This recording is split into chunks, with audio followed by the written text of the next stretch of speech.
motivation to rise. And I wouldn't say I'm shocked cause I'm hardly surprised.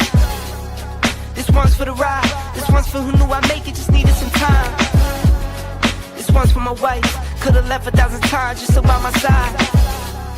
This one's for the grind. I knew it would happen, just had the strength in my mind. It's the Travel OG, and welcome to the Black Manosphere Conclave 5.0.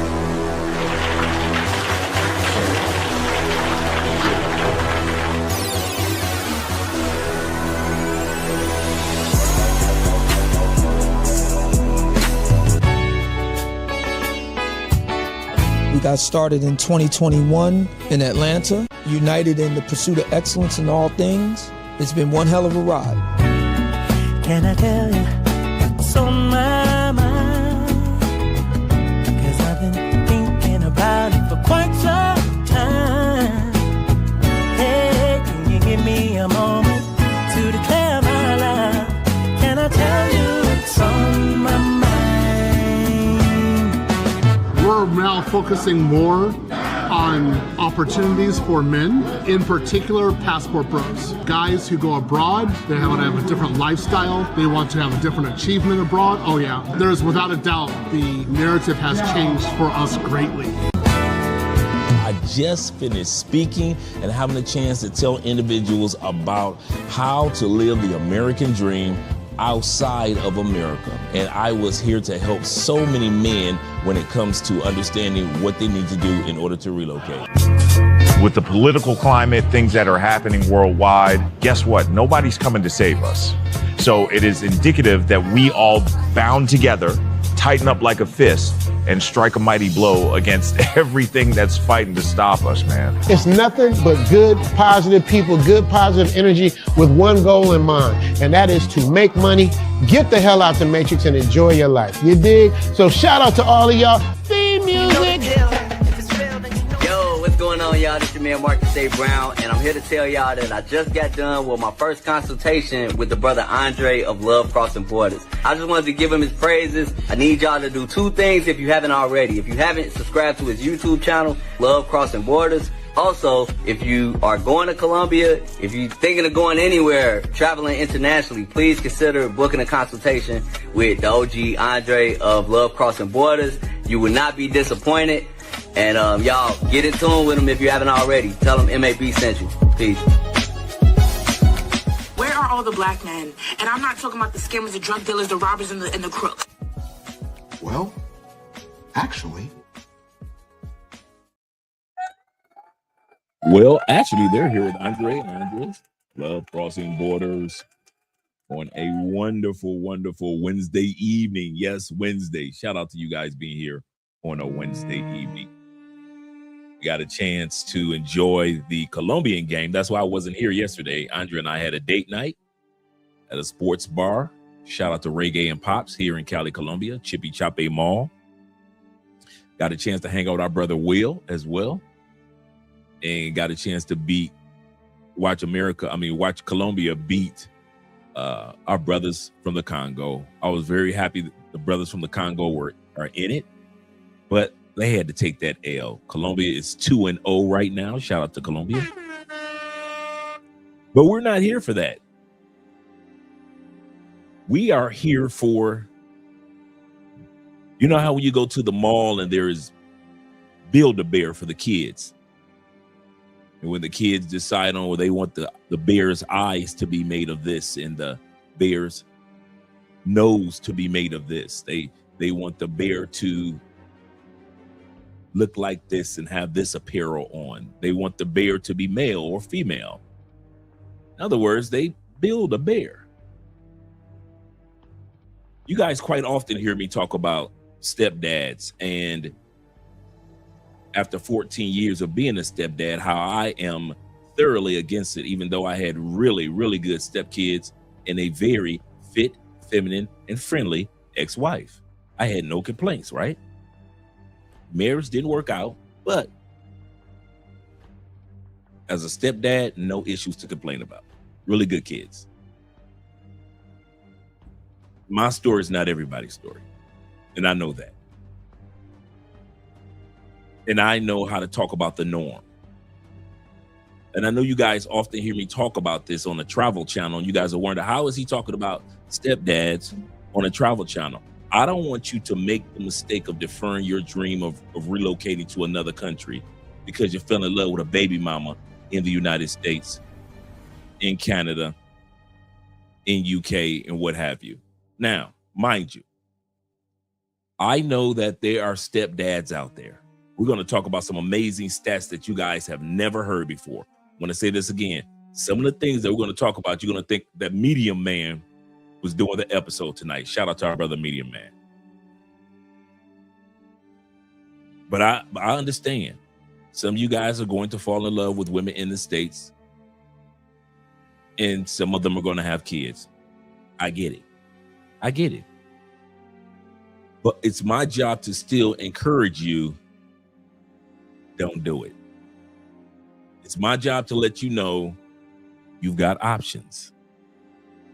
It's my job to let you know you can get the same type of woman from a woman that doesn't have children, and you can build your own legacy. Or if you got kids already, extend your legacy.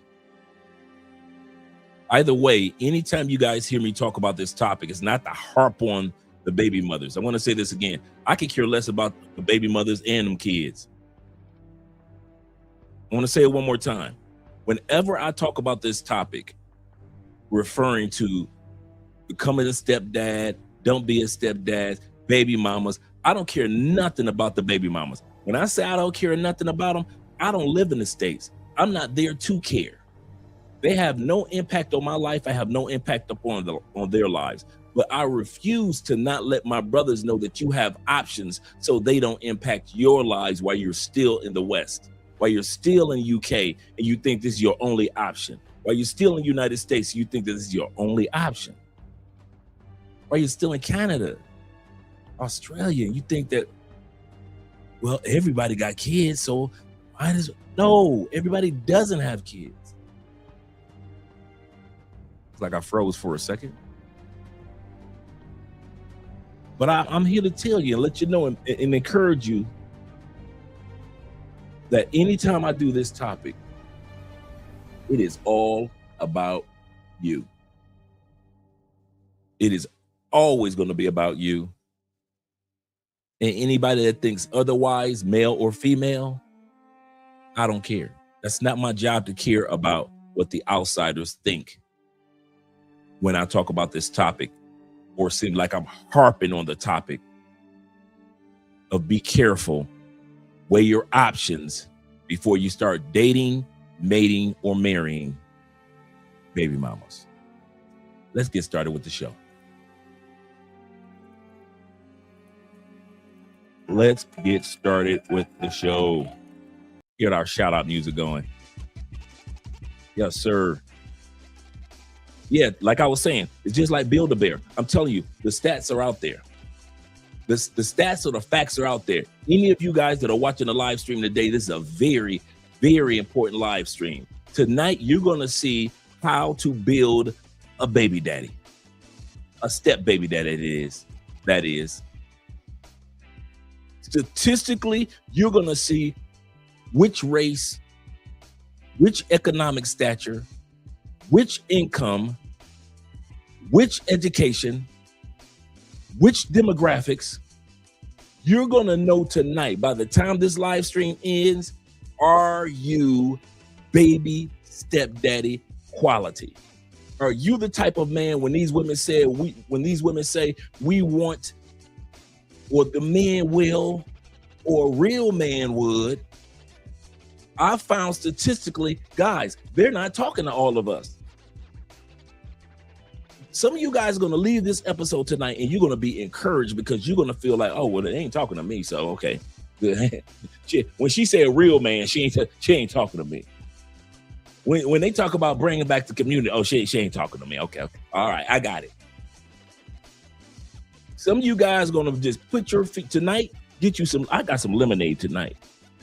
You can enjoy some cool lemonade tonight. You can sit back tonight. Some of you guys, this is going to just be for entertainment purposes only. But some of you guys, I'm going to tell you this, telling you now, this episode is made for you because this is who they're talking about You are exactly who they're talking about when they're saying that, shoot, I could get a man. I got 3 baby daddies, but I could get a man. All those mothers that are out there that are married and in relationships, how did they get a man? I'm gonna tell you how they got the man tonight. I'm gonna tell you how they got a man tonight. Statistically, it's not Andre's opinion, because you know I don't like giving my own opinion. It's not how Andre feel, because I have nothing against baby mothers, the children, stepdads. I ain't got nothing against it, because I don't even live there. So I have no horse in this race. But I'm here to tell you, there is a type of man that these women are talking about that are the real men, and there is a type of man that keeps going for it. And after this show, you guys are gonna be looking like,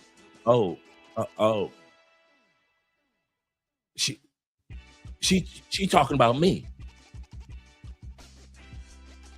Yeah, she's talking about you. She's talking about you are the one that's gullible enough to mate, give her another child, to date, and to marry. Whenever baby mamas are talking about a type of man that they're looking for, bruh, usually it's you type of dudes that we're going to be talking about tonight. So you won't have any questions about what is a stepdaddy in the United States or UK or Canada, what type of dudes. We're going to look at the stats of which men are mating, dating, and marrying these women. All of us other men don't fall in this category at all. I'm going to say this again. You are not in this category. Tonight's episode is a lemonade episode for you. You're going to be sipping on lemonade tonight, laughing and sipping on lemonade. But you other brothers who I keep trying to warn, be careful. Use condoms. Don't date everybody that comes up in your face. Don't let women easily get access to your sex life in the United States if you plan on leaving the United States. I'm giving you guys some game for a reason. Once again, when I talk, this is not about the women. This is not about the kids. I don't care about the women and them kids. And I'll say that to the women and to the kids. Ladies, this is not about you. Every conversation we men have does not mean that it's about you. The conversation that I'm talking about with stepfathers is about the men that I don't want them to make the mistake to fall in the category of men that end up being stepfathers. And I'm telling you guys, some of you guys who are already stepdads, you're going to feel kind of stupid and perturbed. You know why? After this episode, you're going to realize you were targeted. You were targeted, and you were probably born to be a stepdad. You were probably born not to have your own kids. You were probably raised and reared to be a stepdad. Yes, you were. After we get done with these numbers, that's why I say it's not Andre's opinion. It's not what Andre thinks. It's not Andre hope. This is the Pew Research Center. This is the University of Michigan. Several other colleges have done studies on these that we're going to look at tonight. And also blackdemographics.com. So when I say that some of you guys, the reason why you became stepdad was not because of your choice. You were literally raised, groomed to be a stepdaddy and nothing more. And that's why you're a stepdad today. That's why you're a stepdad today. So let's get ready to look at the numbers. Like I said, some of you guys going to be upset, disappointed. Oh, Dre, that ain't right. It ain't about Dre. It's the numbers. Be mad at the numbers, bruh. The last thing we're going to look at tonight is we're going to take all the stats that we look at tonight. We're going to put them under one avatar. That avatar is literally the average baby stepdaddy in the United States, in Canada, and UK. The avatar that we're going to see at the end. You guys are going to literally see, do I fall in any of these categories? If I don't, it's a lemonade night. If I do, I need to be careful how I move in the United States and not assume that I'm not being stalked to be a stepdaddy. I said that word stalked on purpose. I didn't say looked for, I didn't say hungered after. No, these women are stalking a certain type of man, and you might fall in that category. Shout out to my brother Bronx in the building. Glad to see that you're here. He said, thank you for everything that you do, brother. I appreciate you guys, man. I really do, man. I really appreciate you guys. He says this. He said, I'm looking forward to retirement in Pattaya. Countdown, half a year. He said, in Medellin, the other half of the year. Yes, sir. And you got you a plan. Got you a coast-to-coast plan. Yes, sir. I like that, man. Shout out to all you guys out there. I want to give a shout out to T-Mac, first of all. He sent $10 Cash App the other day, and I just want to give him a shout out in regards to that, man. Thank you very much, brother. And Bronx said, he said, I'm working on getting my cert. Aren't we all? To teach English. I have my certification to teach English too. I just never used it. Slick Get It is in the building. Shout out to you. What up, Doe? Glad to see that you're here. Slick Get It. And we got my brother J.K. sitting in the building. He said, evening, fellas. Shout out to Dre and Mrs. Spence. Last stream was amazing. Yeah, we had fun with that stream. We had fun. And I want to give a shout out to all you guys over on the Patreon. Patreon has been growing. Oh man, I love the last live stream that we did. Every Monday night we do a live stream for 1 hour, like an hour and a half. I say an hour and a half. We do a live stream, real short, real quick. Last one we did was top countries for introverts. And what do introverts normally do when we go to other countries? So what's introverted dudes? When we go to other countries, what type of countries do we like going to? Because we don't need to be in Barcelona all the time where it's party. That ain't us. So we talked about 10 things that introverts love to do when we go to other countries. And we talked about the top 10 countries that AI said that introverts normally go to and why. So that video is on the Patreon. That's a cool part. After the Patreon recording is done, I have everything set up. So the list is there for you guys to see. So if you're part of the Patreon, you missed the live stream, it's there waiting for you right now. Shout out to all you guys. And I'll be dropping the link for the Patreon as well. Ronin Traveler says this. Good morning, sir. It's morning. He says, love crossing borders, Dre. He said, good morning from the Philippines, drinking my cafe. Stepdads are underappreciated now more than ever for raising another man's legacy. Yes, I thought about that when I was putting this together. I think about if I was a man and they open up the history books of my family and I'm just a side note. As a stepdad, I'm just a side note. As a stepdad, I mean, think about it. If they go back and let's be for real. If they go back in the last 100 years of your lineage, at one point in time, everybody was married. Blacks were married, whites were married, everybody was married that had kids. So it's easy to go back and not find a stepdad. For Generation X, when the alpha generation becomes adult and we have passed on 2-3 generations, they're going to look and they will not find their DNA in many of our history books. Great granddaddy ain't had nothing to do with him. Great granddaddy ain't had to do with him. It's gonna be so many kids have to offshoot who their granddaddy was. Great granddaddy was a stepdaddy. The offshoot is your real daddy. So it's a whole new generation tree that they're gonna have. It's gonna happen to so many people. So many dudes spent time being. You're gonna end up as an asterisk in the history book of another man's legacy. Because as soon as they find out you a stepdaddy, they shooting over to find out who the real daddy was. Because you ain't got no deal, you ain't got no game, no horse in the game, in the race. I think some of you stepdads don't. You think about the stepdad now, who you are. You're not thinking about legacy. Long after you go, nobody's going to remember you. You're an asterisk. You are nothing. You are nothing in the history, in the annals of history. Somebody's going to open up the history books of your family. And they're going to have to offshoot to find out who the real granddaddy was. Who was the real great granddaddy? It wasn't you. Well, I raised him.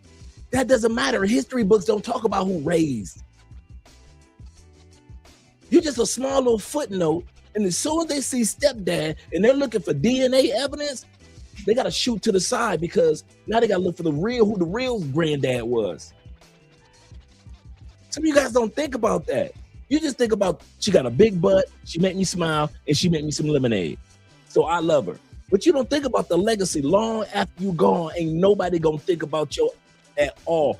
All that you spent, all the homework that you did, all the hard work that you put in, all the arguments back and forth with the biological father, all the times when she got mad at the biological father and she took it out on you, that's not going in the history books. When I say the history books, I mean the family history books. So when somebody looks back on the history and they open up the books to find out what their lineage is, and it's very common that people do this now, you're nothing but an asterisk, dude. That's all you are. You are in the Super Bowl. Did they fumble the ball? Did they not fumble the ball? Was that an interception? Was that not an interception?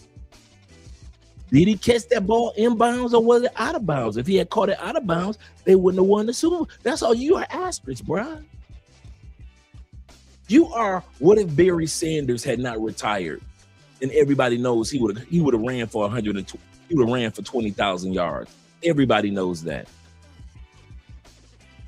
Barry Sanders retired from the Lions at his peak. Asterisks. What if Barry had stayed? We all put as good as Emmitt Smith is, stepdad to running backs. Do we not treat Emmitt Smith like a stepdad? Let's be real.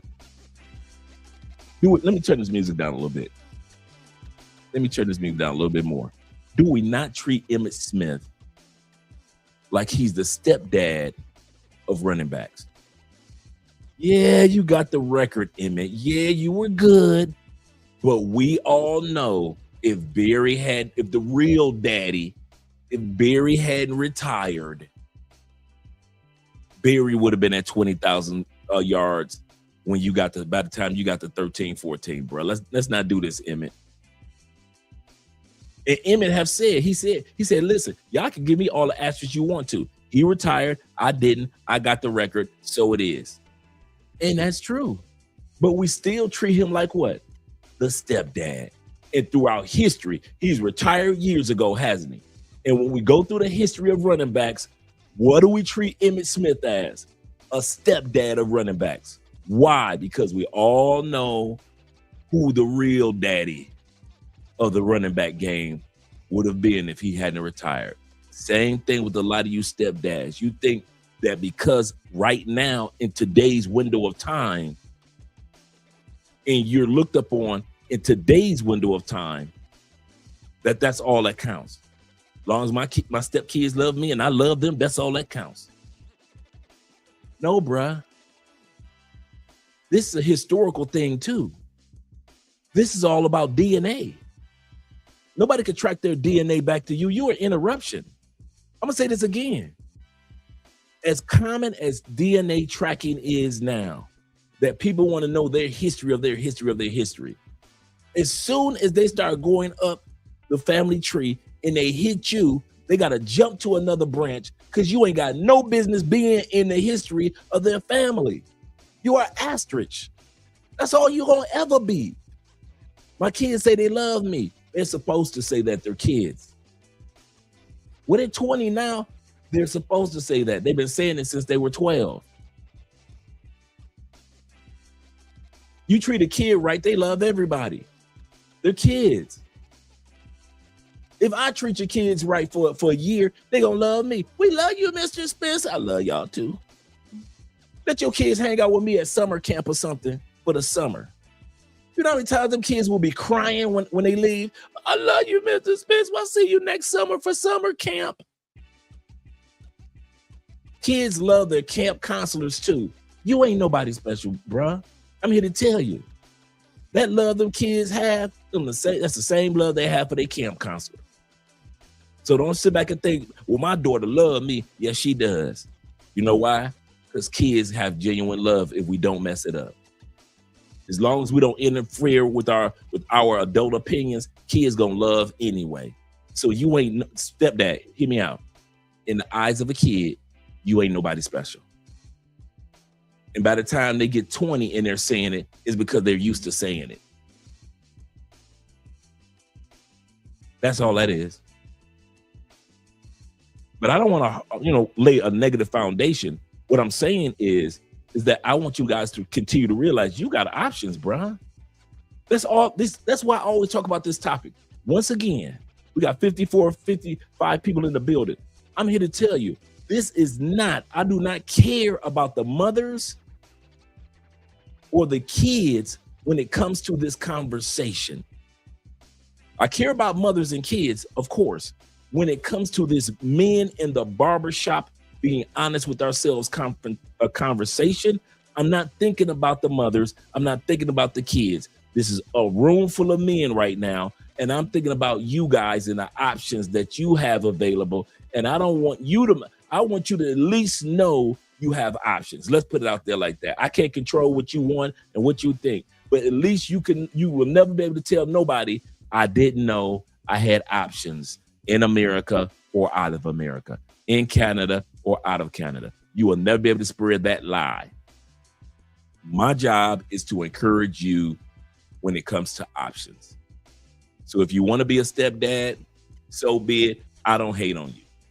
You'll never see me hate on a stepdad. I did it for 14 years, so it couldn't have been that bad for me to stay in it for 14 years. But I am here to tell you, you got options, man. You really do. You really do.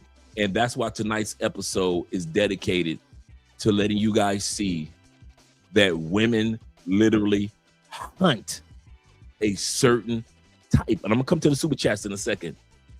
A certain type of man to be a stepdad. On Kevin Samuel's show, they would say they would want a type. That was a fantasy man that few could get.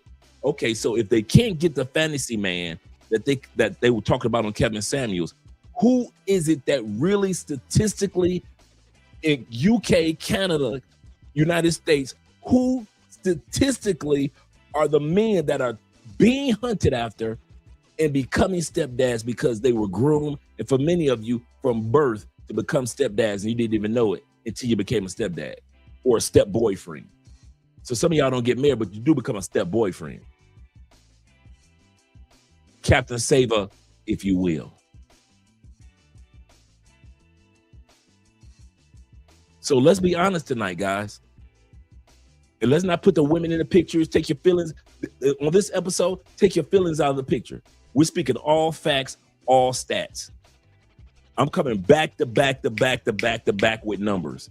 And I'm going to drop the link to the Pew Research Center so you guys will see where I got a lot of my numbers from. Not all my numbers, where I got a lot of my numbers from. You know I like to share receipts. But I don't want any of you to ever think that that's the only option you have. Well, I'm in my 50s, man. I'm going to end up with a baby mama. That is a lie that is sold to a certain type of man. I thought it was everybody. Man, when I started doing real research on who becomes stepdads and who doesn't, what level of life, what particular race or case, what particular countries, when I started, I was like, wait a minute, there's a pattern. There is a freaking pattern. It is not a coincidence. And then I started noticing that, wait a minute, these guys don't become these all got it. That's why women talk like that to these dudes, but they don't say that to these dudes. That's why these type of dudes are always pressured and groomed to become stepdads, but I got it. And so tonight I'm giving it to you. You're going to know the difference between the dudes that got groomed and pressured to become stepdads in certain communities. And you're going to see the guys that never get pressured, never worry about becoming stepdads. It's not even in the back of their mind ever. And many of you fall up under both in different instances, different categories. Shout out to all you guys that are here. Let me scroll back up. Shout out to my brother D Payne in the building. Shout out to you. D Payne says this. He say, I read through black. He say, I read somewhere black women are less likely to agree being step parents compared to black men. I agree with that. The survey that I read says 75% of even those that did it, that became step moms, 75% of women said that they do not recommend it to anybody. Now, in many cases, they didn't divorce the guy. Men divorce more when it comes to step parents. Men divorce at 61% of all divorces filed in divorce in step parenting situation is men that file. So that's the only genre where men file for divorce twice as much as men in traditional marriages. In traditional marriages, y'all file for divorce like 20 to 30%. Double that for stepdads. Stepdads are twice as likely to file for divorce than traditional dads. But of the stepmoms, 75% said they would never do that again and wouldn't recommend it to anybody. 75% say that. Not because your kids are bad or anything, but you might be too busy with the kids or whatever it may be. But they're like, yeah, I'm not doing this again. I'm not doing this again.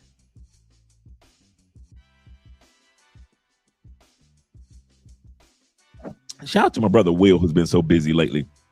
I know you've been doing your thing and traveling. Well, hope everything's going great. He said, salute Andre and Andre, chat fam.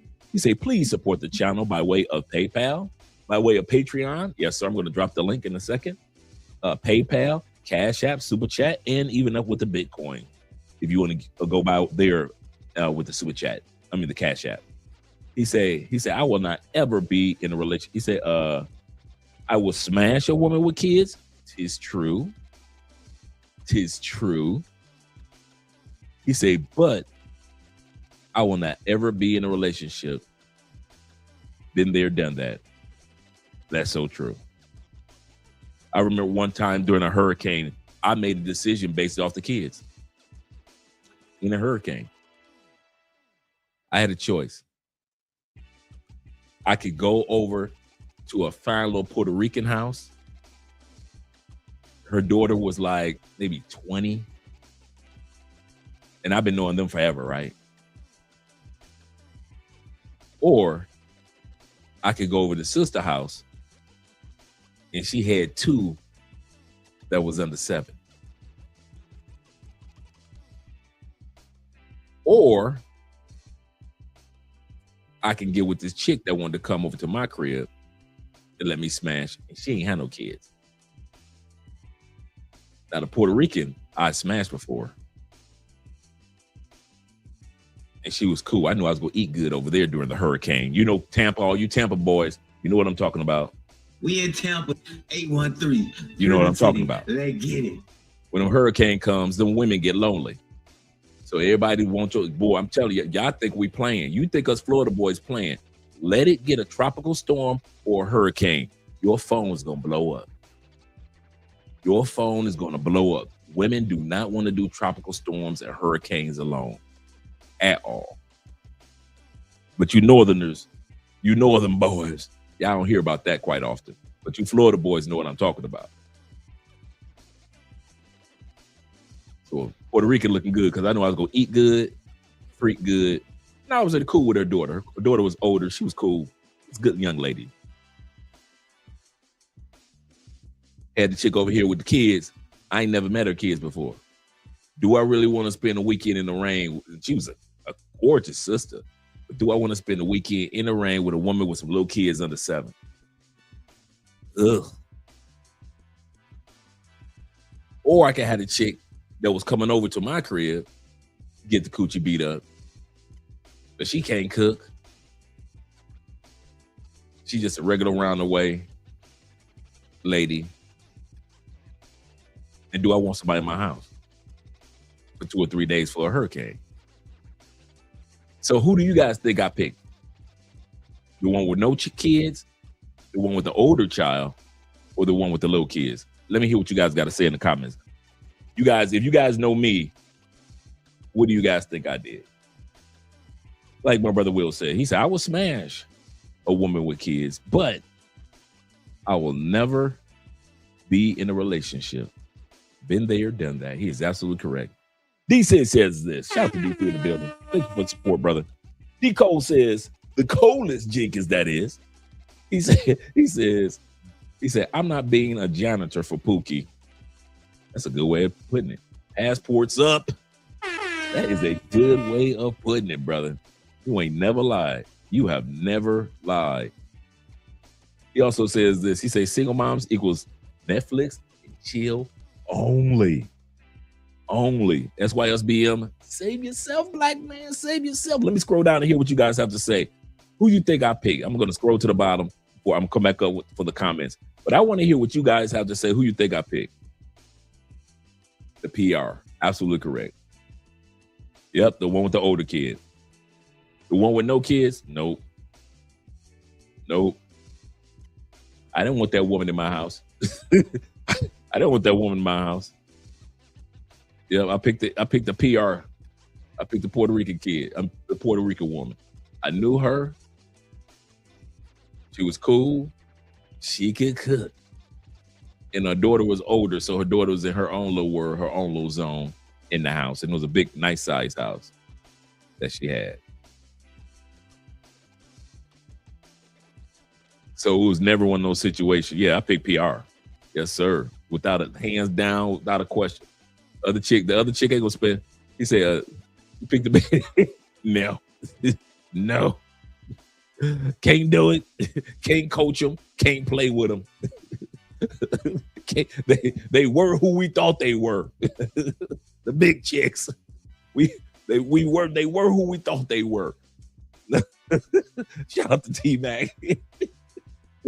Crypto Dragon said this. He said, I would smash. He said, but not date a single mother. He said, I will not take care of another man's crotch monster. Right, man. Let's scroll to the top. Shout out to all you guys, man. Let me scroll back to the top and finish off these shout outs, man. I'm only gonna be a few more minutes. We got 52 in the building. You know what? We got so many guys. Shout out to all you guys. We got so many guys in the building. I want to get started. We've been here almost 37 minutes. So blame it on my head, not my heart. We're gonna get started with the show tonight. Shout out to my brother Dale in the building, as well as Tori, Mr. Brown himself. Absolutely love this channel. And all of you. Love you too, brother. Really do. Really do. And shout out to Mr. Milner and Ransom being in the building. Glad that you guys are here. You got to represent the Detroit boys.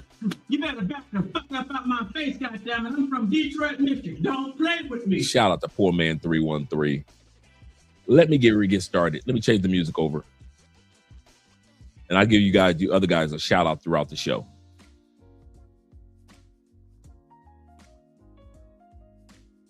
Let me pull this video up.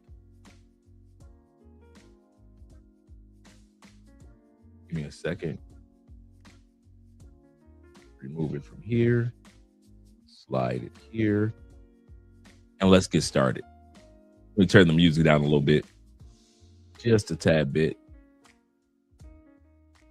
Put it on. There you go. The man's incentive for being a stepfather, y'all. Like, what's his reward at the end of the day for all of this? The only reason why I'm asking this is I was married for 14 years, y'all. And when I initially met my ex-wife, she told me that she was a package deal. Now, I understand that you're a package. You have children.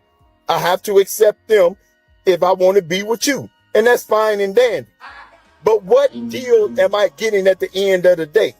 Because the marriage ended, I spent time, I spent money, I spent energy. I had to help keep a roof over their head. I had to help pay for schooling. I had to keep the utilities on. And a lot of times, a lot of the stepkids don't even like the stepfather. They ain't even got no respect for him. They still love their father, who don't be doing nothing for them, who's still alive and well, living his life. That is so true. I've heard this question come up quite a bit lately. What benefits do men get if they decide to become stepdads. I've heard stepdads answer it, and it was always romanticized. I get love. I get a family. I get stepdads. Can y'all answer a question for me? It's very simple. And I mean this, and I'm not coming at you. What benefits do you get as a stepdad that you couldn't get from having your own family? And you know what I mean. Stop playing dumb when I say your own family. I mean your own kids, your own woman. What benefits do you get from another man? I'm gonna tell you something. The closest thing, and I mean this, the closest thing that I could say is if you get with somebody that already has kids, you don't have to go through those first couple years of child rearing with the Pampers and the tight diapers and the awkward moments of the first couple years and them just starting to walk. The kids are already 6, 7, 4, 5. You get past. I think that's the only benefit that I can see. And I'm just I'm reaching. It may not even be real, but I'm just reaching. Because usually we meet the woman a couple years after the kid has been around. Usually we ain't meeting that woman after she just had the kids 6 months ago. That's usually not how it is. So I can sit back and say you're not there for those late nights of, the kids not being, settled with their sleeping habits when they're first born, all those things. Okay, that could be considered a slight, but I'm serious. What do you stepdads get that you couldn't have got from your own kids?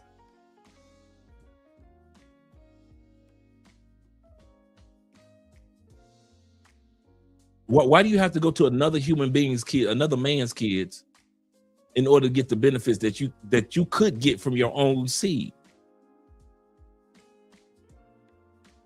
You can't say, well, I don't want to have kids. You're a stepdad. How you gonna say you don't want to have kids, but you're a stepdad?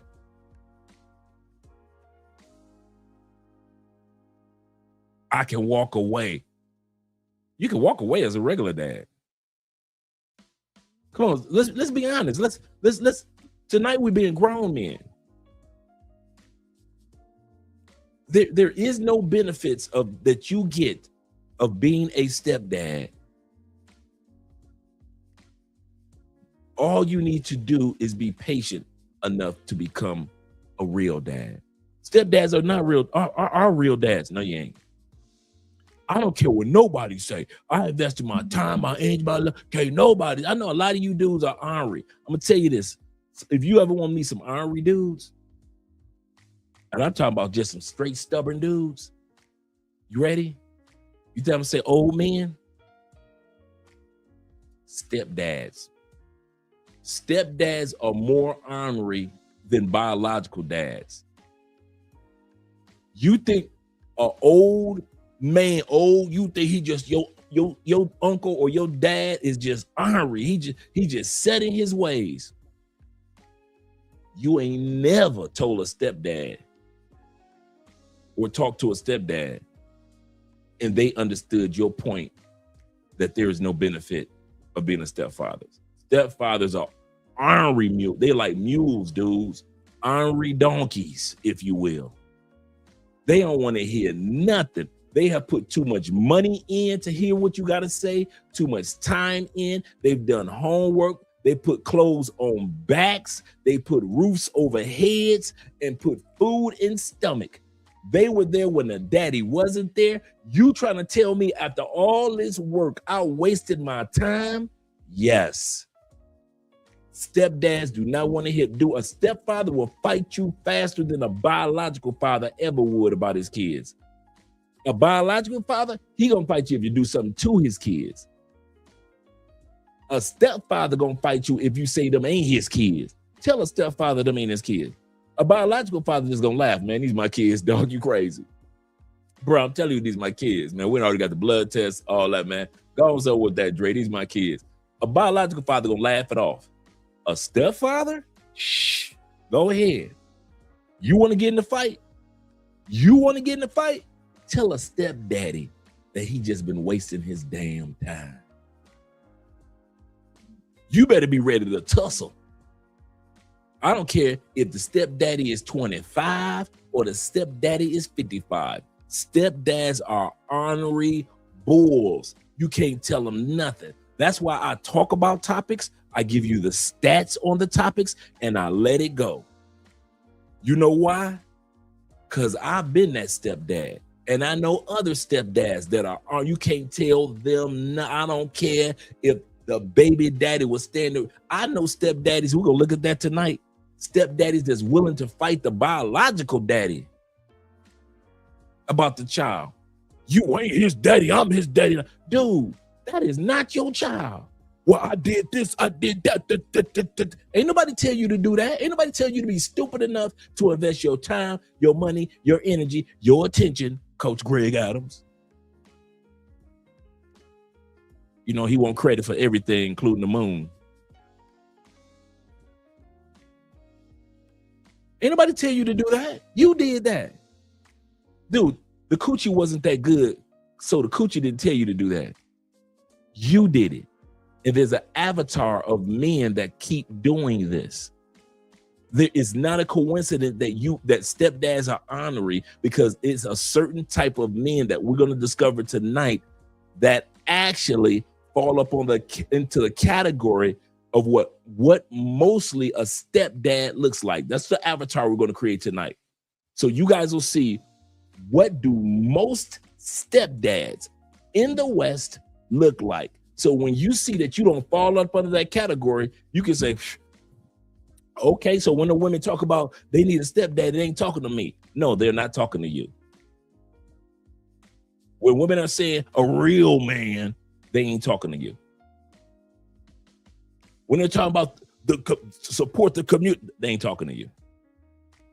Tonight, a lot of you guys are going to be set free, because you're going to realize, okay, they ain't talking to me. And a lot of you guys are going to realize that they have been hunting you. That's going to be the headache. But I'm telling you, stepdad, some ornery motherfucker, boy, you cannot tell a stepdad. Real dads realize, I do this because I love my kids and this is my DNA. I'm supposed to put food in their stomach, roof over their head, so forth and so forth. Real dads know this. Okay, cool. No biggie. Real dad ain't even tripping on it. Stepdad get mad because he knew he ain't had no business doing it from the get-go. I'm going to say this again.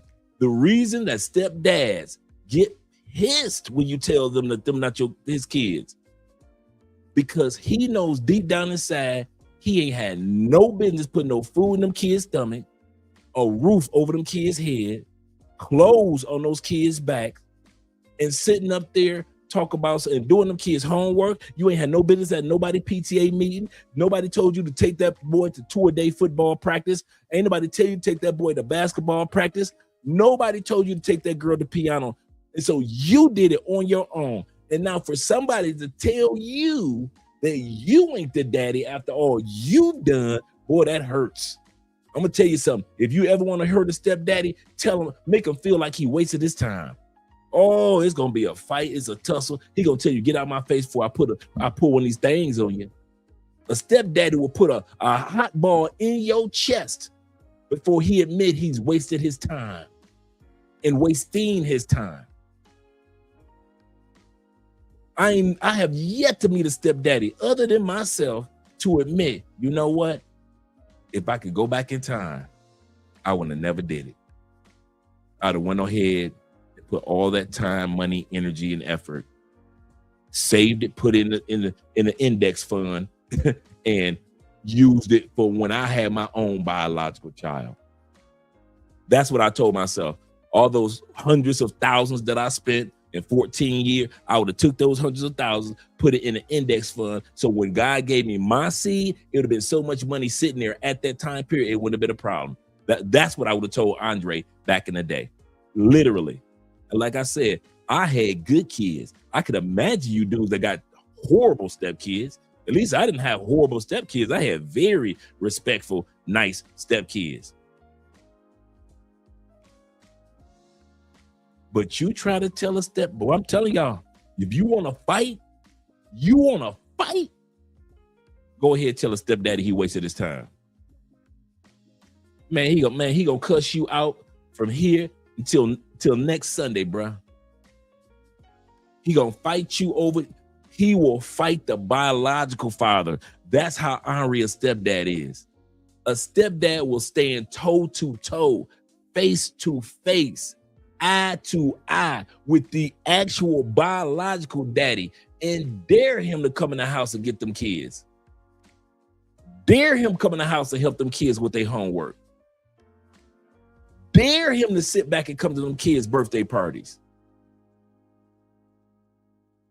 I'm the daddy now. You ain't never been the daddy. I don't care how much you fuss, you cuss, you argue. Ain't none of that DNA, ain't no DNA of yours flowing in that house, except for if you give her another child, making her a woman with dual baby daddies. Now, if you got a child in that house and you got that woman pregnant and she already had 2 or 3 kids, about 2 or 3 other dudes, okay, now you got some DNA in that house. But until then, you ornery stepdads, I don't care what you say. See, you can tell that to dudes that ain't never been a stepfather. And you can tell that to dudes that had horrible stepfather experiences. I don't have any horror stories to tell you. So I can be honest with you. There is no way in hell I will be a stepdad ever again. Why? Because the kids were bad? Nope. The woman was bad? Nope. It's about my DNA. It's about my legacy. It's about this name of Spence DNA still flowing on this planet long after I'm gone. It has nothing to do with the stepkids. The kids doesn't, because they don't have my DNA. It has nothing to do with the woman that will be my wife. Why? She doesn't have my DNA. It's about the legacy of my name. See, it's cool for this. If the daddy don't ever show up again, his DNA still gonna be flowing through history of time. All you stepdaddies, I don't care how much homework you do, you ain't gonna never get rid of that man's DNA in that house. I don't care how many clothes you buy. I don't care how much food you purchase. I don't care how many houses you put over them kids' head. You will never, ever have a legacy, ever. When your grandkids come, you a step granddaddy. That means your DNA still ain't in that house through grandkids. When you hit 80 and the grandkids have had kids and you are a great grandfather, you are a great step grandfather. You are not a great grandfather. You will never be a great grandfather. You will never be a grandfather. You will always be a step grandfather. Yeah, the kids gonna call you Paw because it's cute and they supposed to. And you've been hanging around the house like a plant so long, so they used to calling you Paw this, Paw that. But in the annals of life, you are nothing but an asterisk. You are nothing but in the way. Nobody told you to do it. You did it on your own. You are not a paw. You are a step paw. The real paw ain't been around for years. Or the real paw it's still in his kid's life. And now in his grandkid. Oh, wait a minute, pause. You stepdads, do you really think that if the biological father is in his kid's life, when them kids grow up, he ain't gonna be in his grandkids' lives? Wait a minute. You think when them kids grow up and they have kids and they daddy was there, just because you was there, them kids gonna sit back and say, well, my daddy can't be the grandfather. No, you gonna be the step paw. You gonna always be the pretend in the end. I'll say this again. You're gonna always be, I don't care how much them little kids gonna hug you because they babies. Kids gonna hug you because they see you around like a plant. You always around. So don't think just because, well, the kids love me and I love them, they supposed to. Jesus made them like that. God made them like that, to love every and anybody until we mess them up as adults. Let's be real. So just because they show love to you, they don't belong to you. But that man who's their biological dad, and them kids grow up and they had them babies, You ain't invited into the operating room. You're not, you can wait in the waiting room, and you can wait in the waiting room with granddad. But you ain't gonna be the first grandparent to hold that baby. I'm gonna tell you that now. If you think you're gonna be the first granddad, if them kids if that kid's daddy is in their life, and them kids grow up, and that woman and your stepdaughter gives birth, and that man who is the biological father becomes a grandfather, your tail is not holding that man's grandbaby before he do. You are a replacement. You are a pretend. You are a pseudo. Get with the program. You ain't the real deal. You faking it until you make it. Until the day you die, you ain't gonna make it. You are an asterisk. Let's be real with it. I told y'all tonight we having a grown conversation. This month is Men's Mental Health Month. And that means we need to clarify some things to ourselves as men, especially men of color. You ain't the real deal. Okay. If you think I'm lying, how many of you dudes in the comments will want the stepdad to put his hands on your grandchild, your baby? He's a boy. That's a big boy. That's a big one right there. 18 pounds, that's a big boy right there. You tell him you want the stepdaddy to hold your grandchild? You gonna let him hold your grandchild before you do? Hell no. Hell no. You talking about some fighting in the waiting room? Shh. Take it from me as a stepdad who ended up becoming a step granddad. I know what it's like for little kids to look at you like, who? I see him all the time, but who am he? Who am he, mama? Who am he? Well, my grandkids ain't like that. Dude, stop saying them your grandkids. Them your step grandkids, bro. Just like the mother is your stepchild, or the son is your stepchild, them your step grandkids. Them kids don't automatically get your DNA because you made their mama some Fruit Loops as the mama was growing up, and you helped the mama with her homework, and now the mama is adult and she got married and she had a child, and that child didn't all of a sudden get your DNA, that grandchild. That's why I say stepdads are so ornery, because y'all don't never want to listen, because it hurts. Stepdads, I'm talking directly to y'all. The reason why y'all don't want to listen, because it hurts to admit if you wasted your dang time. It hurts to admit that, am I being used, or do these people really love me for me? When I die, will they be there, or will they just throw me in a hole and say, thank you, Mom, for using this fool? Every stepdad, I'm gonna say this again. And every stepdad that wants to lie about it because y'all ornery, do so. I'm giving you open house to do so. Lie to yourself about what I'm about to say. Every stepdad has those what if moments. What if I die? Will these people even be there? What if something happens to me? Will these kids turn their back on me? Will they be there for me like I was for them?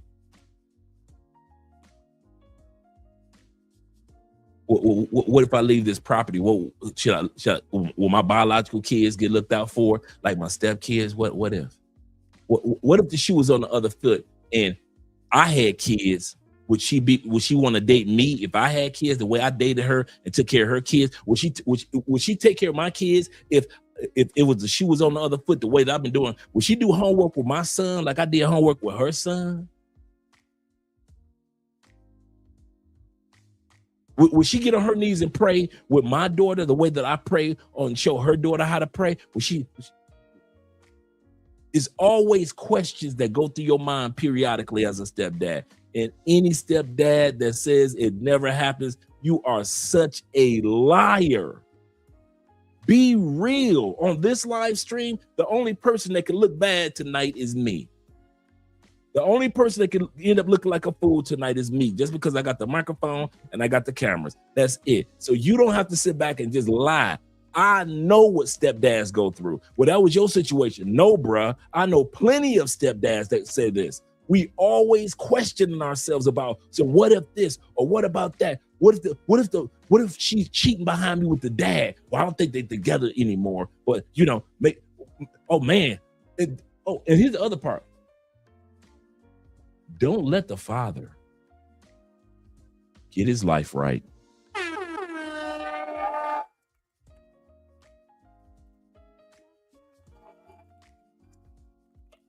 She left him when they were both 27. He wasn't ish. Met you at 33. He still wasn't ish. That man changed his life around at 35. And by the time he hit 40, he owns this, owns that. He's got this. He's walking with that. And he got a brand new girlfriend that's just as amazing as that goes along with his new life. You talking about insecurities? See, a lot of you stepdads are secure because the baby daddy ain't ish compared to you. Let's be real. He in jail. He dead. He on drugs. He don't come. Long as the baby daddy on some deadbeat stuff, y'all love it. Let that man get his life right. Oh, y'all in a panic zone. Let that man pull up like he Jay Fleming in the Corvette. Let that man talk about some. He just opened up an investment account with the kids, and he wants to spend some time with the kids to show them about him. But you ain't never opened no investment account with them kids. You ain't opened up no Charles Schwab. You ain't opened up no Fidelity with them kids or for them kids.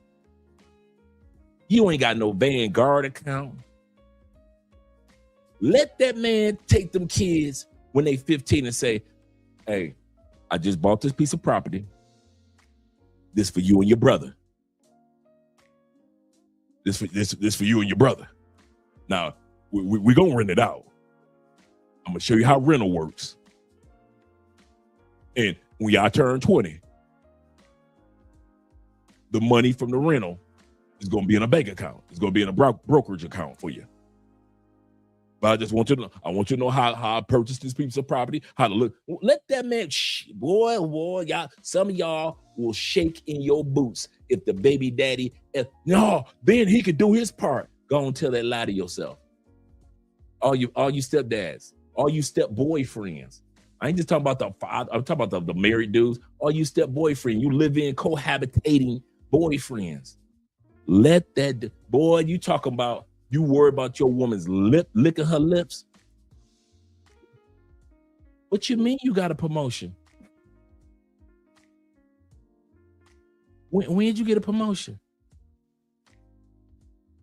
Well, congratulations. You want to take the kids where? Or Disney? Aren't those tickets? Oh, you've paid for the flights in the first class.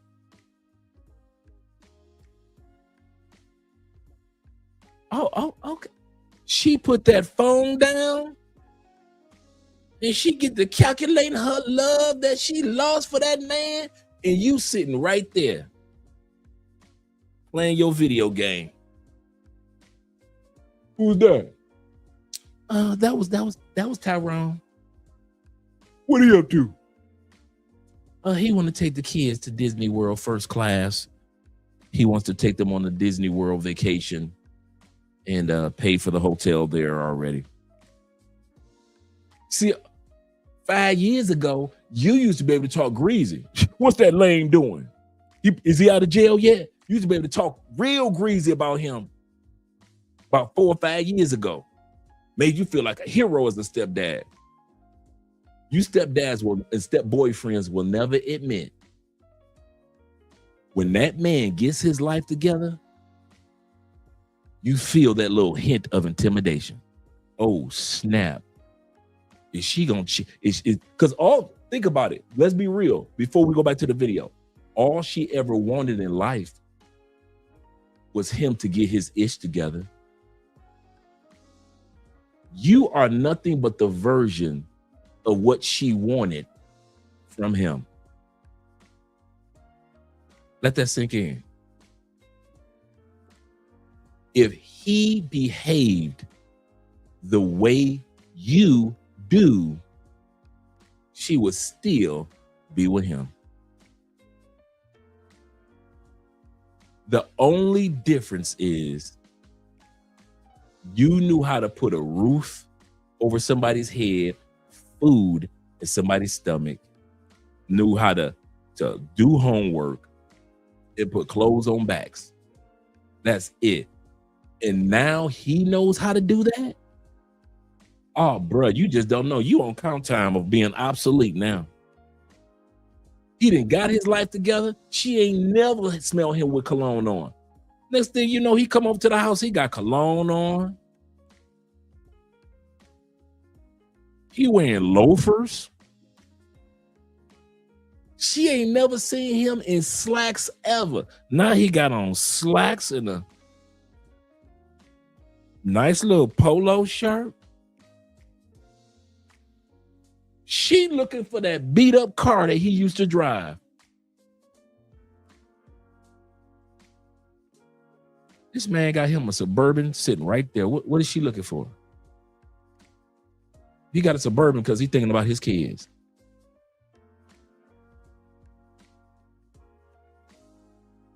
This what a Suburban? Oh, that's you. That's your Suburban? Oh, okay. Okay. Oh, well, I'll see you later, kid. I'll see you. Well, you looking good. Good to see you. And here you go in the kitchen, looking out the kitchen window. Mm-hmm. You're probably selling drugs again. Man, F that new.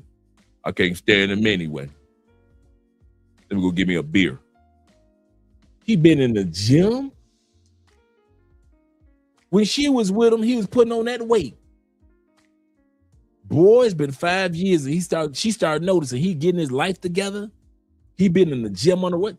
Well, I'm gonna pick up the kids after the gym. What you mean you're picking up the kids after the gym? You know I go to the gym now. I didn't know you go to the gym now. I never knew.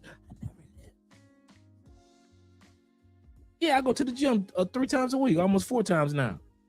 How long you been going to the gym?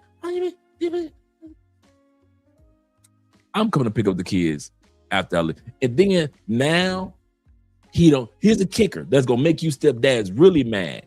He not only got his life together, this the part that's gonna make her really start think about him, because when it comes to her, he is now nonchalant. Ooh-wee. Women love nonchalant men. Men that act like you ain't got me like that no more. Men that act like he got somebody even though he don't. Boy, when y'all first got together, he was hotter than fish grease. He was trying to fight you every time you turn around, stepdad, didn't he? Now, he done got his life together. This dude is so nonchalant. Come to pick up the kid. All right, kids, get in the car. All right, Tabitha, I'll talk to you later. I'll see you later. All right, bruh. Big man Tone, I'll holler at you later. He's nonchalant. He just jump in the Suburban. He just pulls off with the kid. Woo! Ain't no arguing, no cussing, no fussing. This man look like he got a prayer life and everything. Look like he part of the 5 a.m. club. Get up at 5 a.m. to go after his goals and dreams. He doing stuff that you don't even do. Man, if you ever want to worry about what a stepdad worries about, you ready? The kids? Nope. His woman? Nope. The greatest thing that stepdads worry about is if this dude ever get his life on track, what's gonna happen? Will them kids treat me the same after they daddy grow the heck up? Will my woman treat me the same after they daddy grow up? You gonna find out on like Batman, same bat channel, same bat place. You gonna find out same bat time. But these eight guys who've never been stepfathers or stepboyfriends, these are the lies that stepdads tell themselves that they will never tell you guys. I'm giving you guys behind the curtains of how stepfathers think. And I'm not talking about me. That's just how you thought. Like I said, my situation was great. So I don't have no horror stories, but I've talked to enough stepdads, and I mean enough, a lot of stepdads and a lot of stepboyfriends. And the worst thing that haunts them is if that man ever grow to head. Boy, let that baby daddy grow up. Let him turn that baseball cap from the back to the front. Let him change that baseball cap from a baseball cap to a fedora. Let that man start shaving his beard right. I see you growing a beard. I see you growing a beard. Yes, I'm trying something new. And he nonchalant about it. He ain't like, yeah, I'm doing a little something. He like, yeah, I'm growing. I'm trying to find something new. Are the kids ready? He just ignored her little compliment. Are the kids ready? Boy, her coochie got wet. He's ignoring her now. He's treating her like a real co-parent now. He's not flirtatious anymore. Oh man, coochie wet by the time she get in the house. Drop from between taking the kids and put them in the Suburbans because she want to see the inside of his truck. Of course, she all up in the truck. She dang didn't want to jump in there herself because it smells so clean. You know, that new Suburban clean, the new car smell. So she looking in the back and, you know, she checking to see if she see any makeup or lipstick or anything that women leave in the car. So ain't no woman been in this car. Oh, okay. All right, I see you kids. Well, I see lady kids. I see. All right, Tyrone. I see you later. All right, I'll talk to you later. I'll call you when I get to the house with the kids. Nonchalant, responsible. Boy, you stepdaddies, man, y'all funny, man. Y'all don't never want to tell the world the truth about being a stepdad. Y'all don't never want to tell the world. Tonight, I'm telling the truth. The truth about if you want to be a stepboyfriend or stepdad, all these little games, these little mind games, you got to play with yourself, bro. All these little mind games, man. Y'all funny, man. Yes, sir. That cool, refreshing drink. I've got that lemonade. That cool, refreshing drink. Yes, sir. Now let me get to the comments, and then I'll hit the super chats, and then I'll get to the comments. Shout out to International Quiet Storm in the building. International Quiet Storm says this: you'll never be living your life. He said you'll never want to be living your life on eggshells as a step dummy. You owe her and them kids nothing. And I think a lot of dudes don't realize that. Shout out to Kings of Dreams in the building. Appreciate you, Brother Jay. Love you, brother. And my brother says this, Crimson Dre. Yeah, trying to be just a little bit. International Quiet Storm says this also. He said, then she will start comparing the father to this. Yes, they do. He said, remember, hypergamy is always an option for women. Always. He say the less you give a F, yep, the more women care. Absolutely correct. He gonna come to the house nonchalant, smelling good. All of a sudden, you gonna see your wife starting to flirt, and you like, you in there playing your video game. Did this heifer just flirt? Did I just hit?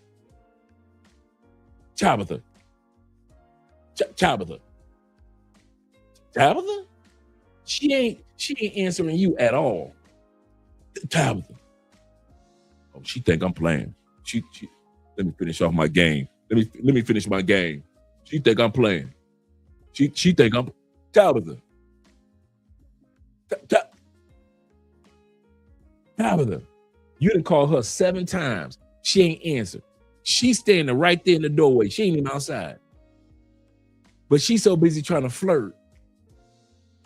in a passive aggressive way. You smelling good for somebody. Come on now. Am I lying? You smelling good for somebody.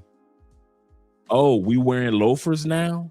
Oh, we don't wear Jordans all the time? Oh, we wearing you got grown man feet now, huh?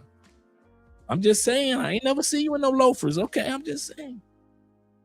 Oh, now you want to tuck your shirt in.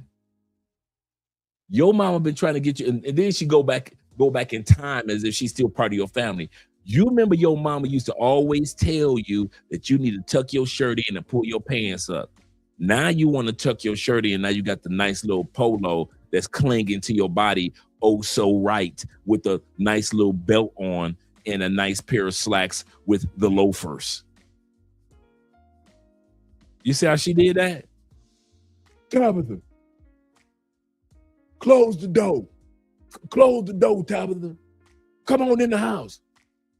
The kids are already in the Tabitha. You still calling, playing your video game. Tabitha ain't listening to you, stepdad. Stepdad, she is too busy taking this moment in. This is her moment, stepdad. Hear me out. Don't be mad at all you step boyfriends. Hear me out. Don't be mad at the messenger. I'm not telling you how I feel. I'm giving you facts. Stepdads, this is a moment you can't interrupt.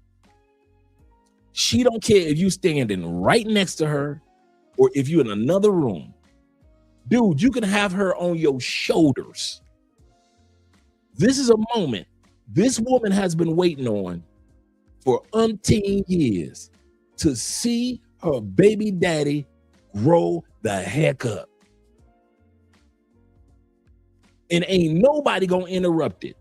This moment in time, she don't see no cars going by. She don't see kids in the neighborhood playing. She don't see the neighbors a sprinkler system going back and forth. She don't see cars pulling in and out of driveway. She don't see, everything is slow motion now. All she sees is the light and the glow of God coming off of this man, because she ain't never seen him with a grown man. He didn't cut them dreads off. He got a grown man haircut. She forgot that his hair was naturally curly anyway. I forgot your hair was curly. You've been wearing them dreads so long. He got him a DC taper.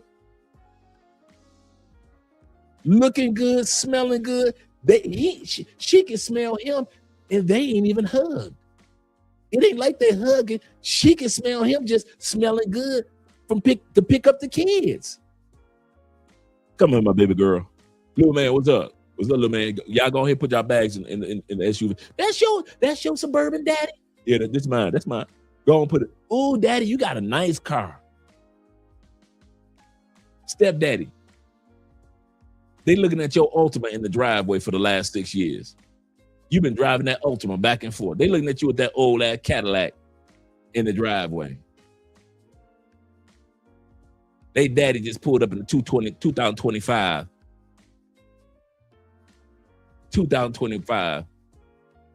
Suburban.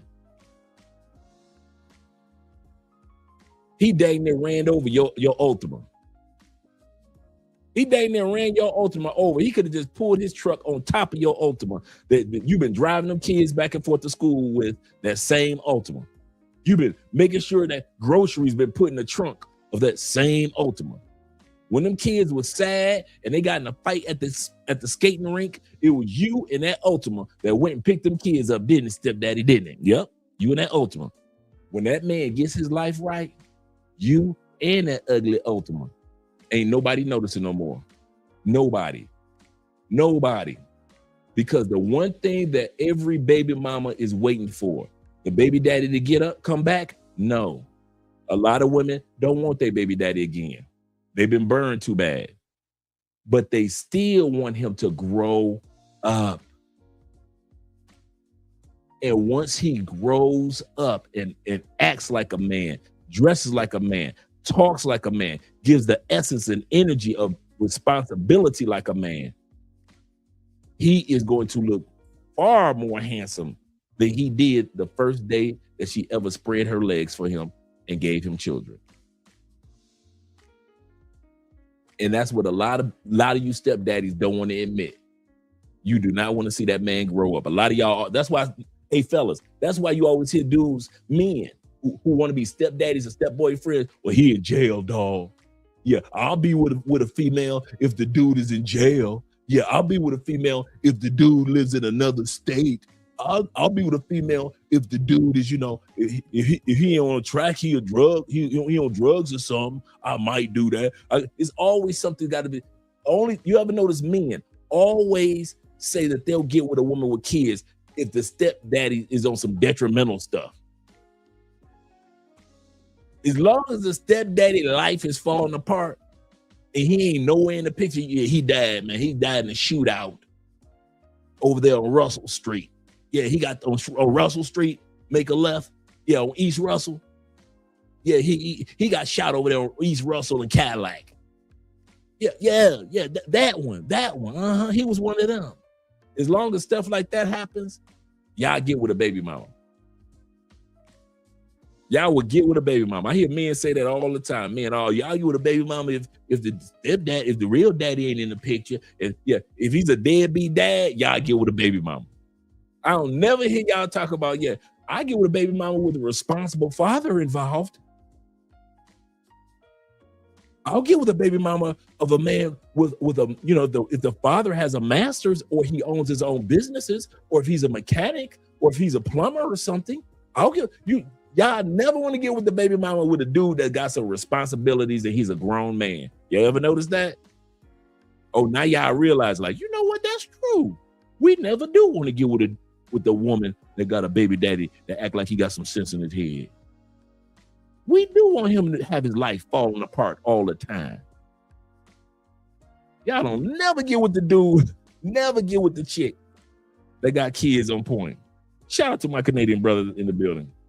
Told this guy where I was from. He said, "Oh, yes, sir, Black Nubian." And AMSL representing. He says this. He said, Andre, aka the retired stepdad, roast these stepdads tonight. Man, I'm gonna tell you something tonight. I am not even roasting you, brothers. I'm just opening up the curtains of how us stepdads think. Before I lay the foundation of being a stepdad and what women look for. Remember, this episode is dedicated to statistical numbers that show you the actual avatar of a stepdad in the United States, Canada, and UK. The actual avatar. Many of you don't fit in this avatar, so you are most likely will never be looked up on or called upon for jury duty or being a stepdad. I'm gonna say this again. Most of you that don't fall in these categories that we're going to talk tonight will never statistically ever become a stepdad or a step boyfriend. It's just not in your DNA. It's just not in your cards. But the guys who fall in these categories, statistically, I did all the homework. So this is not Andre's opinion.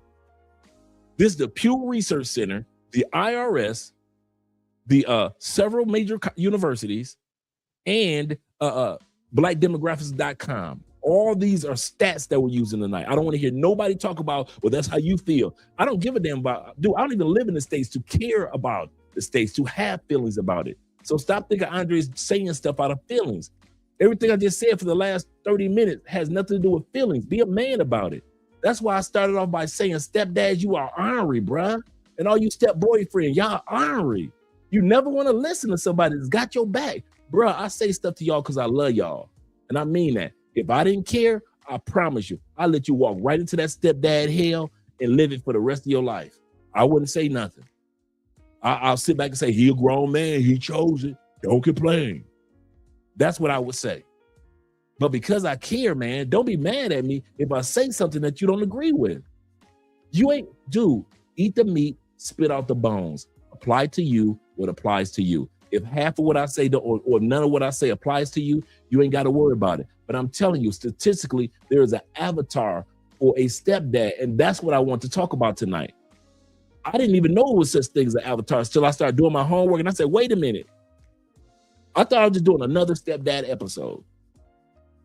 I started going into the numbers of it, And I found out that there's an avatar, there's a type of man that becomes stepdad and is hunted.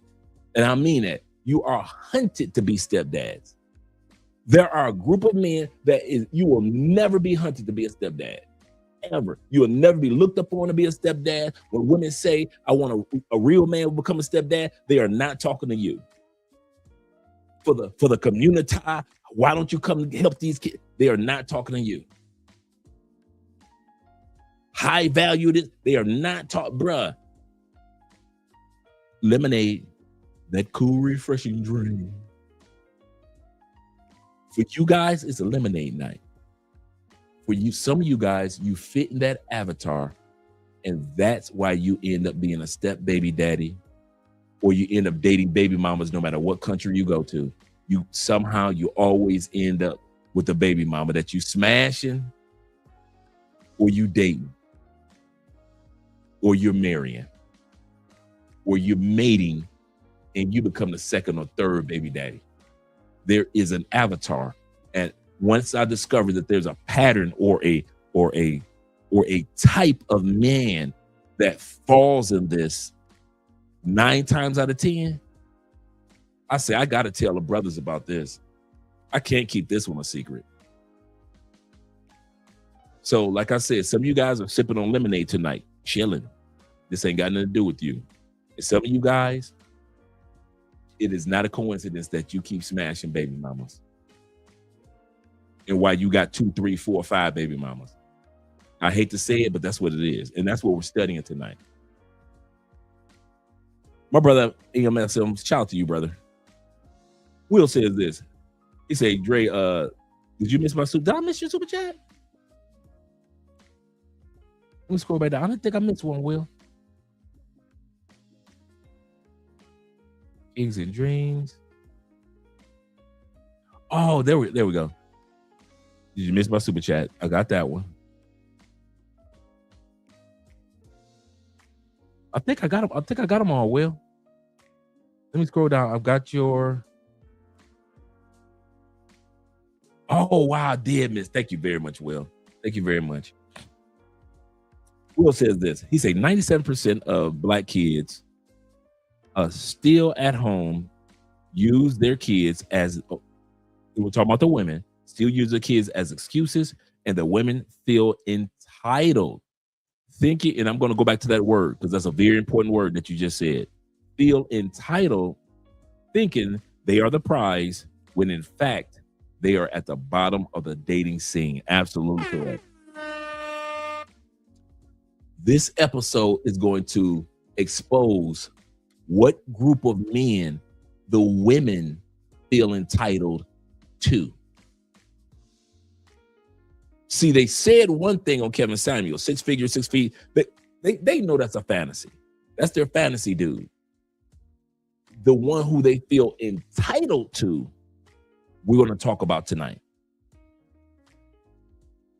The ones that were groomed from an early age in life to become step boyfriends and stepdads. And you wonder why you knew that she already had 3 baby daddies and you became baby daddy number 4. Or you knew she already had 1 baby daddy and you became baby daddy number 2.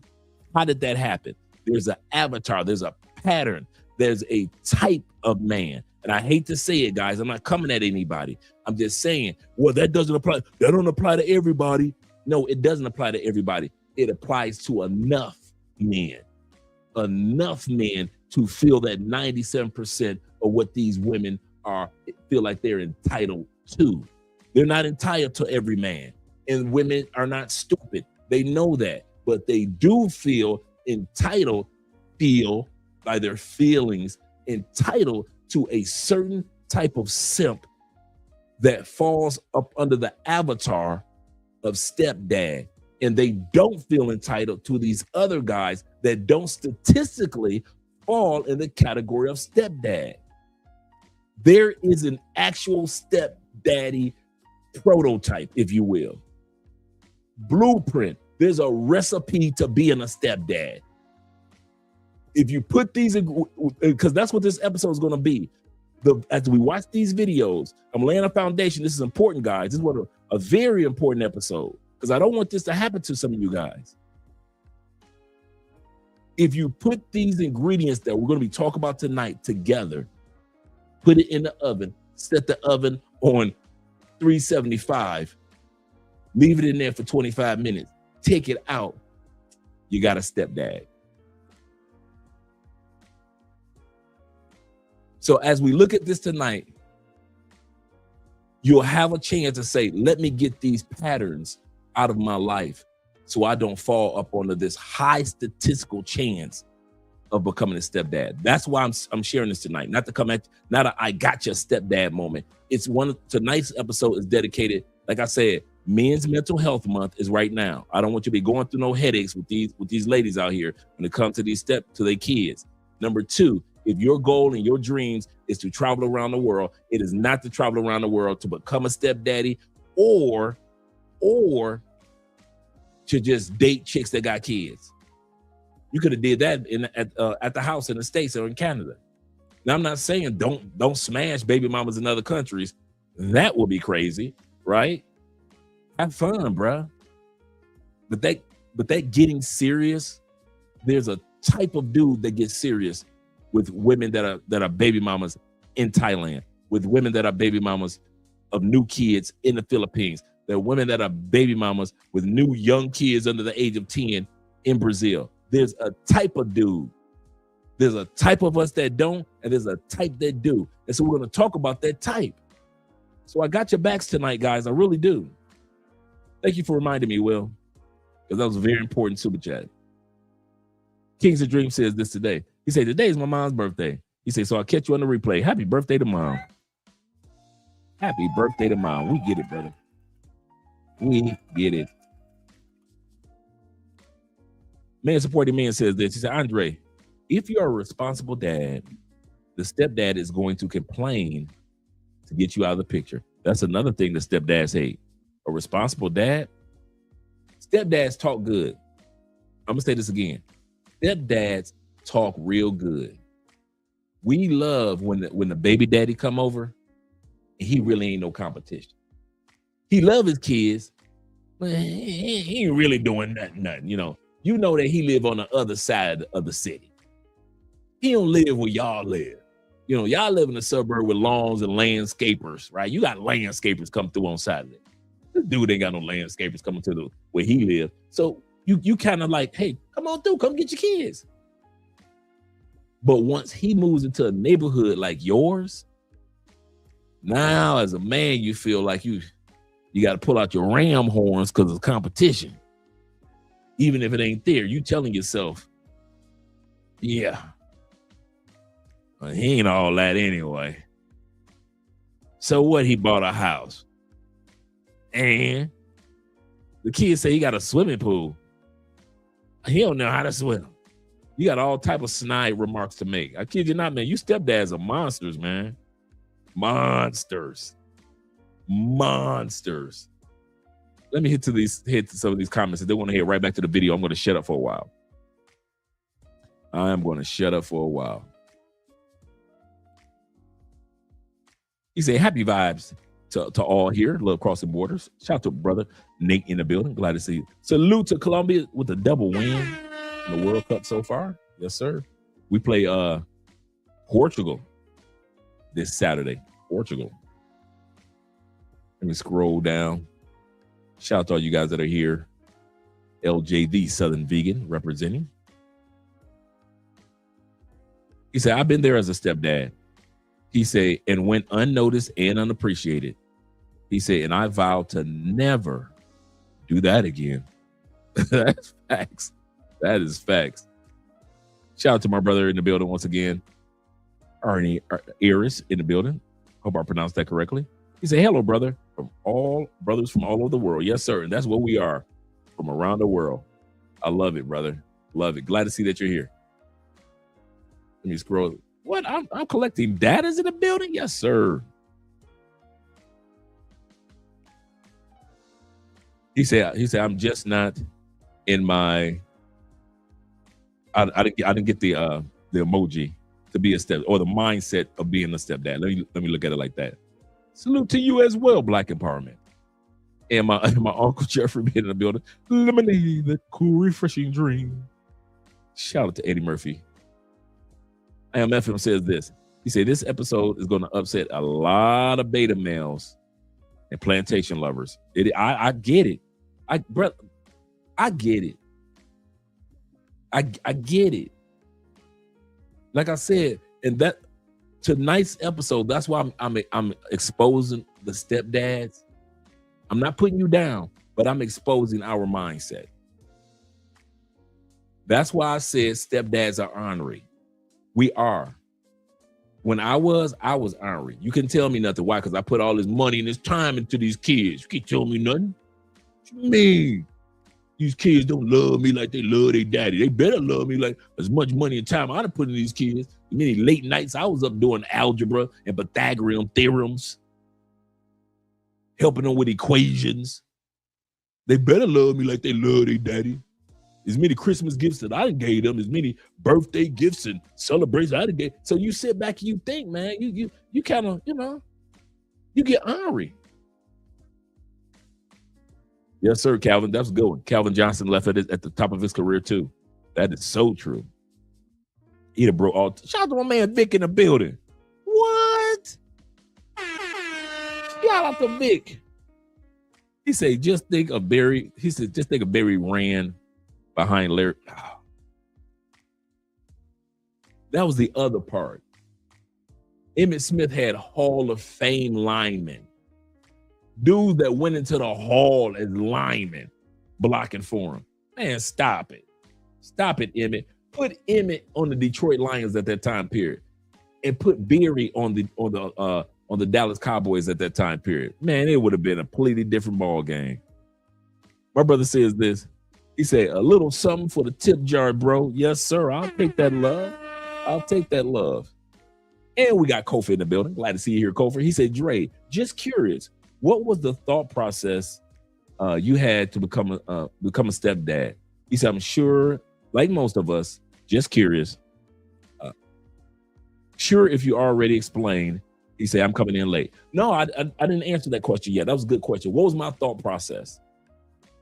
First of all, because and I'm being sincere, the woman, what was the woman like? My Uncle Jeffrey can tell you, in my one of my closest friends, Sean Upshaw, when he comes on the show all the time, they will tell you, my wife was beautiful, very soft-spoken, fit, feminine, friendly, supportive, submissive. She was the regional store manager for Kohl's department store. So she ran, like in the city, she ran like four or five Kohl's stores. That's what her job was. She was the district manager or the regional manager for Kohl's department store. So she was already six figures.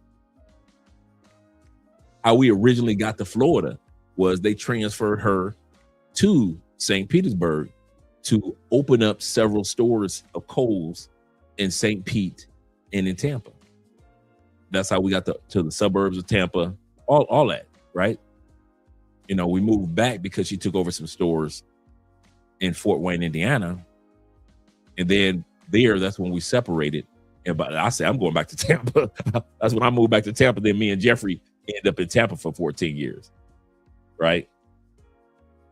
But my foundation was the woman fell up on the category that the average woman didn't. The average woman, even at that time period, was not fit, was not feminine, was not friendly. Even if they were fit, they weren't feminine, they weren't friendly. They weren't supportive, they weren't submissive. They dang sure weren't soft-spoken. Even if she raised her voice, it was just so, like Andrea. Andrea could get mad, but she doesn't raise her voice. Andrea has disagreements.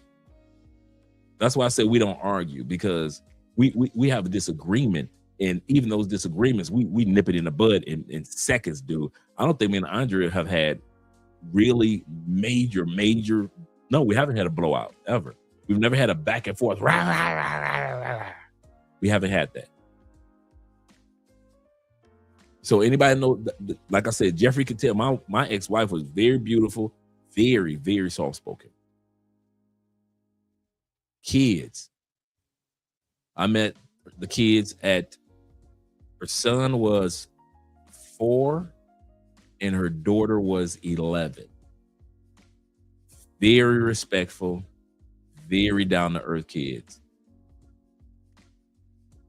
The families on both ends were supportive. Now, I was like a lot of you stepdads.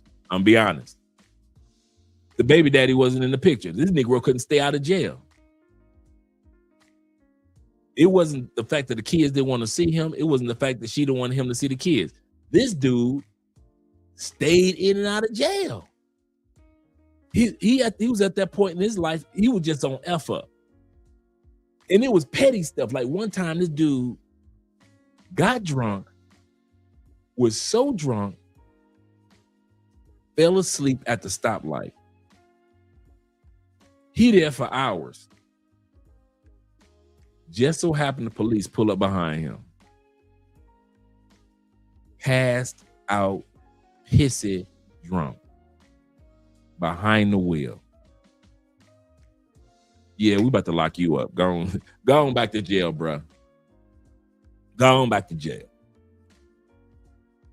So I gotta admit, I was like a lot of you. That's why I can admit when I tell y'all something, I know what I'm talking about. There was a part of me that I didn't want to see a brother going to jail all the time, but it made my journey as a stepdad a lot smoother. If you don't want to have your life right, and I do, it makes my transition a lot smoother. I ain't got to see you coming around all the time. I ain't got to see you come pick up the kids. Why? You in jail. And he stayed in jail on petty stuff, man. It wasn't never no major stuff. It was always petty stuff. He got in a fight at a bar. And you look at her being a professional woman, you're like, how did you being a professional woman have kids by this dude? And I was like, oh, well. So there were a lot of things that made the scenario a lot smoother for me. So I thought. But the deeper I got off into being a stepdad, step boyfriend first and then a stepdad, I started to realize the lies and the mind games. It took me a couple years, I won't lie, to realize how many mind games I had to play with myself to be a stepdad. It's so many mind games you got to play. And any stepdad that said that you don't, you're lying. That's why I say that's one of the mind games is stepdads are ornery. Stepdads don't think that they're ornery. They just think I'm doing what I'm supposed to do. No, you're ornery. You can't tell stepdads anything. A stepdad will fight a biological dad in a New York minute over them kids. Biological dads do not be coming to the house talking about, yeah, I want my woman back. Not all the time. Sometimes, but not all the time. So why do stepdads and biological dads get into fights if it's not over the woman? Stepdads feel that I put in so much work on a regular day. Who the hell are you to come because you're the biological father to say or to carry yourself as if my efforts don't matter? And that's what hurts. Stepdads don't get mad. I'm gonna tell you something. You know what stepdads get? Stepdads get hurt. I'm gonna say this again. Stepdads, you don't lie. Don't lie tonight. You don't get mad at the biological father. You get hurt because of the biological father. Because in that moment, the biological father is saying, my biology outweighs every effort that you put in. And when the kids or the baby mama acknowledges that, you feel hurt. You feel used. You feel disappointed. You are not just mad to be mad. You are disappointed, you are hurt, and you feel used because all he had to do was come with DNA. Remember I tell y'all the story all the time? My stepdaughter, we were in the car drive. I think we were about to drop her off at skating somewhere. So we're driving, and it was like right around her birthday. And so she said, look what my dad got me. Now remember, he always in jail, but he's out at this time period, got her birthday gift. Small little cheap chain with her initial on it. D, right? With the D on it. Boy, you would have thought, she probably like 13 at that time period. You would have thought that man went to Fort Knox and gave that young lady a brick of gold. It was a thin, paper thin. You dude, if she rolled over in her sleep, it'll break type of chain with her initial. And she was, bruh, it didn't matter all the homework I helped her with, all the dresses I paid for, all the shoes I paid for. It didn't matter all of the time. I'm the one that's dropping her off and her friends off at skating and gonna pick them up after skating. None of that mattered, bruh. Them trips to Disney World, taking them on a cruise, bruh, ain't none of that matter. I'm telling you that now. None of that matter. Cedar Point, none of it. Because when biological gave her that D, the world was at peace. I was not envious. And I had matured enough as a stepdad to realize, Dre, don't even be hurt. Don't even be disappointed. No, that's what I was. I was disappointed. I wasn't hurt. I wasn't mad. But I gotta admit, I was a little disappointed. I looked up, she was proud. She sitting up there like this. Showing her friends, look, girl, look. Couldn't tell her nothing. I'm sitting up there driving, looking at that. Okay, but as many gifts I done gave this woman, she's sitting up there just in love with that damn.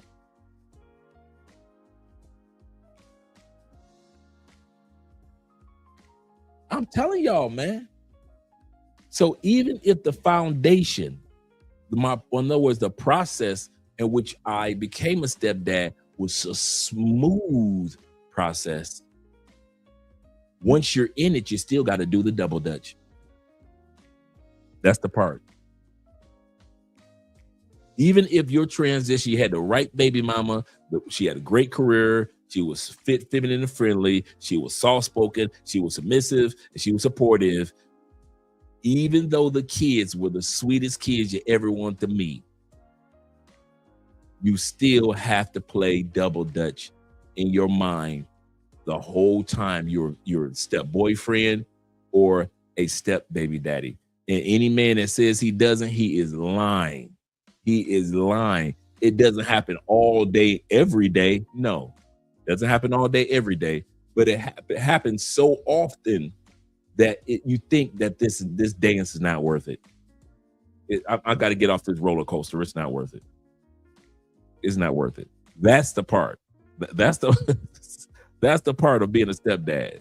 So even if you got good kids and a good baby mama, the scenario of being a stepdad is too many mental gymnastics, too many mind games you got to play with yourself to be a quality stepdad. And I don't mean just being a stepdad in the house. And I'm talking about you guys that are quality, really in a kid's life, really in the marriage.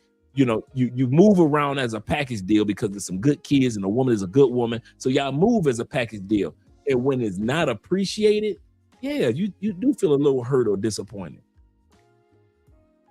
International Quiet Storm says this. He said, Dre, I think it's because you and Andrea's temperament is even keel and logic. That's true.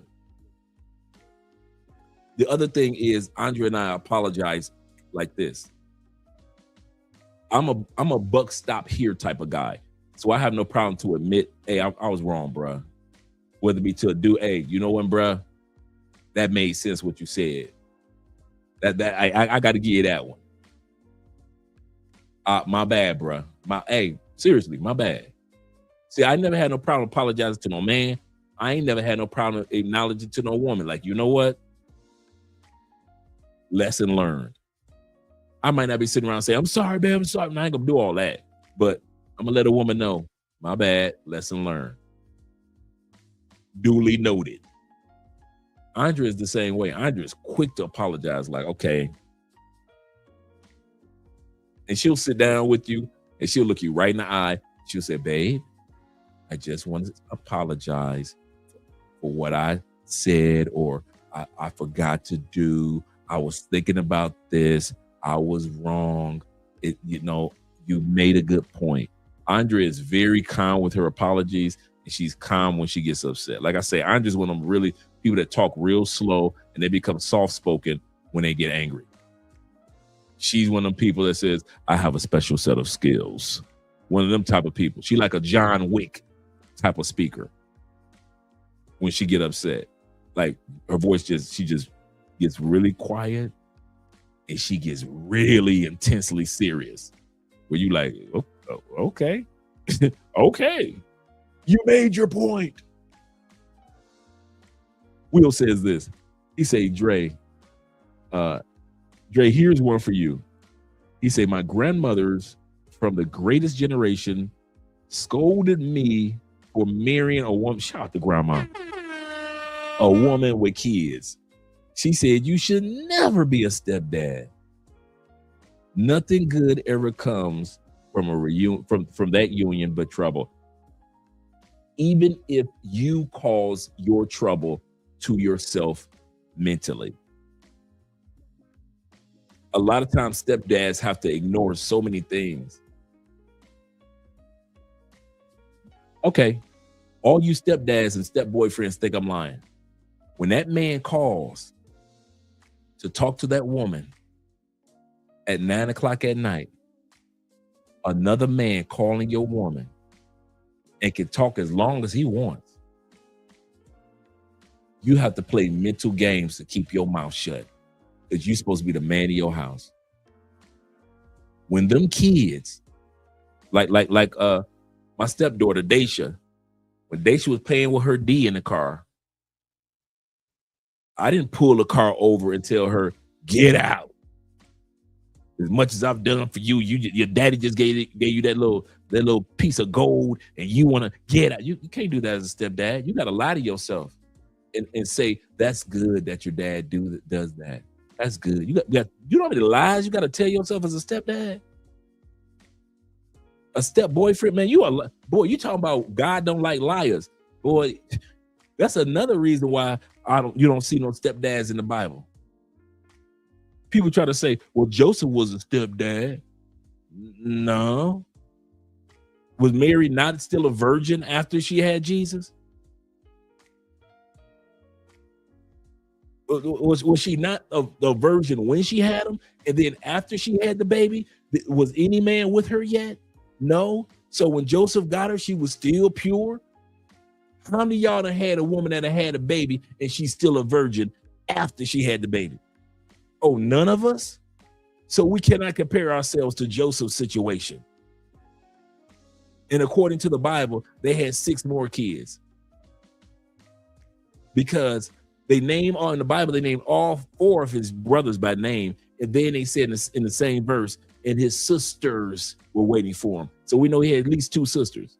Because in that particular verse, when he was preaching in Peter's house, and his mama came to the doorway, it said his brothers, and then the names off all 4, like James and Joshua. It was like 4 J's, kind of funny.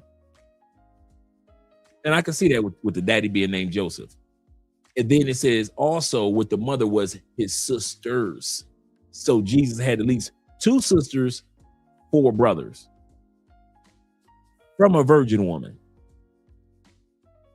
Our situations ain't the same as Joseph. So let's not talk about, well, God called Joseph to be a stepdad. Completely different scenario, completely different results. Completely different.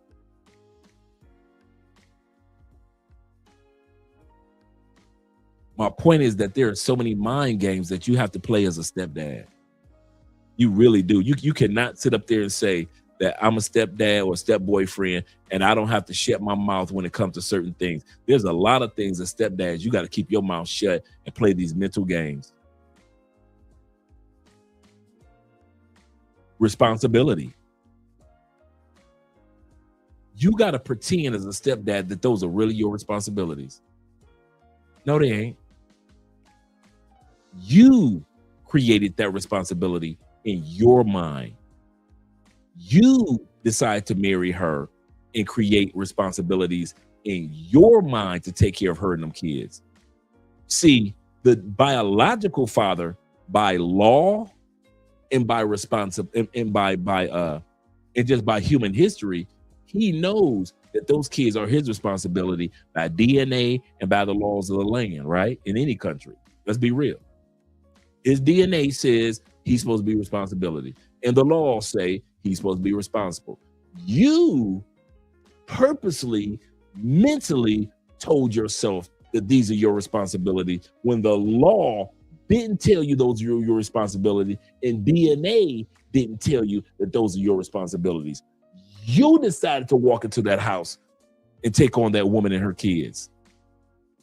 There are so many mind games you got to play and lie to yourself, and just lies upon lies upon lies all the time, and denying yourself and pretending, no, it ain't like that, Dre, it's like this. And you can say, well, my situation is, all of us stepdads will always say, my situation ain't like that, it's different. Why? Because the other lie you got to tell yourself as a stepdad, I'm not honoring, I'm just being honest. I knew what I was getting into. All these lies. No stepdad knows that he's going to get into these mental gymnastics. Why do you think 66% of blended families divorce? Why do you think 66%? You almost got a 70% chance the moment you marry her that marriage is going to break down like your old Altima about to break down. And why do you think stepdads are twice as likely, 61%, to where traditional fathers file for the divorce at a 20 to 30% clip? Double that for stepdads. Why do you think stepdads file for divorce at 61% of the time? Why? Because you get tired. It is exhausting lying to yourself like that all the time. Playing these mental games subconsciously. Stepdads, you do it so much for so many years, you don't even notice that you're doing it anymore, but you're still doing it. Like I said, my stepdaughter, she came with that D from her dad. We were like 3-4 years into the marriage. I think she was going on 14, not 13. I met her at 11.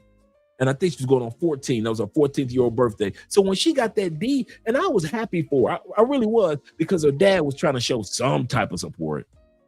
And 9 times out of 10, it was his mama and his daddy that paid for it, because he came from a good family. He just was the black sheep of the family.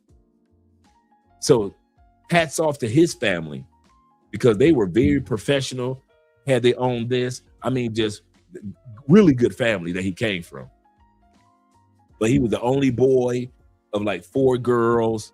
And so he was spoiled. And so when he became an adult, he was spoiled. And he just ended up out of jail all the time. So I believe 9 times out of 10, the grandparents bought Daisha that chain and said, this is from your daddy. Right? But that doesn't matter. That doesn't matter. Because when I was in that car, no matter who bought that chain for Daisha, it was my job to play as an adult, play my mind game. Oh man, that's nice, Daisha. Ooh, what? When did daddy give it to you? I ain't mad at you. Go ahead, show off your thing. I got to do all these mind games. I got to lie, because I know that this is not my biological DNA. So who am I to bust the bubble of a child? You're constantly lying. You constantly got to, everybody's, when a baby mama mad, come on, all you stepdads and step boyfriends. When the baby mama is mad and she's had a bad day because she just got off the phone with the biological father who said, I can't pick up the kids this weekend. And you and her had plans on doing a staycation. Meaning y'all had a hotel room already set up on the other side of the city. Y'all was gonna spend the weekend together just doing romantic things. Guess what, stepdad? That dream is deferred because them kids ain't going nowhere because the biological dad ain't gonna pick them up this weekend. So now here you go. Two things you got to do. You got to lie to yourself and say, I ain't that mad. I ain't that mad. Even though I got reservations, I ain't that mad. Even though I had dreams of hitting that coochie in a jacuzzi, I ain't that mad. So you got to lie to yourself. And then at the same time, you got to calm your wife or your girlfriend down from being pissed because you the man. So now you got to listen to her vent and just talking your ear off. And then you turn around and don't be dumb enough to be like I was. Well, what happened? When you ask a woman who's already pissed at her baby daddy, what happened? You just opened up yourself for another 30 minutes of talking. And then the other dumb question we do as stepdads, well, what he gonna do? So now you realize I got to lie to myself like I give a dang about what this other man didn't do. Like I care. I got to sit up here and be consolent and I got to be baby. It's going to be all right. Year in, year out, year in, year out, year in, year out. Are you really ready for that? Bruh. You lose your job or your job just said we laying people off for 90 days. Now you stressed. You ain't stressed because you try to make sure your house is taken care of with your wife or your girlfriend and you. You stress because for the last 4 years, you've been taking care of you, your wife/girlfriend, and them 2 kids in that other room. Them kids ain't done nothing to nobody. And you got laid off. And now as a stepdad, now you got to tell yourself lies and put pressure on yourself economically as if you were a real dad putting stress on yourself economically. You purposely put yourself in a situation that what if your money got funny one day, you still gonna have to take care of them kids like they're your DNA. And you do. And then years later, they grow up and they want to spend more time with their biological dad than you. And you thinking like, I'm the one that paid for them braces.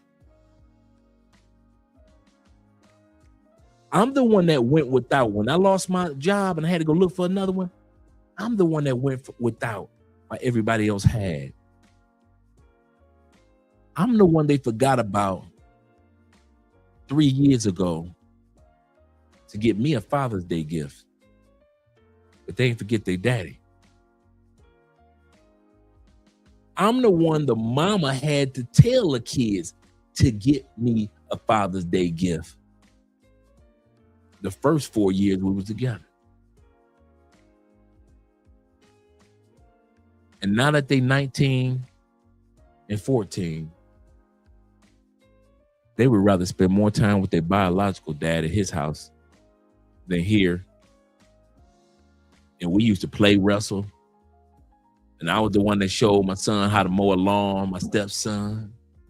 And I was the one that showed my stepdaughter how barbecuing is really done, how you really make that barbecue sauce pop. I was the one that did that. I bought my first stepdaughter her first cell phone. You get the reminiscing off of all that. And here's the kicker. Ain't nobody tell you to do none of that stuff for the last 10 years. God ain't tell you to do it. Your mama ain't tell you to do it. Your friends, they ain't tell you to become a stepdad. Your homegirls ain't tell you to do it. Your co-workers ain't tell you to do it. Your pastor, your imam, or your priest didn't tell you to do it. The only person that was dumb enough to tell you to do it, become a stepdad, take it from me, is you. You're the only one that told you to become a stepdad. Do not say that God called you to be a stepdad. There's nowhere in the Bible God called somebody to be a stepdad. Nowhere. You can't put that on your mama because your mama will not put that evil on you. Your mama be like, are you sure, baby? Are you sure she got 3 kids, baby? You sure you want to be with them 3 kids? Your pastor, don't put that on your pastor. Don't put that on your priest. Do not put that on your imam. Don't put that on the people. Don't say your co-workers talked you into it. You know your homeboys told you to hit it and quit it. You were the one that fell in love. Don't put that on your homeboys. Don't even put it on your homegirls. Because your homegirl's going to say, she seems nice. Are you sure? The only one that was 100% on your team for you to jump into that dang double dutch known as stepfathering was you. You did it to yourself. So when everything didn't go the way that you wanted, in other words, the kids grew up and they wanted to spend more time with their daddy, you put yourself in that situation. Ain't nobody tell you to do that. Ain't nobody give you a pat on your back. Nobody did that. Nowhere in human history do they say a real man would. I'm so proud of all the stepfathers out there. No. They're proud of this avatar that we're going to talk about tonight. Because the rest of us were not called to be stepdads. But these dudes in this avatar, you were. And that's why women hunt for you. I wasn't supposed to be a stepdad. I don't fit in the avatar. Many of you dudes who are stepdads, the reason why it's so frustrating, watch, by the time this episode ends, you're going to realize that's why the hell I don't like being a stepdad, because I don't fit in that stepdad statistical avatar that we're going to look at tonight. Now let me shut up because we've been sitting here for 2 hours. I'm gonna holler at you guys, and then we're gonna hit to the video. My brother Chris Jeezy says that he said it's the most ungrateful duty in the world. The mother will never keep things in order. No, because they think things are in order by not being in order. He said, I'm dipping in Will. Will says, he said that's a good rule to follow. He said most women with children, in my opinion, have issues just to stay around long enough to find they ain't ish and nothing but nothing but drama, shame, and dash that, bro. That's serious. Let me go to my brother, men supporting men. He said my dad was a third baby daddy, and even my mom didn't want me to be a stepdad. That's a good way of putting it too. Even your mom told you, like, you know what, son? Yeah, enough is enough. Let's go to the videos, guys. Let's go back to the beginning of the video because we hadn't gone far anyway. I'm gonna let this ride for a bit. What is a man's incentive for being a stepfather, y'all?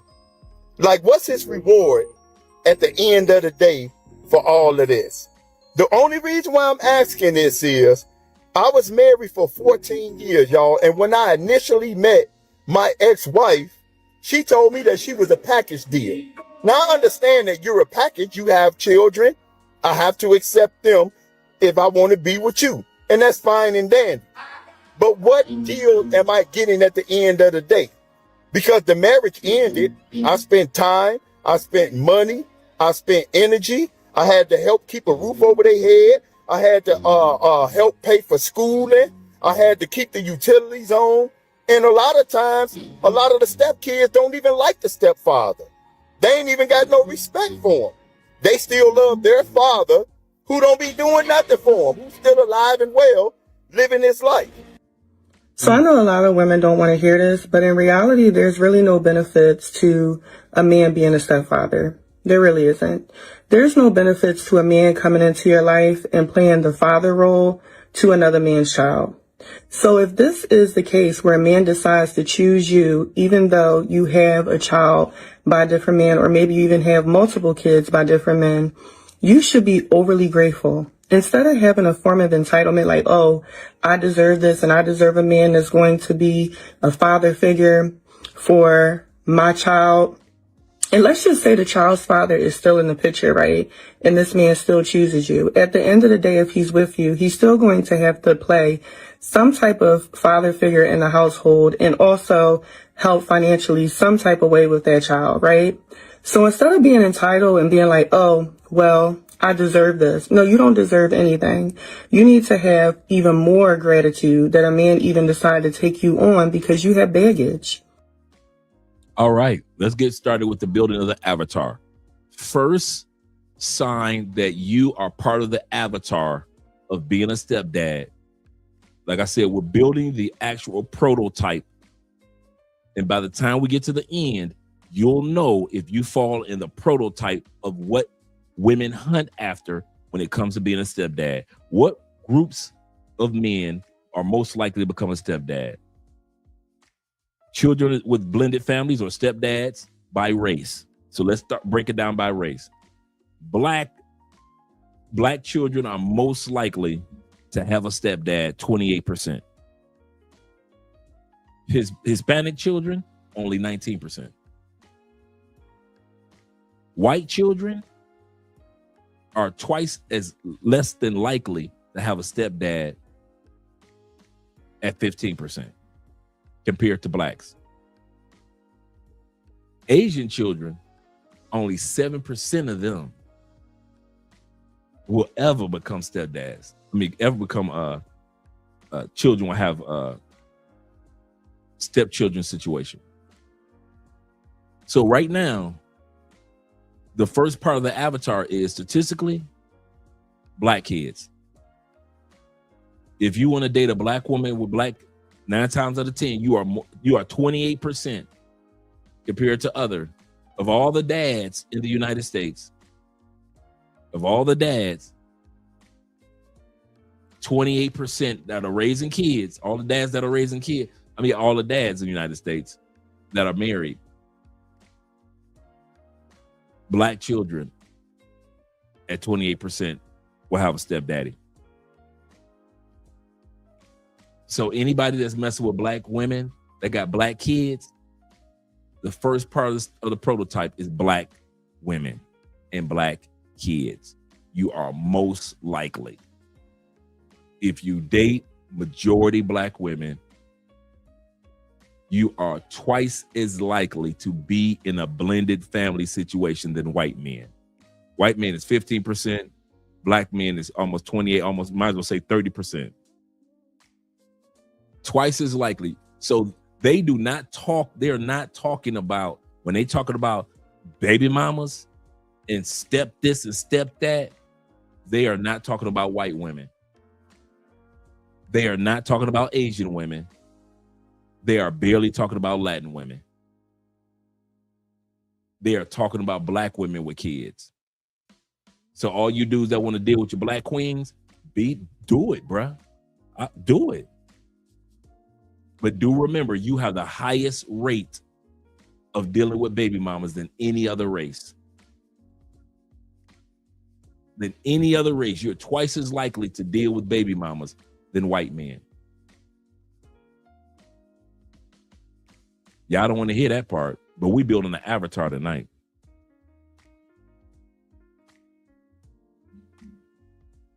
I just wanted to really get on here and give a special shout out to men who take care of other men's children. And the man who steps up to be that great stepfather and leads those children in the right direction along with that. You notice that it's the black women that's talking like this. You notice if you go all over TikTok, you might find a couple of white women like that talk like this. Okay. How many of y'all have seen Asian women on TikTok talking like this? For all the Asian men that step up and become stepdaddies, you never heard that? I mean, you can go on all over different platforms. You can look for some. The stat I just gave you. Only 7% of Asian families are step parents. So you ain't gonna hear no Asian women all over social media talking about you a real man if you take care of. You don't hear that? When was the last time y'all saw a video by a bunch of white women that said, we just want to thank you for stepping up and being a real man. Have y'all seen that, white women?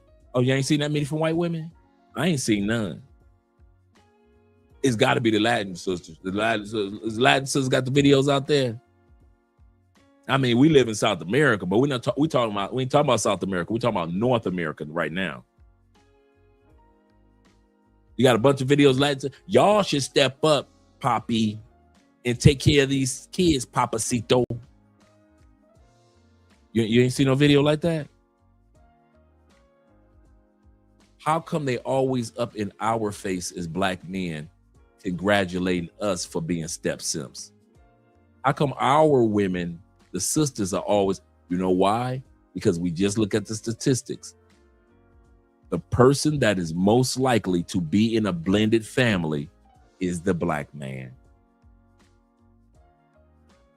Black man, we're just going by race right now. We're just talking about race. We're going to talk about education. We're going to talk about economics. We're going to talk about a lot of things. So when I say we're building up, the first thing is the first prototype of what women look to hunt after, to go after. If they're looking for a stepfather for their kids, first person they looking at, you got to be black, because ain't nobody else falling for that ish. So all you white brothers that's watching, this is lemonade night. All you Asian brothers watching, here's to you. You Latino brothers, you Latin brothers in the States, I got you, bro. But you black men, yeah, y'all get vinegar. You don't get lemonade tonight. You get vinegar. Statistically, you are more likely than any other race to fall for that BS. We just hit the first plateau. The first plateau was race. Don't be mad. Those are the stats. Don't be mad at me. Those are the stats. If you are a black man, you are more prone to have your women try to convince you to be a stepdaddy than any other race. Asian women don't try to convince their men to be stepdaddies. Latin women in America, for the most part, does not try to convince their men to be stepdaddies compared to black men. White men are twice as less likely to be try to be encouraged or pushed into being a stepdad compared to black men. If you are a black man, you are twice as likely compared to a white man to be pushed and pressured into being a stepdad. Sorry, black men. It's just the facts. And like I said, I'm going to drop the link to the Pew Research Center article on this. My brother Kofa says this. He said, looks like our likelihood of being stepdads and how high our divorce rates are. The numbers aren't lying. Absolutely correct. Absolutely correct. Let's continue on. So that's why you hear these ladies saying, oh, you black men, thank you for being stepdad. The reason why they're a real man, because they're talking to a type of man. Remember I said that? They are hunting and stalking a type of man, not all men. They're not talking to the Asian men when these ladies are talking. They're not talking to the Latin men or the white men or the Middle Eastern men when these ladies are talking. They are talking to your black ass. So let's continue on. That mother is very strong. I see that men get called weak because they raising another man's child. That's not being weak. That's called a man. A man is very. See that? Let me bring it back what she just said. You see how they hype up? What men are they talking to? See, we often hear them talk, but we never ask ourselves, who are these women talking to? The first level, who they're talking to, are black men. We're the only ones dumb enough to fall for this rhetoric. black men. With that mother is very strong. I see that men get called weak because they raising another man's child. That's not being weak. That's called a man. A man is very, very, very, very far from weak for stepping up to the plate and taking care of a responsibility that he did not create.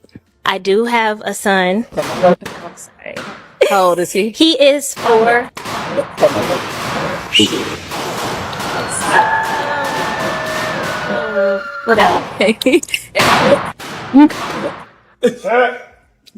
Because all a stepdaddy is a simp who settled for something he didn't deserve. Like, what the hell do I look like taking care of another man's sperm? Like, y'all know how deep that shit go? Like, a lot of these women done brainwashed a lot of y'all niggas into thinking that shit is so cool, bro. It's to being a stepdad, it's to taking care of another man's child, to taking care of another man who came in her child, bro. That shit is crazy. But it's what these women are brainwashed a lot of these guys to be. You know what I'm saying? And a lot of these times, bro, these women, they have soul ties to the man they have children with. Do you know what women go through? Do you know what happens in that delivery room with the male and the father and the child that's conceived? You really think she's about to forget that guy? And you think you're just about to come in and change her whole mind, and you think you're going to be the best thing she done ever had after she already done created life with another man? Shit is crazy, bro. You know what I'm saying? A lot of these women are damaged, bro. That's why they can't hold on to these relationships. Something women will never, ever admit to you about is that the moment you become the stepfather to her children, she loses all respect for you. She might use you because you're very useful and you're looking after kids that aren't yours, but she can't respect you because she would never do the same if she was you. If you ever asked her, let's see your kids every 2 weeks, or let's see your kids on the weekends, but we live with my kids and you cook and clean and look after my kids, or your kids will see once in a while, she would tell you to fuck off. So the fact that you're willing to do that, you're willing to see your kids every now and then, and you're willing to just put all your energy into her kids and raising her kids over and above your own, who can respect somebody who chooses that? She's making an excellent point. If the shoe was on the other foot, would these women want to be with you? All you stepdads out there, since you think you're such a good guy, if your kids were living with you both and she could only see her kids every other weekend, would most women sign up for that? Let's be real. Would most women that you guys are married to sign up for that? If you had to convince the woman that you are in love with who has kids to only be able to see her kids every other weekend, but you guys are going to from now on live full time with your kids, how many women you think will sign up for that? Yeah, that's what I thought. So when y'all stepdads be talking, that's all y'all doing, talking. The dumbest thing. Being a stepdaddy is the most vile shit you can do to yourself as a man. Cause like, she don't really love you for real. She don't really fuck with you for real. It's just more so just the presence of having a man in the house. And it's like, oh, he's gonna provide for me. He's gonna do what my other baby daddy did do. They don't give a fuck about that nigga. Cause he'll never be the real thing. The child is never gonna respect him. When nigga get to yelling it too loud at the mama, shit, the son wanna jump in and whoop him to sleep. Food just 'cause she gave you that cat, cooking you them fish and grits in the morning, eating that dick out the bone. So it should never give, oh, I'm finna move my PlayStation in here. I'm finna lock in with you. We finna start taking trips. You degrade yourself as a man, as a stepfather. That's just my opinion. All right, let's look at the next stat. So we looked at the race. Now we're gonna look at the economics. This one is crazy. This one, by the Pew Research Center, when it comes to building the avatar of the stepdad, first of all, he's got to be black. Secondly, economics. You are more likely to become a stepdad if your income is right around the $30,000, $40,000 per year. 50% of stepdads are broke. 30, 40,000 a year. Those men who make 30 to almost 80,000 a year, 43% of you are willing to be stepdads. Guys that make 75,000 and up are less likely at only 36% of the stepdad pool. So the more money men make the less likely they are to become stepdads.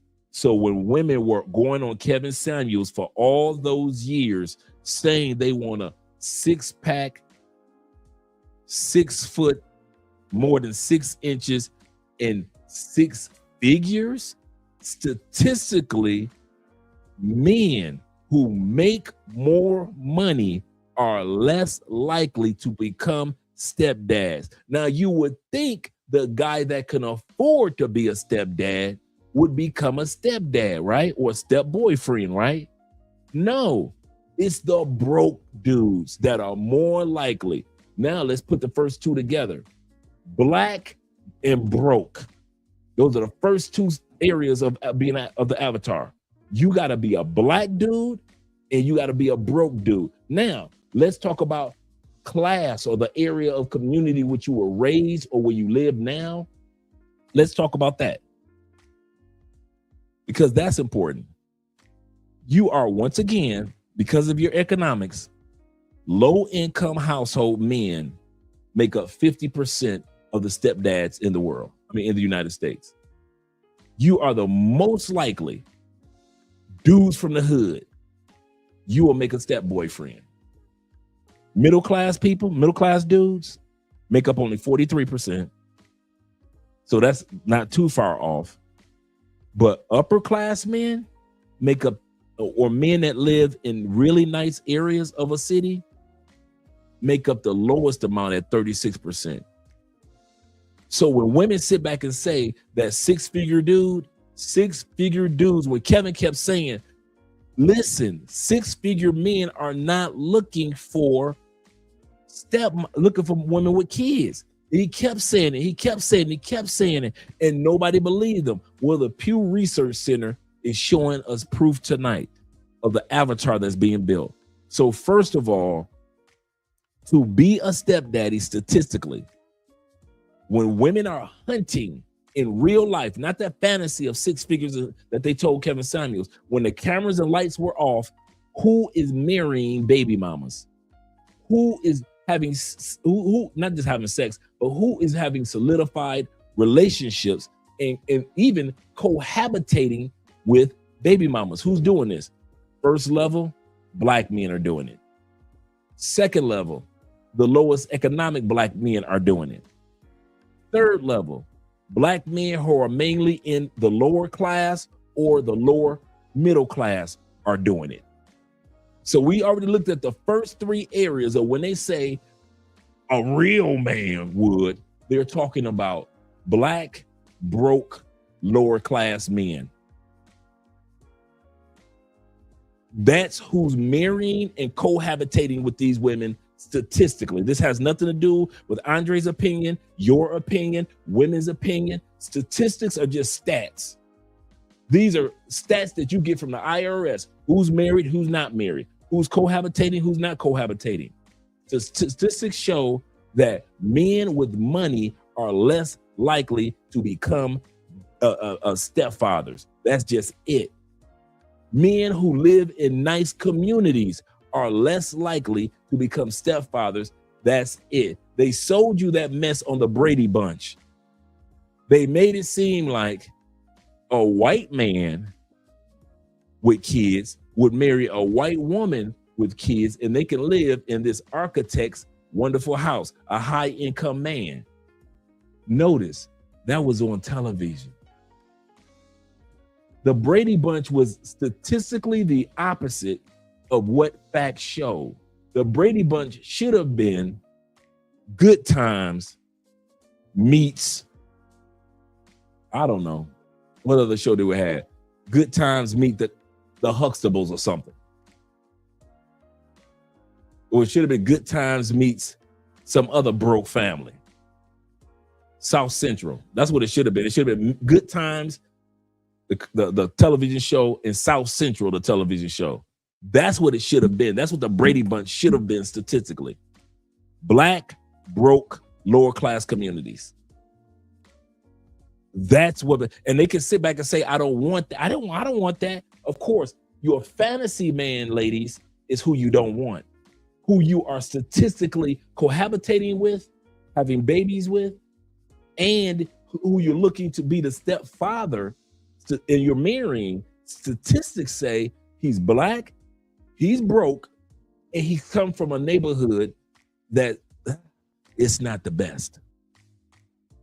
We just looking at those stats. Oh, we about to look at some more. We're gonna look at some more tonight. I told you, most of us dudes don't even fall in these categories, so you don't even have to worry about it. You don't even fall in these categories. Our brother Kofa says this.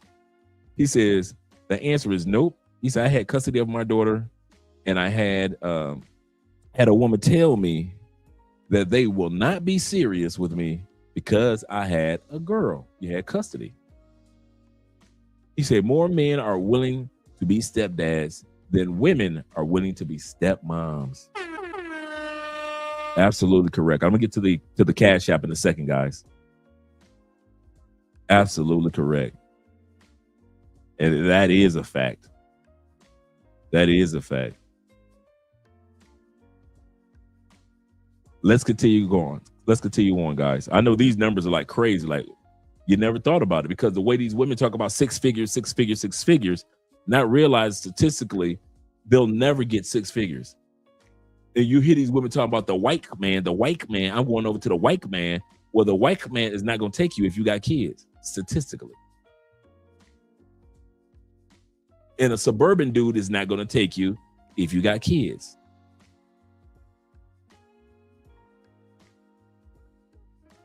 Let's continue on. Continue on with the video. They be like, they want a rich man. Rich men don't. Ain't no rich dude sitting around like, I wonder what Keisha with them 3 kids is up to. I feel like changing a life today. It don't happen. It's unreal. A lot of women have this idea of the great, perfect man, right?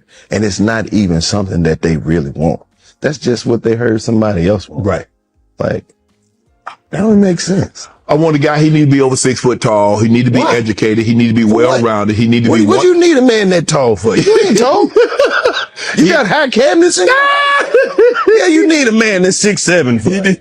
He needs to be well-read. He got to want to travel when they ain't been nowhere. Why? But I'm just saying, that's what they want.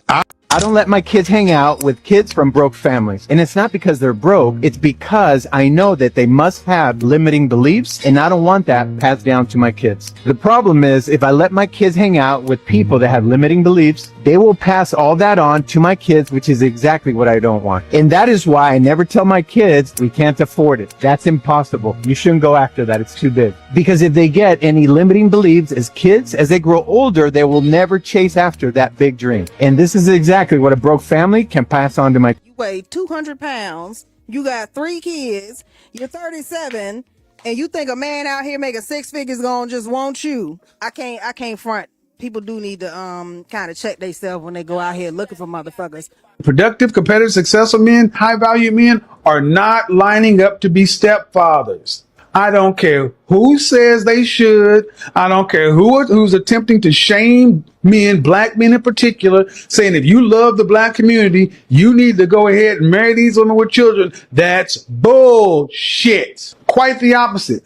I think that if that's the case, I think it should be the other way. If these single mothers love their black community so much, they should be doing what they can to make their children not a liability, but an asset. They should be doing more than single women to prove to the men that would marry them that they are a worthy candidate to be their wife, and that they will be grateful, appreciative, and pay that man back for taking a risk in marrying a woman with a child. That's right. It's your child, ladies. It's not his child. And trying to make a single man responsible for a mother with a child's responsibility is crap. You ladies need to stop listening to men who are trying to shame men because of choices you made as an adult. I'm not shaming you. My mother was a single mother. But there's this notion that somebody needs to come along and to show they love the community, they need to fix it. No, the pressure needs to be put on the people who did it, the women.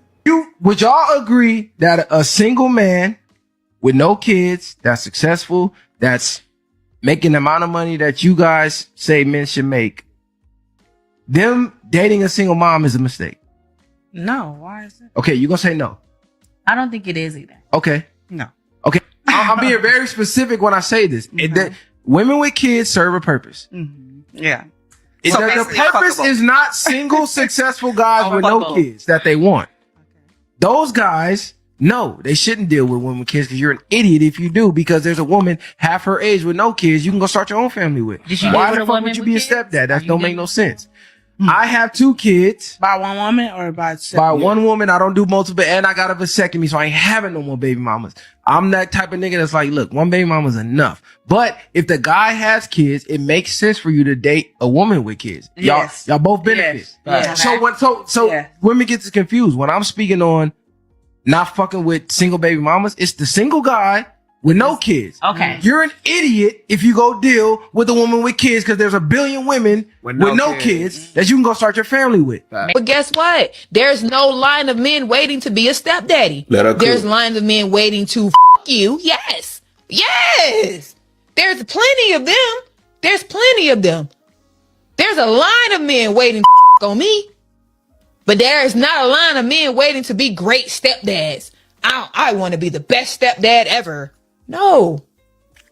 So although that may be her reality, y'all women, the average woman, y'all need to get that shit out y'all mind. All right, number 3. He said, I never understood why guys get themselves neutered. I'm generally confused about this. I can understand why. I can understand why guys do it. I have. Yeah. You can call it neutered all you want. I call it being responsible. I'm not about to sit around and wait for a woman to be responsible for what happens with my future. So whether I got a vasectomy or the next man got a vasectomy, and you can reverse it anytime you want, I'll be getting my reverse next year. You can get reversed. I got plenty of friends that got them after I got mine. Got it reversed, and they got buku kids. To where y'all running around, you don't want to wear a condom. Y'all having these kids by women that you only want to have sex with a couple times. To where I can smash the same chicks, and I do wear condoms. And I ain't got to worry about nobody talking about something. Use this baby's pappy. Y'all have fun with that one. But I often say, to each his own. Let's look at this one. Education. So we already talked about income. We talked about the class, and we talked about the race. We're building the perfect baby daddy. Education. Who becomes a stepdad? The highest level, check it out. The highest level of stepdads are dudes that went to high school or less. Did you realize that? You would think, let's be for real. You would think the way that women talk is the most educated dudes that's becoming stepdads. They got a chance to have the educated dude as the stepdad. The dude that went to trade school, the dude that got a career, the dude that graduated high school, or whatever it may be, right? You would think that, right? No. Statistics show that 28% of fathers out there, the ones that become stepdads, are guys that are, of the stepdads, are less educated. Dude that went to trade school or just some college, 23%. And dudes that got a bachelor's degree or more, only 9% of them ever become stepdads. Let's read it again. Those that went to high school, graduated high school, or didn't graduate high school, 28% of them dudes that dropped out become stepdaddies. Now, what the rest of the dudes did with their lives, I don't know. But we know that the dudes that are most likely become a stepdaddy are dudes that dropped out of school or were just graduating high school. And the dudes that went on ahead and got a bachelor's degree or some type of trade are less likely to become a stepdaddy. So if you're a tradesman or if you got any form of post-secondary education, this is your lemonade moment. I'm not talking to you. This is your lemonade moment. I'm not talking to you. You dudes that went to trade school, you electricians, I ain't talking to you. Plumbers, truck drivers, I ain't talking to you. All you dudes with some type of degree, I'm not talking to you. The high schoolers, the dropouts, you black. So let's look at the avatar. If you're a black male, if you make a certain amount of income, a lower income, if you live in a low class neighborhood or a low middle class neighborhood, if you are less educated, you are more likely that women are able to convince you to be a stepdaddy than to convince an educated man or tradesman.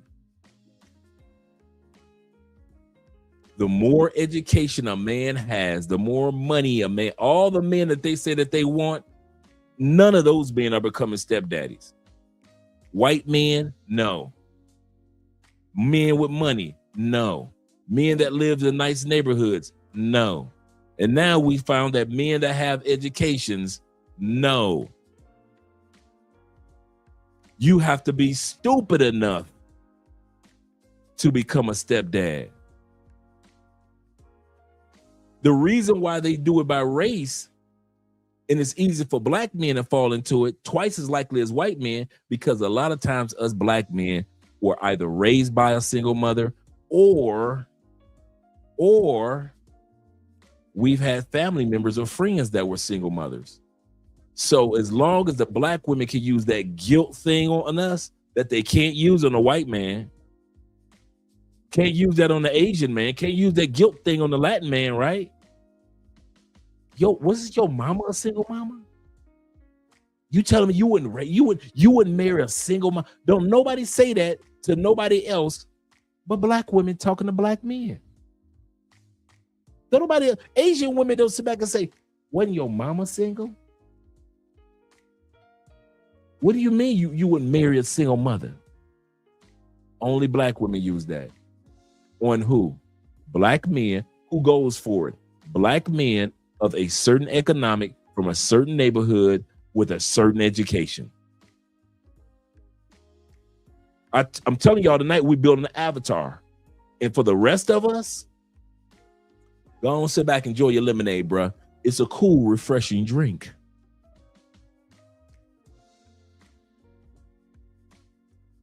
That's why I say a lot of you dudes, this is going to be a lemonade night. It's just entertainment. You ain't got to worry about it.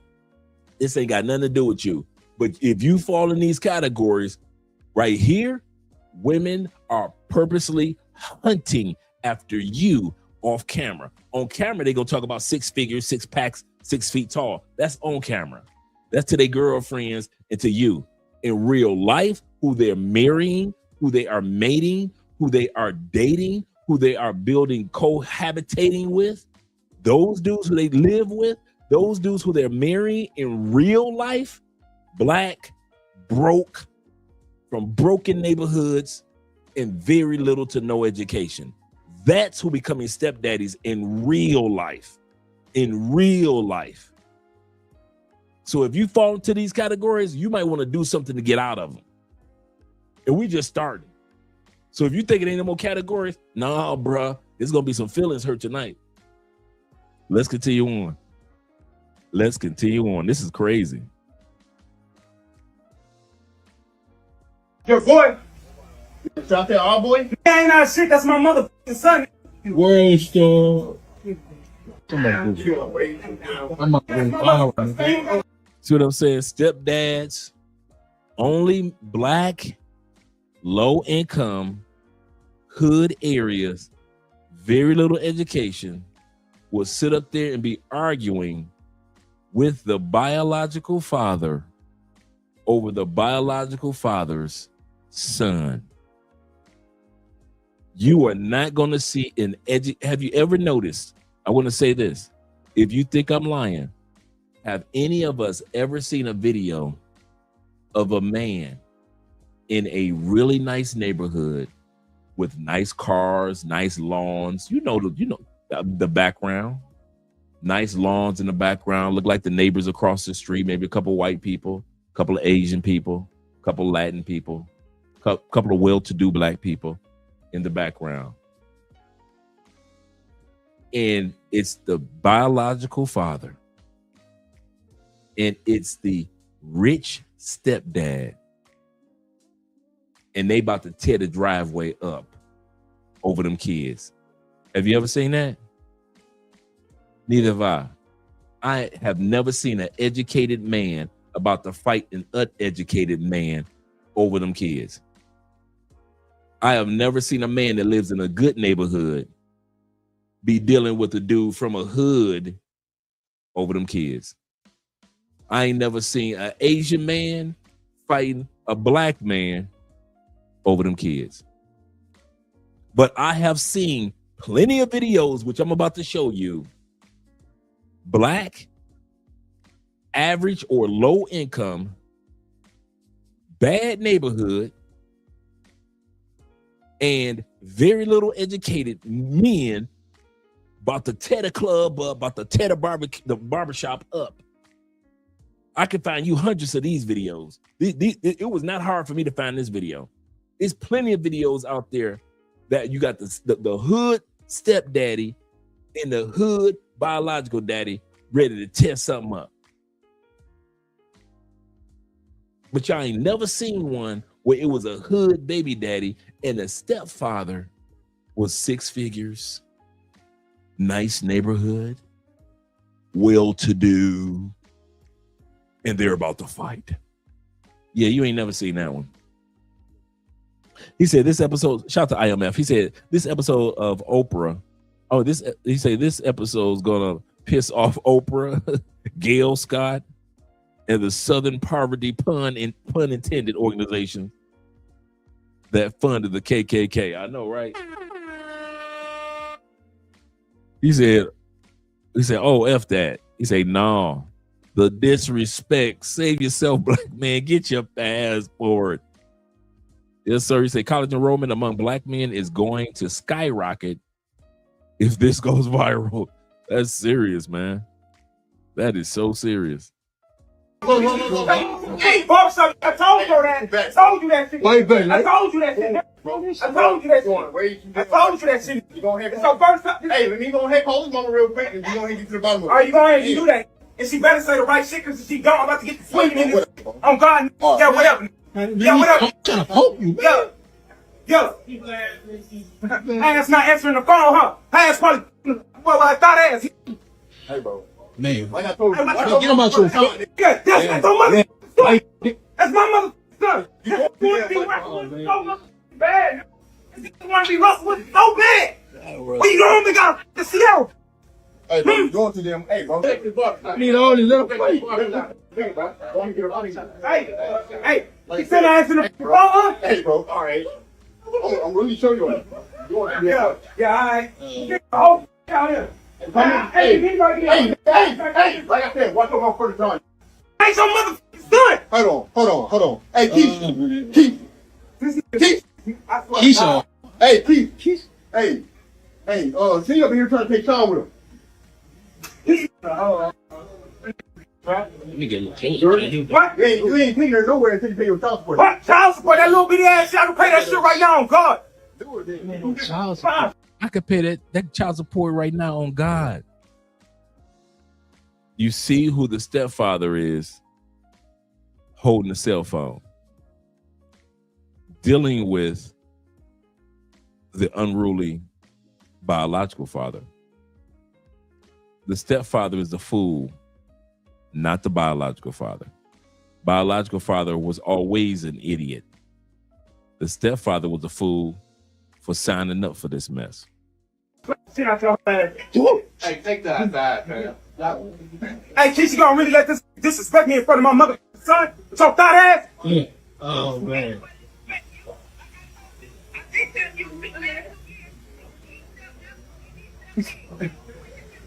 Hey, call that. Hey, I'm getting my motherfucker. Come going. Hey, Mike, I appreciate you, but I need my son. I need my son. Hey, let's wrap this shit up. I need my son, man. All right, bro. Give me my motherfucking son. Hey, don't kill my son no more. I'm shit out your ass. Yeah, all right. Yeah. Come on, like, man. Yeah, all right. Let's go. All right. Man, you gonna let him take him like this? Shit out your ass. Come on, Russell. Was you letting him take? Hey, man, it's his son. It's his son. He called my man Russell Wilson. He said, "Come on, Russell." Somebody called it. Who was that called it? D-Pain, you called it, man. My man said, "Come on, Russell Wilson." You called it.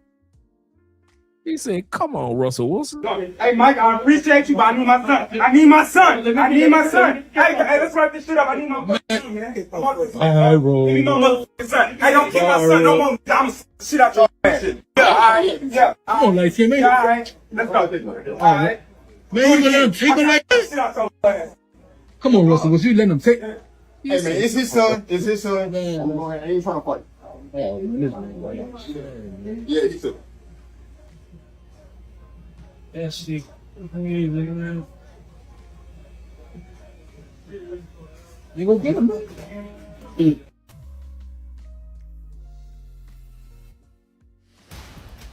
Once again, men compete for their status in fatherhood supremacy. But this year, the ultimate battle is waged between dad and stepdad. I'm taking my family back. I have to do this for little Bradley.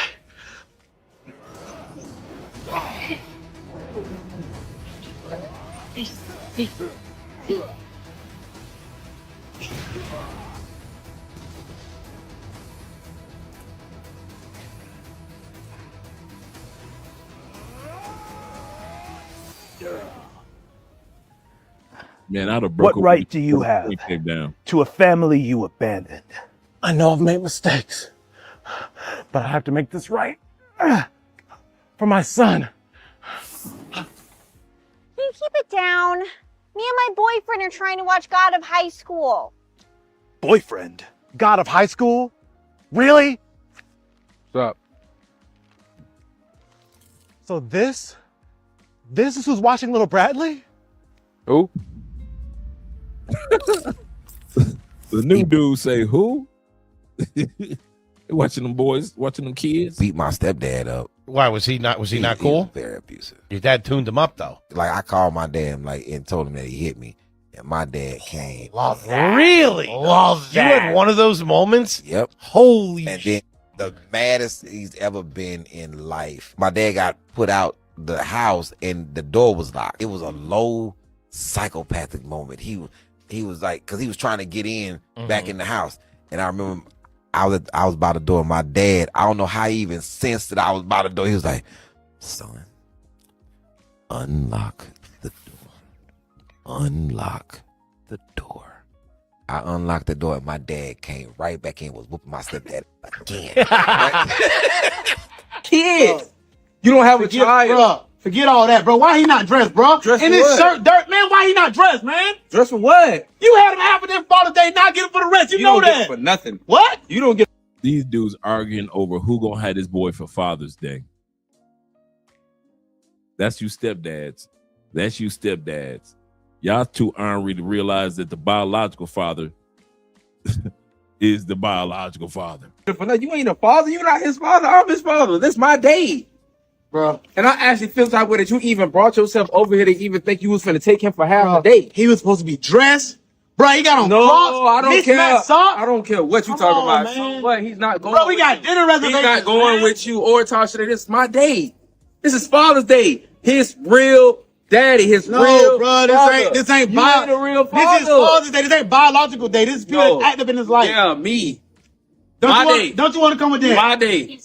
My day. Okay, you just say yes, sir. My day.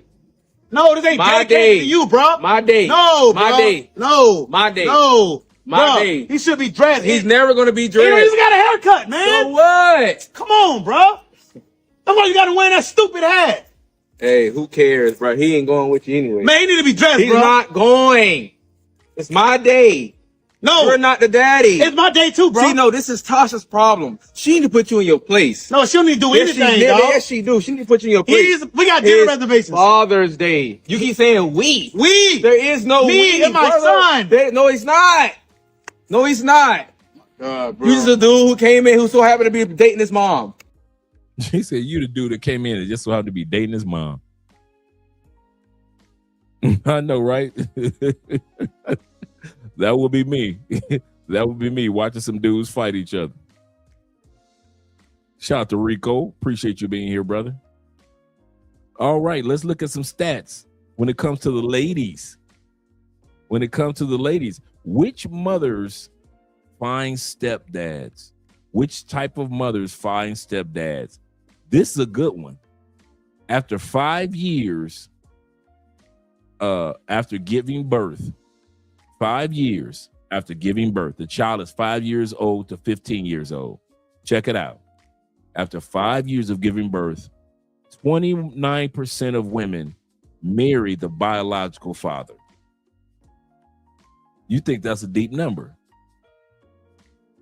But after 5 years of having that baby, 36% of you dudes will come stepdads of a 5-year-old. 36% of y'all, if that child is 5 years and older, y'all gonna marry her. Now, let's put it all together though, before we look at the rest of it. Who is marrying her? Who's that 36%? We just been looking at it. That 36% of, he's most likely black. He most likely comes from a low to middle income. He most likely lives in not the nicest neighborhood of all. He most likely only graduated high school and maybe some college, or he was a high school dropout. When they say the 36%,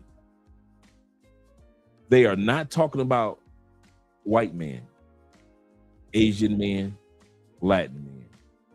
When they say 36% of these women after the first 5 years of giving birth marry the stepdads, they're not talking about those dudes. They're not talking about educated men. They're not talking about men that come from nice neighborhoods. And they're not talking about men that make a really good income. So the more money you make, the nicer neighborhood you come from, the better your education, whether it be trade school or post-secondary education. And the fact that you ain't black, you are more likely to be enjoying lemonade because this ain't got nothing to do with you.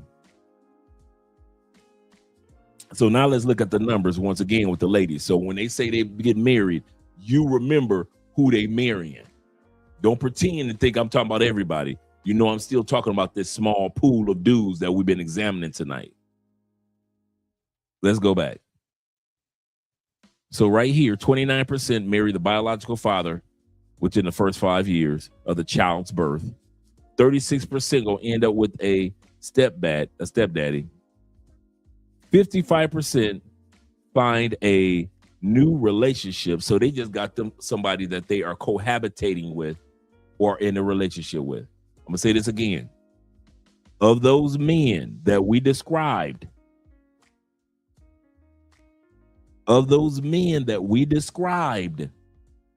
black, low education, low income, bad neighborhood, if we take the stepfathers that's going to marry them and the guys that are going to be cohabitating or just a boyfriend, 55%, you are looking at a huge pool of men that fall in that category.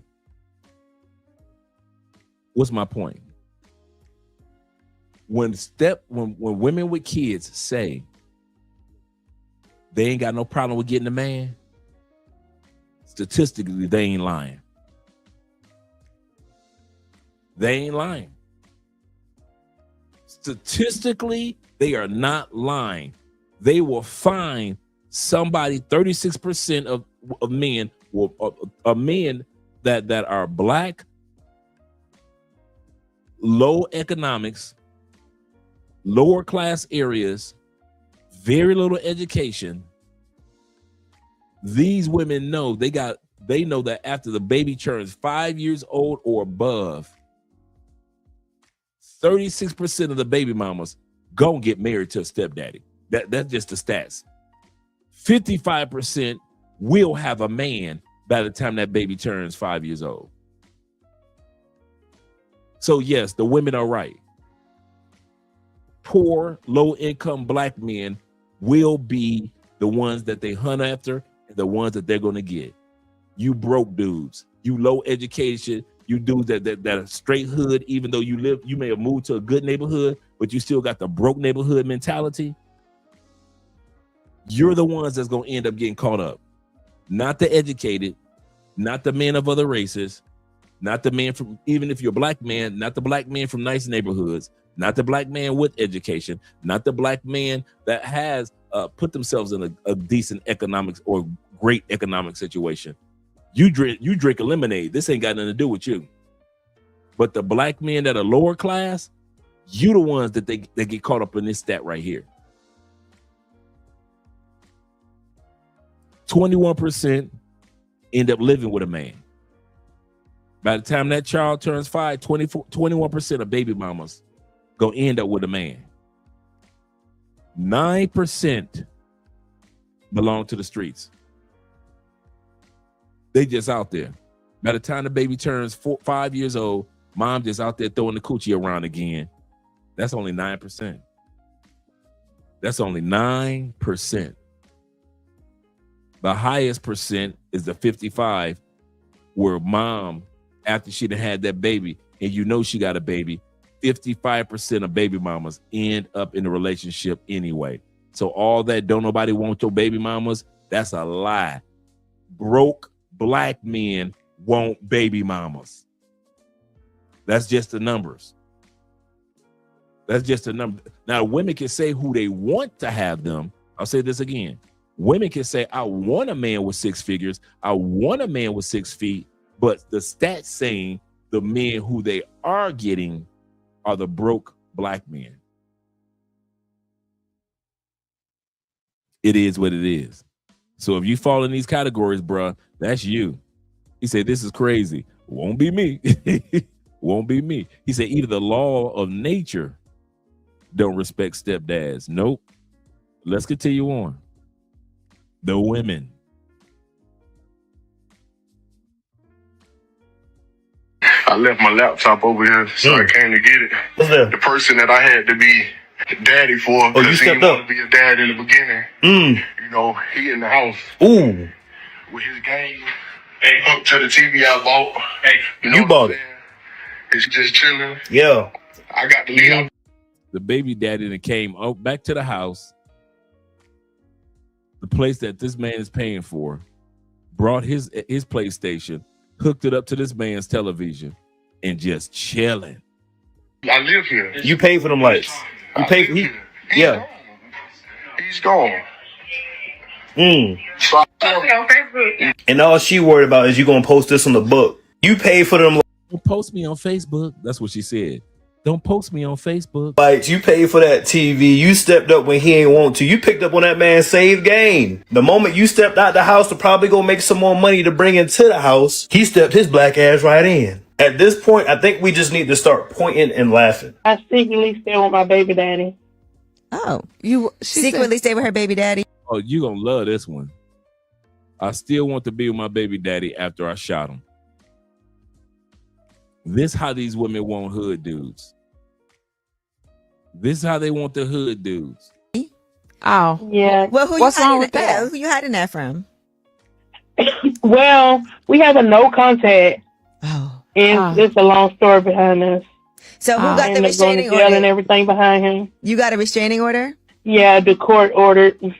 Why? Because I shot him. Oh my God, girl. So you just stand with him or y'all still cracking? Oh my God. No, we haven't spoken in the last 2 years. You stay with him, but y'all don't speak to each other? Oh no, I don't stay with him anymore. I run into him every now and then, and he tried to fight my new boyfriend, and it's just a mess.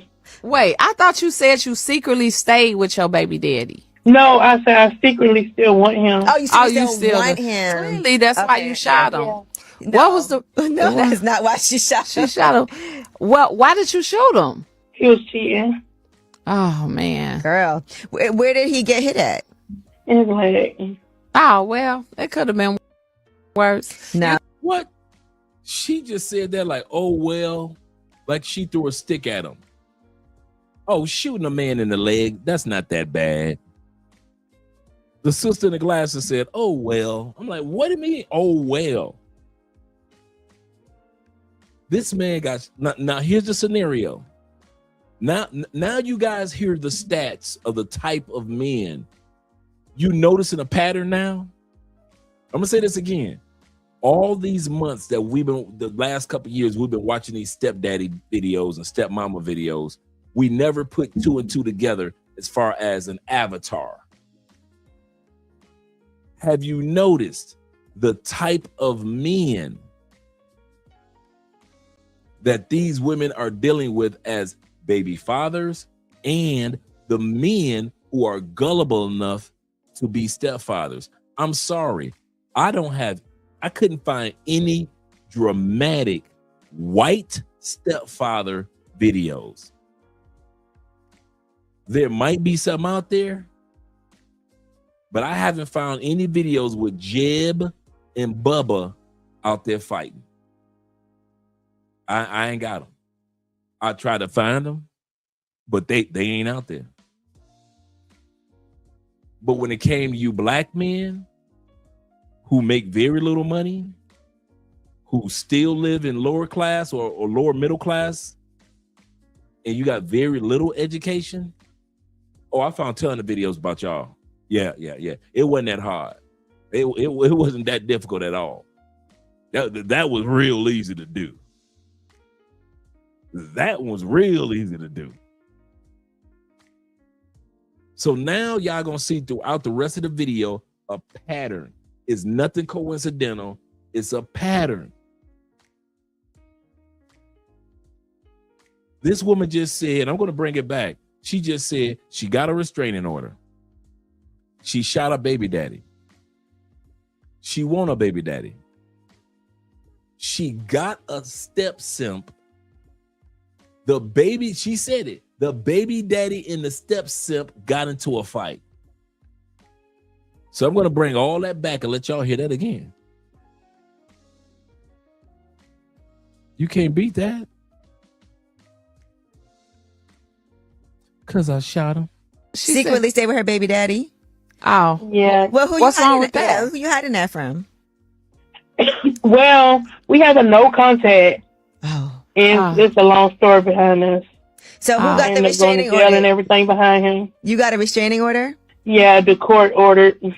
Why? Because I shot him. Oh my God, girl. So you just stand with him or y'all still cracking? Oh my God. No, we haven't spoken in the last 2 years. You stay with him, but y'all don't speak to each other? Oh no, I don't stay with him anymore. I run into him every now and then, and he tried to fight my new boyfriend, and it's just a mess. Wait, I thought you said you secretly stayed with your baby daddy. No, I said I secretly still want him. Oh, you still want him. Clearly, that's why you shot him. No. What was the? No, that is not why she shot him. She shot him. Well, why did you shoot him? He was cheating. Oh man, girl, where did he get hit at? In his leg. Oh well, it could have been worse. No, you think he'll give you another chance? Nobody think it's okay to shoot. No, it's not okay to shoot nobody at all. He still wants me because he be sending his brother messages through me, and I be like, I really don't. I don't want him, but then again, I want him. Like I don't know, it's crazy. It sounded like toxic. It sounded like that. Now that was toxic. Yes, it's very toxic. Did you end up going to jail? Did he press charges? Yeah, I was 6 months pregnant at the time, and she was 6 months pregnant at the time. When she shot him, she was 6 months pregnant. You see the environment. Now you're seeing the pattern. Now you're seeing the pattern, gentlemen. My brother, Men Supporting Men, says this. He said, Andre, it's out there. 2 years ago, white stepdad deleted biological father. You see how you had to hunt that down? I knew it was out there. I knew Jeb and Bubba getting into it was out there. But I had to hunt it down. We had to hunt it down. Thanks, AMSM. The state pressed charges on me, and they confiscated my gun and everything. It's just a lot. Baby, y'all talk so much shit about y'all baby daddy. Oh, he this. Oh, he that. I don't want him. It's because he don't want you. But you let that man say, I'm sorry, and I want my family back. Baby, y'all gonna stop, drop, and run straight back to your baby daddies. Now shame the devil and tell the truth. Women that have had children by a man, that man will always have access to her. There's always going to be a love from your first baby daddy. I'm sorry. Nope. Yes. Nope. Yes. Yes. Nope. Now, I'm not saying that baby daddies don't try to spin the block. That's not what I'm saying. But that does not mean that the woman let it happen. Not all the time. Some women still allow their baby daddies to have access to them. A lot of women. But not all of them. No, I'm not saying, I never said all, but a lot of them. And you always gonna have that sweet spot. Where you going, Kia? When I gotta stay at my baby daddy house.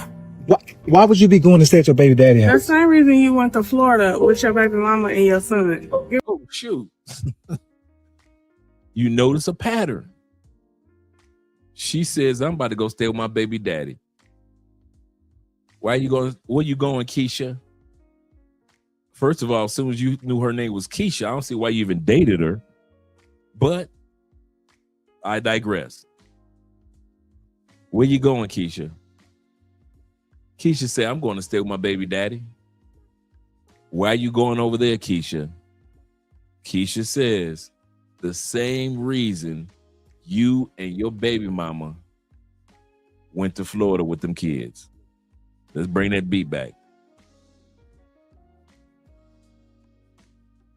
Where you going, Kia? When I gotta stay at my baby daddy house. Why would you be going to stay at your baby daddy The house? same reason you went to Florida with your baby mama and your son. You remember? I stayed up there with my kid. Bruh, and you stayed up there with her. Didn't answer the phone when I needed you, no nothing. So what do you want me to do? I was busy with my son. Nah. You was busy, all right, but it wasn't with your son. So now you don't trust me? Of course not. Because why you couldn't answer your phone? I just told you I was busy with my son. I was taking my son out. I was taking my son out. Okay. And you should understand that. Don't you got kids? You got kids with me? No. I do have kids. So if you're busy with your kids, then you should understand that, right? And I have kids with my baby daddy. He wouldn't have never done that to me. Never. So I'm going to go stay with him for a while. Why? Why you need to go stay with him? You can't go stay with your mama? But you rather go to your baby's father's house because he's the one you trust. Sis, stay with him for a while. And she ain't even flinch. She is straight serious. I know, she ain't even flinch, man. And he was begging, could you go stay with your mama, please? I'm gonna bring that back. Could you go stay with your mama, please? Shout out to Kia. What's good for the goose is good for the gander. Shout out to T-Mac in the building. He said, I'm glad Spirit went bankrupt so those Pookies can stay in the U.S. That's for real. Yep, they both trash, him and her. That is so true. To me. Never. So I'm going to go stay with him for a while. Why? Why you need to go stay with him? You can't go stay with your mama? Can't go stay with your mama. But you rather go to your baby's father's house because he's the one you trust. Of course. I can't trust. This is my opinion. I'm not about to deal with or tolerate a bitch that I can see from a mile away. She not gonna leave her baby daddy alone, and at some point her baby daddy is gonna become a problem. Like I'm telling y'all, dog, real life shit. Most baby mamas and most baby daddies end up fucking down the line somewhere. In some cases that might not be true, but in a lot of cases that should be true. That's how I feel. Fuck it. And I'm telling you, I know some BM. I know some BD. You know how many stories I done had to hear about shit at some point, whether they were dealing with somebody or not, they end up back fucking type shit. This is real life shit. This shit goes on. Unless I know you're a female that's really done with your baby daddy and is really co-parenting, I might get that a chance. But if you on the fence to where like there's still a possibility or nah, bye. Tell y'all, man, the real life shit. Nah, bye. All right, let's look at the next stat. When it comes to the mothers, which mothers with children find stepdaddies? All right, y'all ready? Here we go. Black women are 40%. Black mothers are 40% more likely to get you simps to marry them compared to Hispanic women, white women, Asian women. Only 13%, only 12% of Asian women end up in a blended family. White women, it's only 28%. For a whopping 40% of women with children is going to convince you brothers to marry them. Not to cohabitate. We're talking about marriage. Why? Go back to the avatar. Black man, check. Medium to low income, check. From the hood or from the lower middle class, check. Very little to no education, check. And it's like guys like that in the millions, check. These sisters got a 40% chance of finding a dude, and it'll happen after the first 5 years of the child's birth. So the child could be 5 years old. And you guys on this list will become stepfathers, and the women got a 40% chance. Black women got a 40% chance to get you guys to fall for it. Asian women know they ain't got no chance. Asian women know if they get a divorce, or if they separated, or if the father dies, they might as well roll with it for L. They better get them a boy toy, but they ain't gonna get no husband.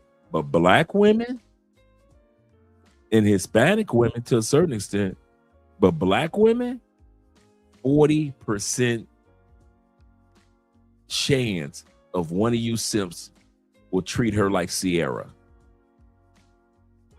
Will treat her like Sierra. This is a process. Everyday men are waking up. Good job with the message. Stay free, man. Absolutely correct. D. Payne says this. He said, based off of this avatar built, Russell Wilson is actually an anomaly. Right. That's the crazy part. But they want Russell Wilsons. But who they're marrying are the avatars. That's the part that kind of jails. They want a Russell Wilson. Nothing wrong with that, ladies. Statistically, that'll never happen. A man with money that lives in a good community with an education is far less likely to marry of any race, of any women. It's not a black or white thing when it comes to economics. Once you get a man that's educated, once you get a man that has a strong career, economics are high, so forth and so forth, this man, no matter who you are, is not marrying a baby mama. I don't care if you J-Lo and you got J-Lo money. Men will try. Here's the other part that I came across. I forget if I hadn't mentioned it in this video either. The women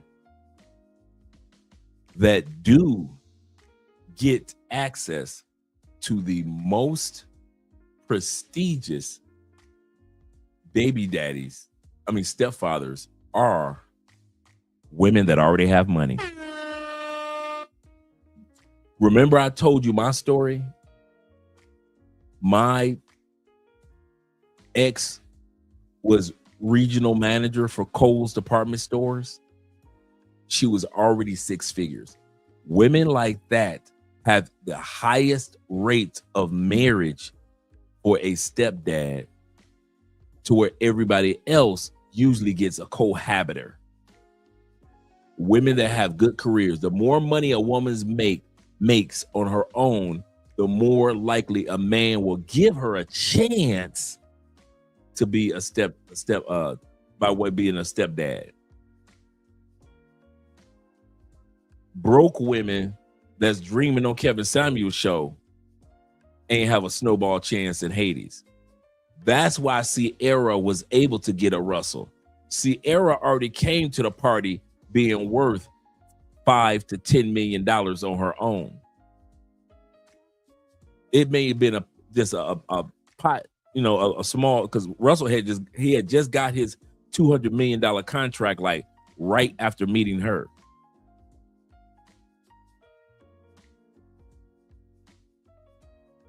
So that $5 million was nothing, but she still came to the table with a career, fame, hard work ethic. Everybody knew her. So women, I'm going to say this again. Women that got something going on are more likely to find a stepfather than broke chicks.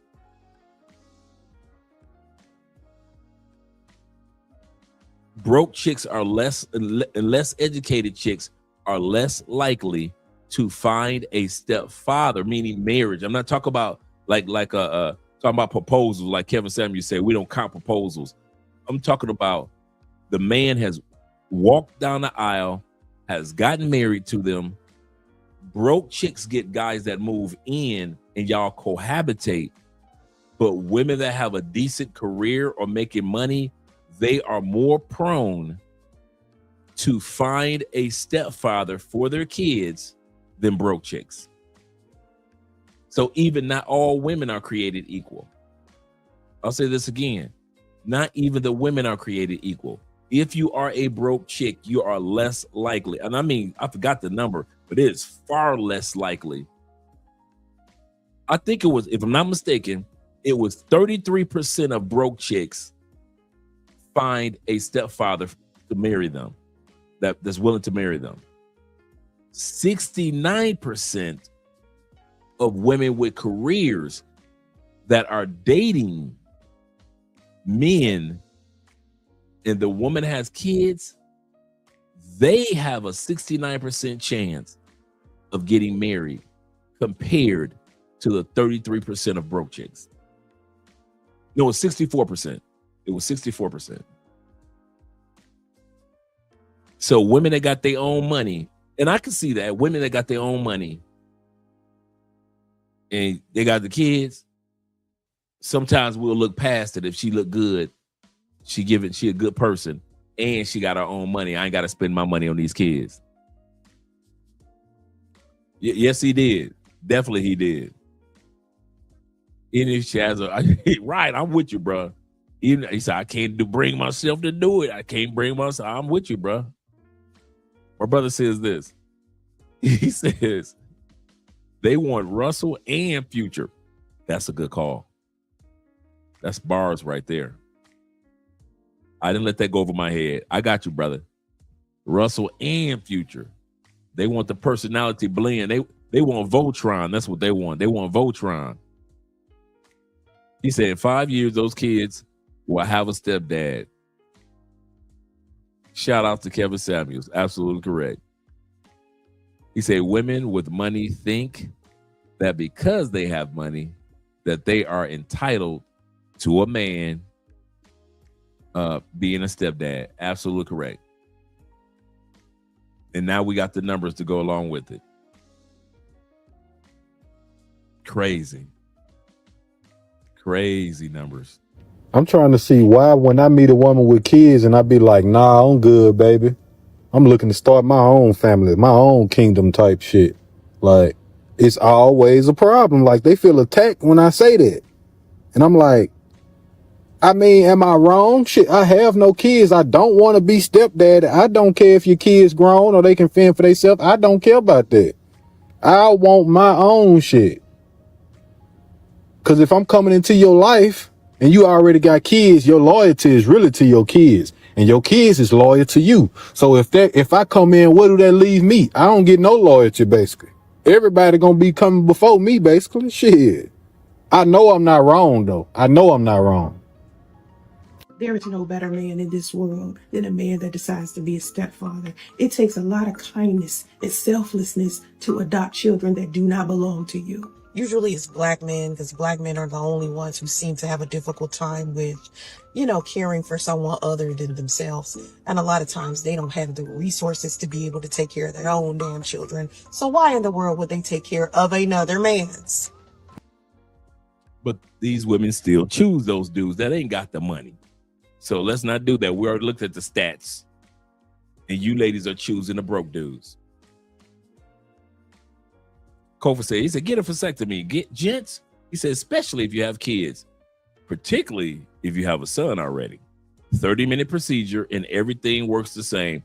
This is so true, bruh. I think one of the biggest misconceptions about vasectomies is that guys, I don't know who started that lie, that myth,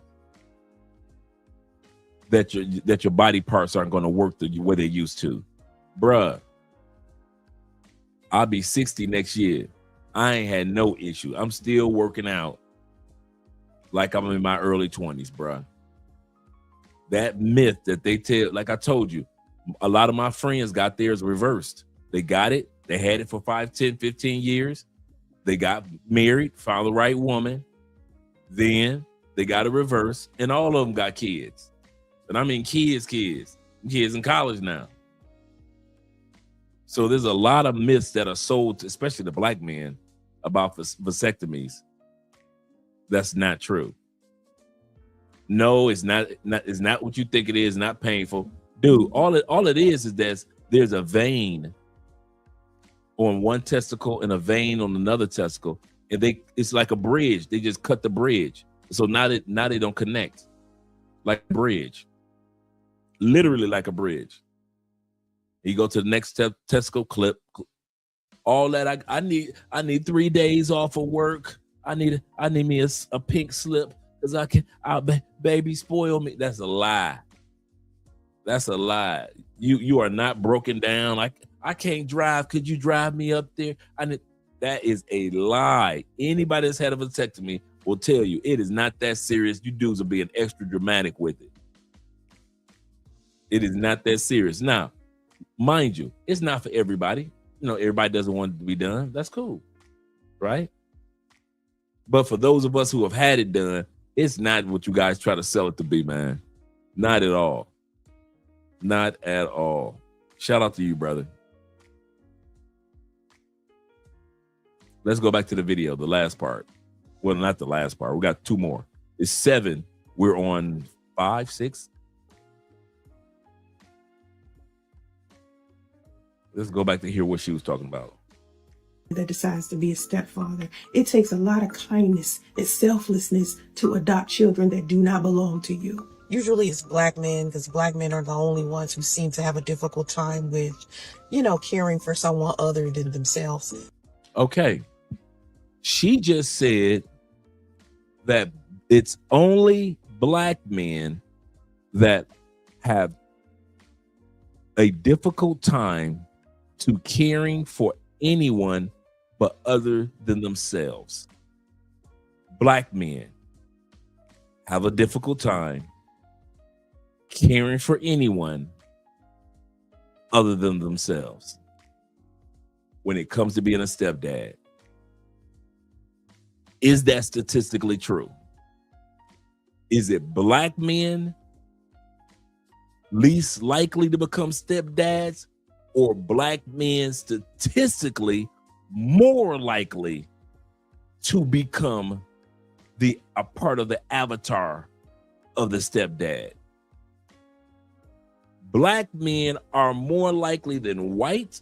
We've already saw Latin and Asian and probably others than to become a stepdad. She and other women are selling a narrative with no facts. The facts of the matter is the type of black men that are willing. See, they want, hear me out, the black men that they want to say yes to aren't saying yes to them. So when they say, black men are being selfish. No, what type of black men are they saying are being selfish? Educated, high income earners, black, from good neighborhoods. You are considered selfish. But broke Tommy and keeping them, the ones that they're marrying, they're not being selfish because they dumb enough to do it in record numbers. They're dumb enough to marry LaWanda or cohabitate with Keisha in record numbers. So when she says black men are being selfish, no, there's a type of black men that are being selfish.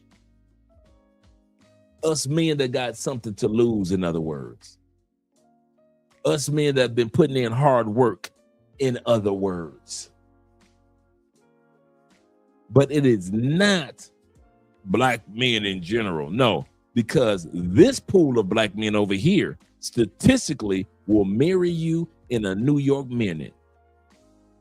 Will become a stepdad in a New York minute. Low income, low education, low community, and you got to be black. So it is not all black men that's telling you no, sister. It is black men that got some dang sense in their head that is telling y'all no. And those are what the stats say. He said, how long did you go without sex? I don't even remember the amount of days. Few days. It wasn't that serious. Few days, you feel a little tender. Like when they do it, you feel a little jolt, like they clip, and you can feel that scissor clip, like and then he clipped, the next one clip. Dude, mine couldn't take no more than a week. It was a week. Because I remember I had to go back the week after to make sure that, remember I said it's a bridge. It's like this. And when they clip it, it becomes like this, right? They want to make sure that this sealed correctly. So I had to take a week off and come back the next week. And I don't know how it is now. So don't quote me on everybody else. But when I did it, you had to come back the next week. And then they check your testicles out, make sure that it didn't grow back together. In other words, that it's still separate. Okay, cool, it's good. Okay, now you can have sex. Because no use of having a vasectomy, and all of a sudden in a week, this grew back together. And you thinking that you just good, and all of a sudden you got LaWanda pregnant. He's like, I ain't get you pregnant, girl. I got a vasectomy. Did you go back for your checkup? Huh? Did you go back for the checkup a week later? Huh? Yeah, you didn't. You probably did get her pregnant. So that's why they told me, I won't say tell you, but told me, come back the next week to make sure that this was still separated. And then I already got my checkup to get it brought back together. I already did that here. The doctor already told me, he said, this is what I'm going to do, Dre. I'm going to do this, do that. Real simple, bada bing, bada boom. And then they bring it back together. And now you have some kids. He said, Blue Book men are being selfish to the max. Yes, sir.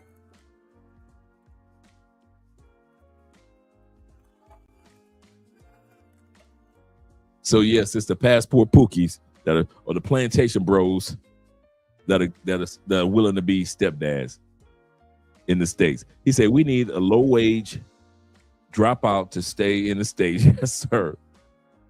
And take care of them bass for kids. And you know what the crazy part is this, guys.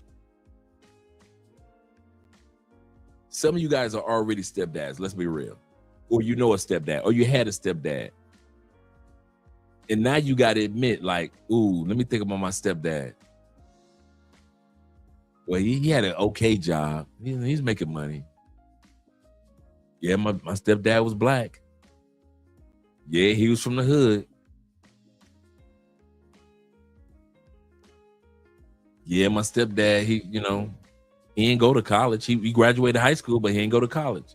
Some of y'all reflecting on your own stepdad now. You like, damn, I didn't even think about all that. Yeah, he was black. Yeah, he made okay money, but he wasn't balling. Yeah, he was from the same hood that we was from. Yeah, you got a little bit of, he said he dropped out of college like you know, when his second year of college, he dropped out. Man, I didn't think about all that with my stepdad. But you right, bruh. It is a pattern. Some of y'all reflecting on your own stepdad. You reflecting on when you were a stepdad. What were your economics at that time period? What hood did you live in at that time period compared to now? What was your education like back then compared to now? So even some of us who were stepdads years ago in our lives, you can reflect back on this and say, you know what? Man, I might not fit all the avatars or all the categories of this avatar, but I'm seeing so far 4 out of 6 or 5 out of 6. That was me when I was a stepdad. See what I'm saying? That's why I say women know who to hunt after and who they know they'll never get. These women know that they'll never get these dudes. They went on Kevin Samuels and Kendra G talking good, but they'll never get those men. He said military guys are big on being stepdads. It's a very large number. I can agree with that. I can understand that. He said, I got 37, 33, and 2 26-year-olds, a 26-year-old. After that, had the vasectomy. Yeah. Yeah. Mr. 007 himself in the building. Shout out to you, brother. He said, only place worse than the U.S. when it comes to step crash dummies is the Dominican Republic. He said, you become a stepdad down there and you are going to be taking care of the real daddy too. Oh, shout out to DR. Iman said this. Shout out to Mr. Eman Perry. He said he wasn't in a good place economically. Makes sense. Yeah, when we reflect, I'm reflecting on my stepdad. Good dude. He ain't have it like that. Dropped out of high school, lived in the hood. He's a brother. And money wasn't like that. And my mom married him anyway. Oh, here's another stat I came across. That's the one I was trying to remember. In most scenarios, traditional women marry up or hope to marry up. I don't care if you just make a few more dollars than her, right? Did you know this about stepmoms? I mean, about when it comes to finding a stepdad. In most cases, women are willing. This blew me away. Women are willing to marry equivalent or down. It's the only time where women are willing to marry down if they have a kid. If she's making $80,000 a year and you're making 60 or 55, but she's got a kid, she'll marry you. If you're making 45 and she's making 80, she'll marry you. It's the only stat. That one blew me away. I forget the numbers now. Don't let me guess the numbers. But it's the only time when women are willing to marry down. So when we sit back and say women always marry up, they don't. When they have kids, the statistics are high that women, now you're going to have those women that say, I didn't. No, most women either marry across the board, linear, or women marry down.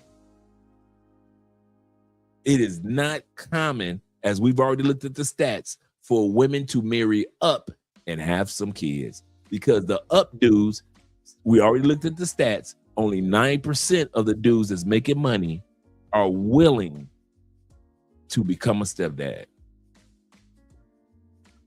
That stat blew me away. I was like, okay. But she has kids. The dude will still the dude will still be marrying down, even if the chick has a good paying job. Yep. He said, I ain't surprised. Let me not dip in somebody's conversation. He said, use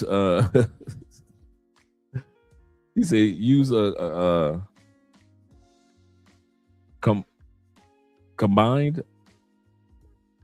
Oh, concubines. Use concubines. He said, use concubines. Demand these stepfathers. I know, right?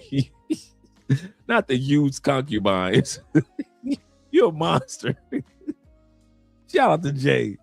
He said, that's why they are also pissed at us for leaving and telling the lower range to leave. How dare you tell them to leave? Absolutely correct. That's a great point. Yeah, man. That one blew me away, man. Yes. Women will either marry linear or lower when it comes to getting a stepdad. I mean stepdad for their kids. Let's continue on. And a lot of times they don't have the resources to be able to take care of their own damn children. So why in the world would they take care of another man's? When a man is raised by a single mother and he himself says he will never date a single mother as if a single mother is beneath him, he is part of the problem. In order for him to not repeat the vicious cycle of single motherhood, he would have to become a stepfather to a fatherless child. And the best way to discontinue the vicious cycle of single motherhood, you decide to be the best stepfather there is. Many of us get mad when we hear guys talk about not wanting to date single mothers, but our structure is all wrong and there ain't no place for them. Our kids come first, then mama got to have a life too, and I got to go to work and work overtime, then I got to go to the church house, make sure pastor got his place, and be all kinds of out of order up at the church, like he ain't got a wife to fix his own plate, but that's another broadcast. Then, oh yeah, let me check on old boy and see if he paid them bills. Who you think finna sign up for that? Nobody's finna sign up to be 5th, 6th, 7th on your list. And I've said that, and you guys don't believe me. Now women are saying it. You stepdads and you step boyfriends, you are never 1st, 2nd, 3rd, 4th on the list. You are 5th, 6th, 7th on the list. You are never in the top 5. Ever. I don't know why y'all think y'all are, because y'all, hey, I'm the one that's getting the coochie. Bruh. Just because you're getting the coochie does not mean that you're the top of her list of people who she care about and she concerned about. You are number 5, number 6. Let's go through the list again. Number 1, the kids. Everybody know the kids come first. Number 2, her. Why? Because you love her, you want her, you marry her, or you cohabitate with her, or that's your girlfriend, whatever it is. Her. You want her to be on track. Number 3, the father. What? It ain't you. I don't know why the hell you thought I was going to say number 3 was you. As long as them kids are in that house, they going to make sure they daddy is number 3. Because the daddy is the co-parent. That's what makes him number 3. You think because you're having sex and you're spending money on her, that makes me Mr. Big Piece of Chicken. No, you are not the big piece of chicken. You are not. The kids are the big piece of chicken before you. So number 3 is the biological father. Why? He can impact her financially and emotionally just like you can. Oh, you can't? You can't? You don't think the biological father can impact her emotionally? Let that baby daddy say he can't pick up them kids this weekend. Watch her emotions change. Let that baby daddy say, when I come pick up the kids, I'm going to leave you $500. Watch her emotions change. Don't you ever think when you're a stepdad that your money is the only money that can make her happy or sad. Your actions are the only actions that can make her happy or sad.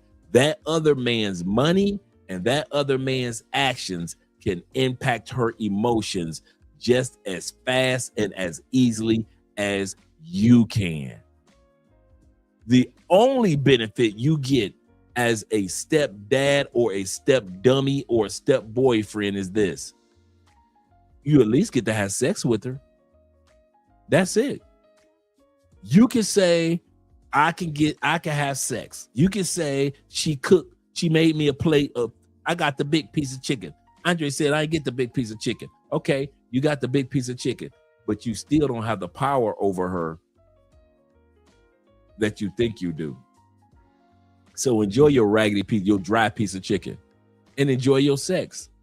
Because in every other area, you are sharing your woman. So the baby daddy's number 3. Number 4 on the totem pole of that house, the grandparents, the biological father's grandparents, and her mom and daddy.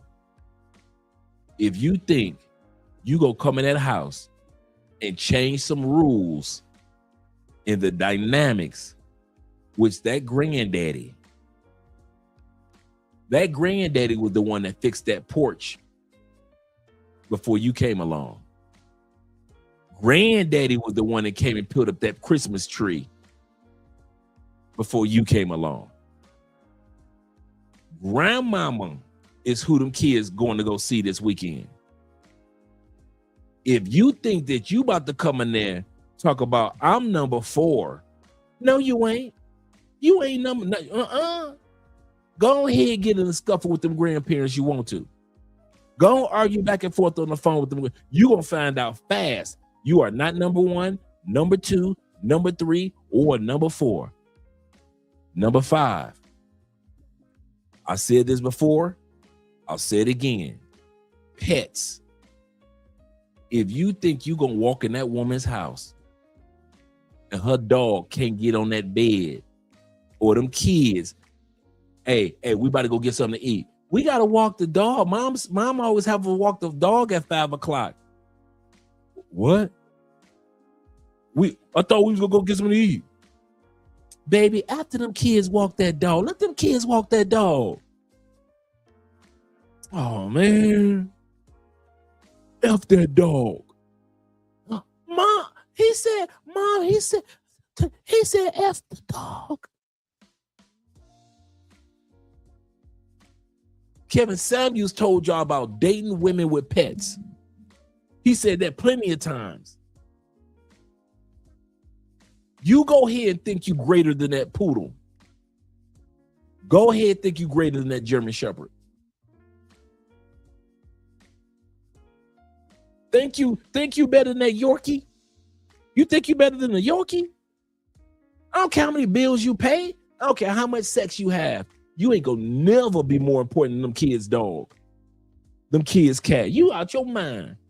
I am. Like I said, stepfathers are ornery and we like to lie to ourselves. That's the one thing that you're gonna find about stepdads. Hey guys, all the stepdads you know, stubborn, can't tell them nothing, ornery as bulls.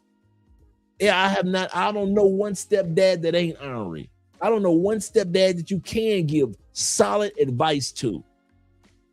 You cannot talk to a stepdad. In his mind, he's number 2.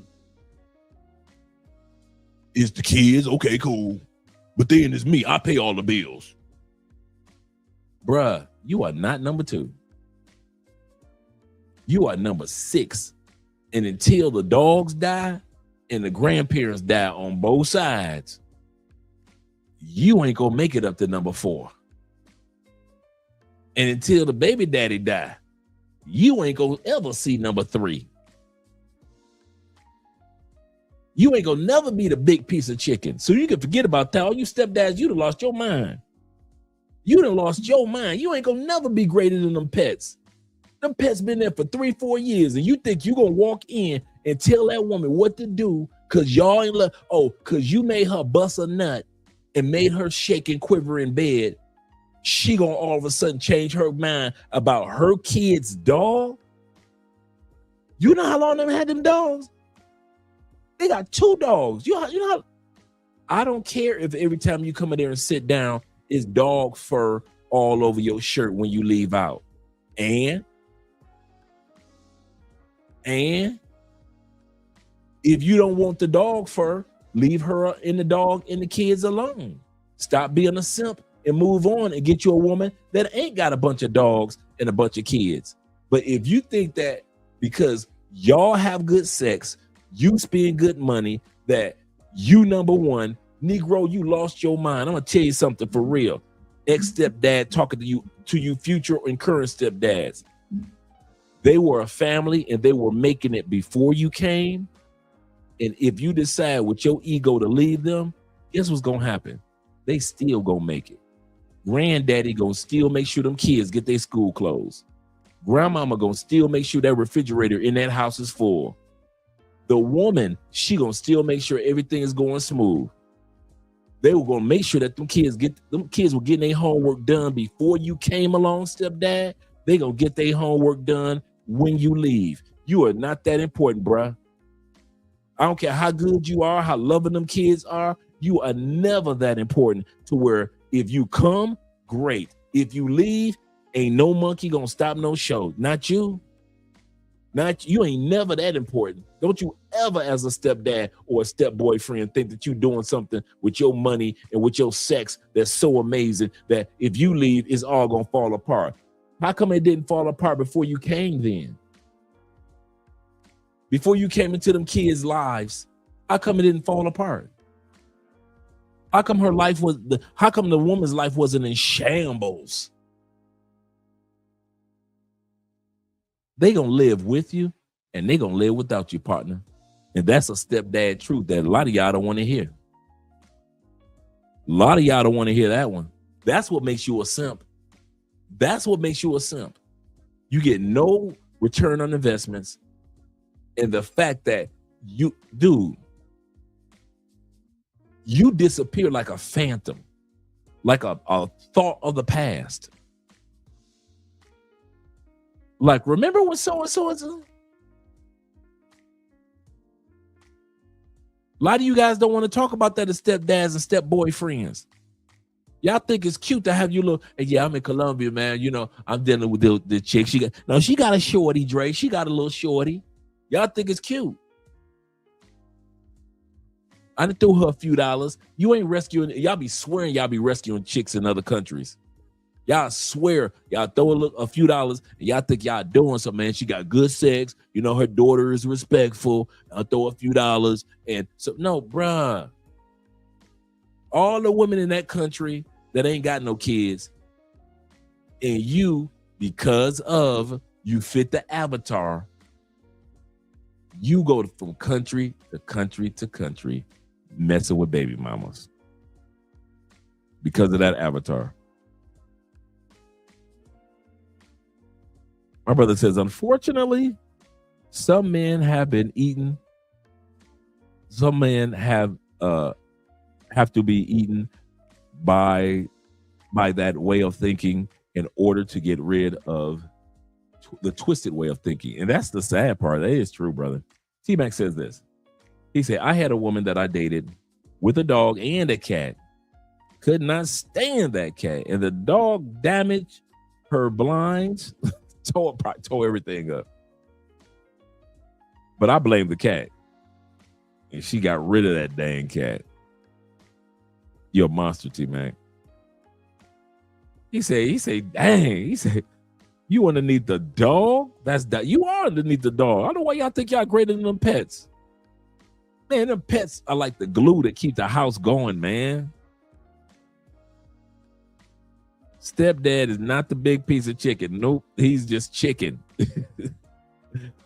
He say there are the bone of the chicken that they can throw away and feed the dog. Dang. Yes, that's you, the stepdad. The bone.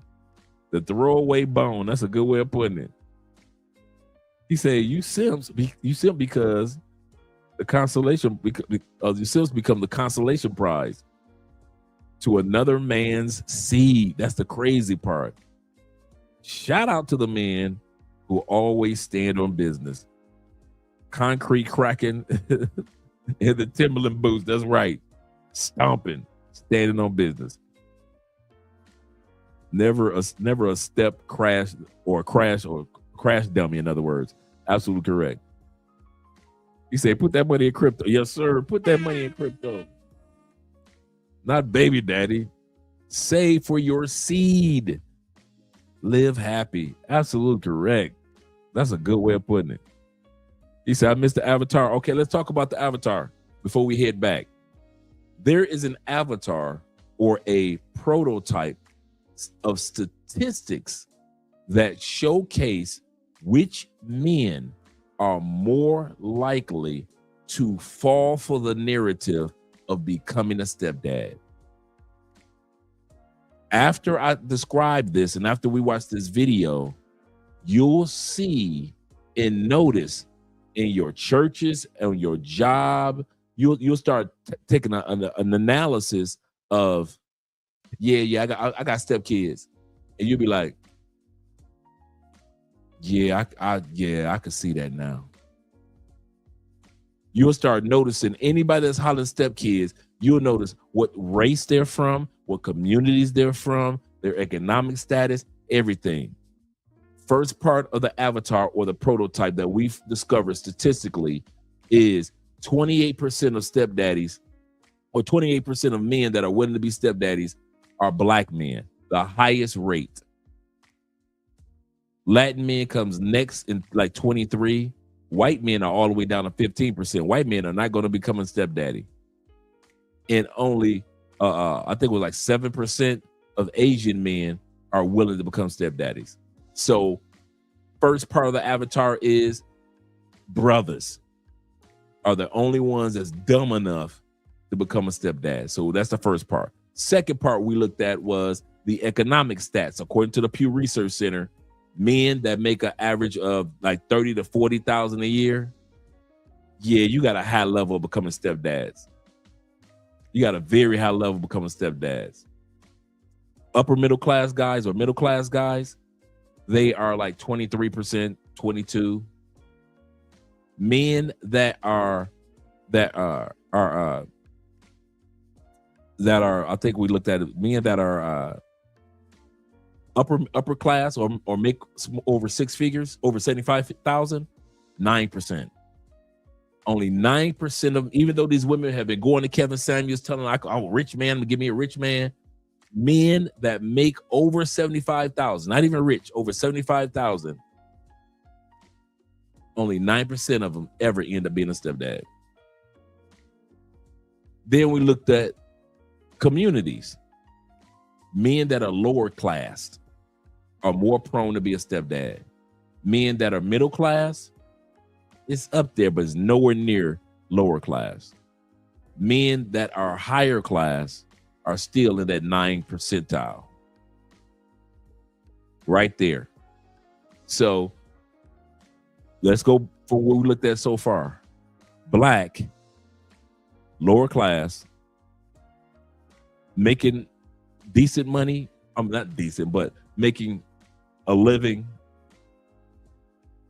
And now let's go to education. We looked at education. If you are a dude that either only have a high school education or you dropped out of high school, you are more prone than any other group of men to become a stepdad. To become a stepdad. The higher your education, all the way to the point of bachelor's, we looked at, you are less likely to become a stepdad. So now let's look at our avatar so far. 9 times out of 10, if you see a stepdaddy, he probably black. Probably ain't making no good money. Probably don't live in a really nice neighborhood. And I ain't talking about rich neighborhood. I'm talking about just at least a decent middle class neighborhood. Probably doesn't. And probably has a high school or less education. Some men in that category are tradesmen, but for the most part, it's just dudes that got a high school education or less become stepdads. We also looked at the stats of which women are able, or when women are able to get stepdads. 55% of women, after they give birth of that baby within the first 5 years, when that baby turns 5 years old, 55% of women are able to find a boyfriend of that avatar we were talking about. Black, broke, blah, blah, blah. 55%. 21% are able to get, by the time that baby turns 5, 21%. No, I think it was 30-something percent, where I think it was like 36% are able to get a stepdaddy to marry them by the time that child turns 5 years old. 21%, the biological father will marry them. So if they weren't married when she got pregnant, 21% of the time, dudes will get married to her. Bam. Okay, cool. But 36% of the time, some step simp will come in by the time that child turns 5 years old. And 55% of women will end up with a boyfriend by the time that child turns 5 years old. So when it comes to the ladies are right. The ladies are right. Y'all do simp. And y'all end up in relationships and marry these chicks. But who's doing it? Black, broke, blah, blah. That's who's doing it. Another stat before we go to the next one that I talked about was women who have children are more likely to marry linear, the same economic or community, or downward. A woman making $80,000 a year will marry a dude if he's a good dude and he's making $40,000 a year. She is more likely to marry him because she has a child compared to women that ain't got kids. Women that ain't got kids, they marrying up. Now, I don't care what they tell you on social media. We want a man with 6 figures and all that. But I'm here to tell you, the statistics show women marry down when they have kids. That's the only time you ever see women marry down. They'll either marry linear, like he makes the same money that I make, or they marry down. It's rare that they marry up because most dudes up, statistically, we already found good education, good communities, good jobs, good income, and they're not black, don't marry baby mamas for the most part. It just doesn't happen. So that's where we were with the avatar. He said, no wonder the community is the way it is. And these are just stats. So let's continue on. Let me shut up for a moment. You only check on me when you want to know, excuse me, I'm checking to see if you got a post to see if you made them payment. Get your passports and raise your own family. Okay, you have any kids? I have 4. Okay, all your kids by the same man? No, I have 3 baby daddies. 31, do you have any kids? Yes, 4. All by the same man? No. How many men? I'm 3. I got 3 baby fathers. Do you have any kids? Yeah, I do. How many kids? 5. All by the same man? No. How many men? 4. 4 different.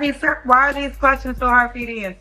They're not hard for me to answer at all. Do you have any kids? I do have kids. No kids. No. I said I do have kids. How many kids? I have 4 boys. And a 1-year-old. Same dad? No. How many dads? I have 3, Kendra. 3 dads. So why are you not with the 1-year-old dad? The truth or a lie? And these women look like they so ashamed. They look like they know that thousands of people are looking at them. And these women look so ashamed, but they're not ashamed to put you in a situation of being a stepdad. I want to play that part back, but I want you guys to look at the eyes and the faces of these women. These women feel so ashamed of being mothers of multiple baby daddies. Let me look up the stat real quick if you guys don't mind. I thought it was 56%, but I'm going to look it up. Shout out to T-Mac with the $10 love over on the Cash App. Appreciate you, brother. I really do. What percentage of baby mothers have multiple fathers? Let me say that again. What percentage of baby mothers in the United States have multiple baby fathers or have children by more than one man?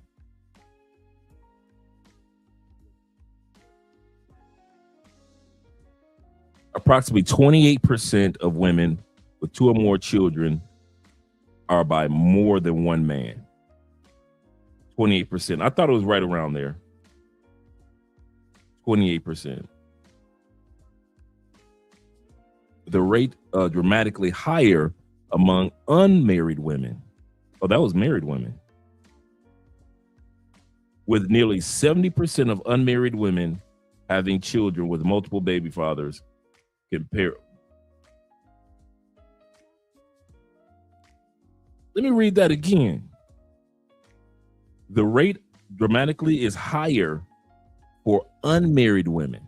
So now there's a percentage of women that are married, but the guy's a stepdad. But for those that are unmarried, the rate is dramatically higher among unmarried mothers, while nearly 70% of unmarried mothers having children with multiple men. By comparison, about 23% of married couples have stepchildren and have siblings from previous relationships. Like I just said, I didn't know it was 70%. So 70%, no matter what race, if she's a single mama in the United States, they got multiple, but God dang. Goodness gracious. Man, if y'all don't get y'all passports and stop playing, man, 70%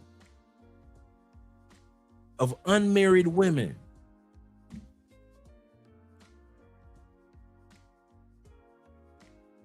This was an article that was written by, these are actual stats. Man, I want to email myself these stats.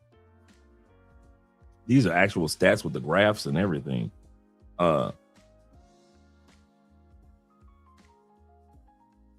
Goodness gracious, man. That one just blew me away.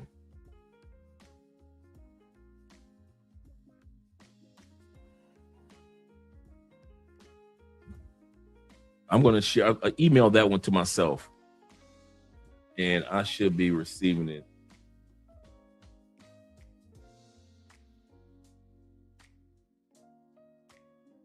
I should be receiving it soon. Give me a second.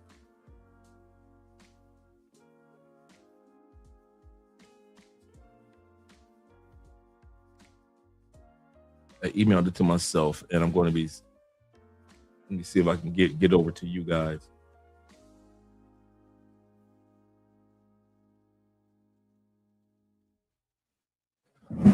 That is crazy.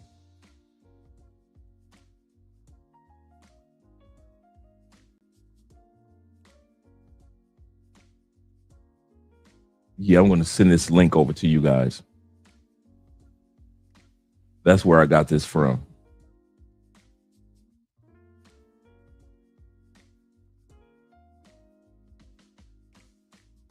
That's wild, man. Y'all know I like to share receipts. So that's the receipt to the one that I just looked at. That's the receipt to the one I just looked at. So let's bring this back. Shout out to our brother MTR. That is wild. 70%. And raise your own family. Okay, you have any kids? I have 4. Okay, all your kids by the same man? No, I have 3 baby daddies. 31. Do you have any kids? Yes, 4. All by the same man? No. How many men? I'm 3. I got 3 baby fathers. Do you have any kids? Yeah, I do. How many kids? Many men. All by the same man? No. How many men? That hurt her soul to answer that question. And I know she lied. She said 5 kids, 4 baby daddies. I know she about to tell a lie. I bet you it was 5 baby daddies and 5 kids. 4. 4 different. Why are these questions so hard for you to answer? They're not hard for me to answer at all. Do you have any kids? I do have kids. No kids. You No, you no. have kids? I said I do have kids. How many kids? I have 4 boys. And a 1-year-old. Same dad? No. How many dads? I have 3, Kendra. 3 dads. So why are you not with the 1-year-old dad? The truth or the lie? Which one? The truth. It was a one-night stand. A one-night stand and you got pregnant? I did. Do y'all co-parent well? No. Yo, killing me with this. Wow. I'm 25. 25. What you do for a living, honey? I am a sex worker. Yeah. So what kind of sex worker are you? I've done pro, so I've done pro videos. I started off as a cam model doing the online thing. Currently, I'm just more into dancing these days because I'm on hiatus. Trying to find something else to get into or just jump back into my old habits. So you're a star? Yeah. Do you have any children? I do. How many? 3. Are they all by the same man? No. 20. How many men? 3. Yes. How old's your baby? 3. I have twins. You have 3-year-old twins? Yes. Why you not with their dad? Oh, crazy. Who's crazy? He was crazy. He was like a bad relationship for like 3 years. Why you have kids by him? I was young. Well, I'm still young. I'm 25. Are the twins your only children? No, I have 5 children. You really have 5 children? Yes, I did.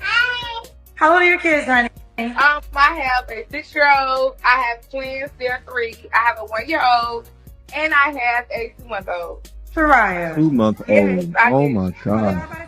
I think that any man that's in the dating world that thinks that a woman with children is baggage shouldn't be dating. And I think that that's an insult to motherhood. And How is it insulting? If you're a single mother dating a man with no kids, at some point you are expecting this man to provide and protect your kid. If he doesn't do that, you're not really going to look at him as a man. Now, does this man have authority to discipline your kids?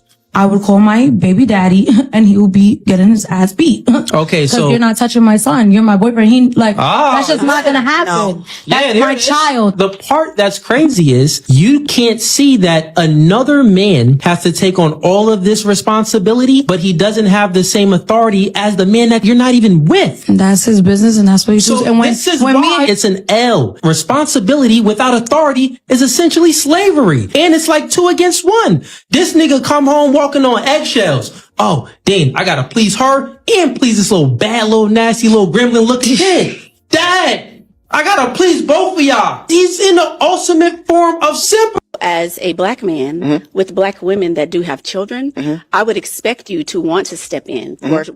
Now, this is black shaming at its finest. Let's go back to the avatar before she speaks. This is important. Can't believe we've been here for 4 hours already. Shout out to all you guys that are here. Let's go back to the avatar because the shaming doesn't work. You're drinking, enjoying lemonade because this shaming doesn't work if you don't fit in the avatar. I'm going to say this again. When the lady in the orange starts talking, that shaming doesn't work. And I'm going to go back to when this young lady was just talking because her shaming doesn't work if you don't fit in the avatar. The statistical facts of the average dude that's willing to tolerate a scenario like this, you can't be white, statistically, Latin, Asian, and others, because you ain't gonna go for this. You can't be educated, trade school, or post-secondary college. You're not gonna go for this. If you live in or was raised in a decent neighborhood, not the hood, because I know some of y'all like my neighborhood with my one, but no, if you lived in the hood, you don't count. I'm talking about you guys that lived in a really nice neighborhood, not hood. She's not talking to you. These women aren't talking to you. If you make decent money, you're in the 55,000, 75, 100,000. These women aren't talking to you. Who are they talking to? We've been going back to the avatar. From now on, when you hear women talk, if you don't fit in this avatar, let them talk. I'm gonna say this again. When you hear baby mamas or the stepdaddy topic, they are not talking to you. They're dreaming about you. Say this again. This is very important. You are their dream. 6 figures, 6 packs, 6 feet. They dream it. They dream it. Nothing wrong with that, right? Because we all know statistically that person don't exist. Men know that, right? He's Tupac in a suit. He prays, but yeah, he'll put that thing on, right? That's what they're looking for. They want you to make over 6 figures, but don't realize how much work it takes to make 6 figures, right? So don't let this throw you off. The guys that fit in that avatar, you're going to notice it from now on. Every time you see these stepdaddy videos, stepmama videos, don't touch my baby videos, dudes are, you're going to be black. You're going to have a regular everyday job. You're going to live in the hood or something that's not as bad as the hood. You are going to be a person with very little to no education. And you're going to be willing to be with a baby mama because she makes more money than you. And you cool with that. So if you fit in this avatar, yeah, you got to worry. You got worrying to do. But all of those of us that don't fit that criteria, these women aren't talking to us. They ain't talking to us about, if you say something to my child, they ain't talking to us because we wouldn't put ourselves in that situation. A real black man would, because we're all black. If you ain't black, you ain't got to worry about that because white women don't talk like that to white men. A real white man would be a stepdad. White men, Asian men, don't worry about my Asian brothers. Latin men, even though y'all do it a lot, y'all don't do it as much as black men. Black men are the top fools of all time to do this. Black men of a certain income, low income, black men from lower to low middle class communities, black men with very little to no education, you're the ones that these women are talking about. You're the ones that's going to be dumb enough to be in a relationship with her because she's cute or because she does something nice for you. She's sexy. You're the ones they're talking about. You are in the avatar. So if the shoe fits, you got to wear it, stepdads. You got to wear it, step boyfriends. Y'all do it and go to other countries. Some of you dudes fit this avatar and you think it's just for the United States. No, you act like this in other countries. You can sit back and say, well, in the United States, it's hard to find somebody that ain't got kids. Cool. Easy to say that. You got a passport now and you still go to other countries looking for baby mamas. You know why? Because you fit in the avatar. You fit in this little capsule. And you take that mindset everywhere you go. So no matter what country you go to, I look at you and I'll be like, yeah, I can see that. Some of y'all be in Cali, Colombia with baby mamas. I'll be like, I can see that. How you walk, how you carry yourself. I can see that. Yeah. Y'all be 40 and 50 years old with holding a 3-year-old. I can see that. Why? Because you fit in the avatar. You fit in the avatar. I didn't say because you make little money that you didn't know how to manage money. So you can go on these trips, but your mindset causes you to fit in the avatar. You say, bring back the stats again for who we talking about, low wage, small middle class. We're going to bring that toward the end. At the end of the videos, we're almost done. I have everything lined up for us to see. All of it together. All of it together. So you guys can do a screenshot and everything else.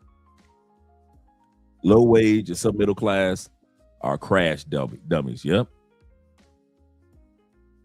Let's continue on. Let's bring this part back. Because she was like, ain't nobody gonna touch my baby. Ain't nobody gonna touch my baby. You have my touch? Yes, honey.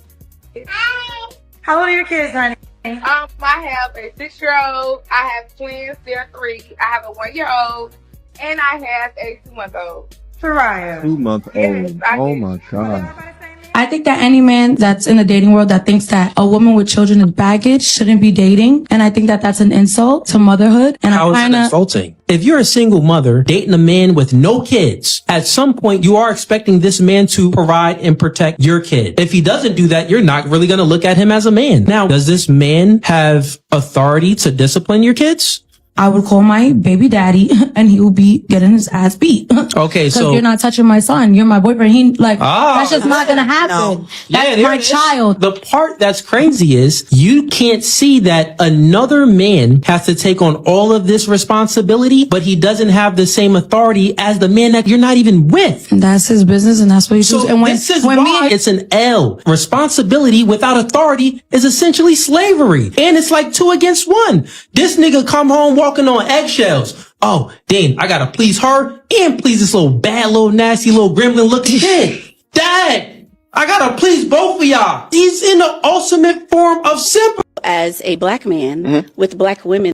You see how she started off with the as a black man. You know why? Because they wouldn't say this to a white man. They wouldn't say this to a Latin man. They wouldn't say this to an Asian man.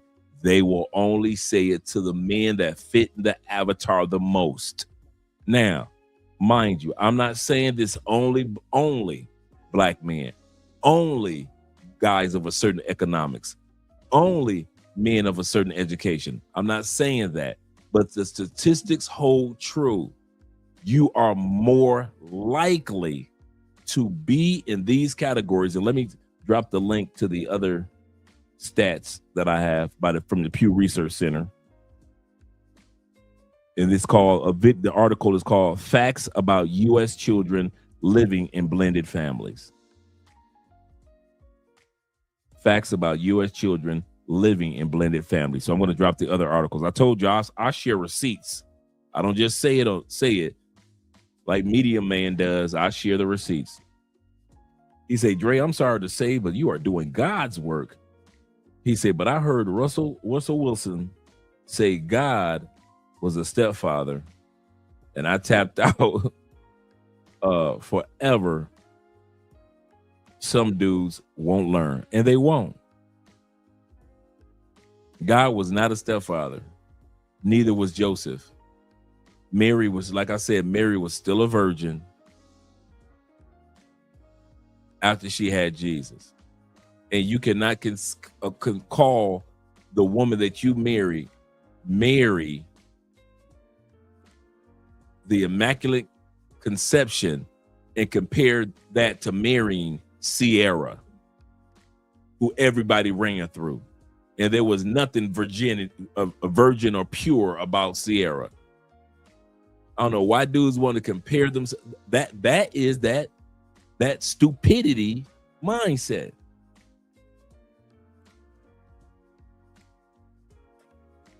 Sad. Let's continue on. The sister coming with the black man trope. Oh, damn, I gotta please her and please this little bad, little nasty, little gremlin looking kid. Dad, I gotta please both of y'all. He's in the ultimate form of simple. As a black man with black women that do have children, I would expect you to want to step in for women who have children. Majority of us black women are single mothers. And since we are, and you want to date us potentially, then it would be your role to step in. And my children's father has passed away. So since he's passed away, my children don't have a father and they won't. But I need a man that's going to come in. And since I'm a mother and I'm a very good mother, I need somebody who can be a good father to my children. And if you want to empower youth, period, then you should want to. If you're dating a single mother, which most black women are, you should want to step in and play that role as long as you're there. No, that's not his responsibility, bro. I don't know why y'all think that y'all could just lay this on to the next man. That's not his responsibility. Now, listen, there are some good men. Would she say that to a white guy? Let me know in the comments, would she have made that statement if it was a white guy, Asian guy, or Latin guy? Would she have made that statement? I put my answer in.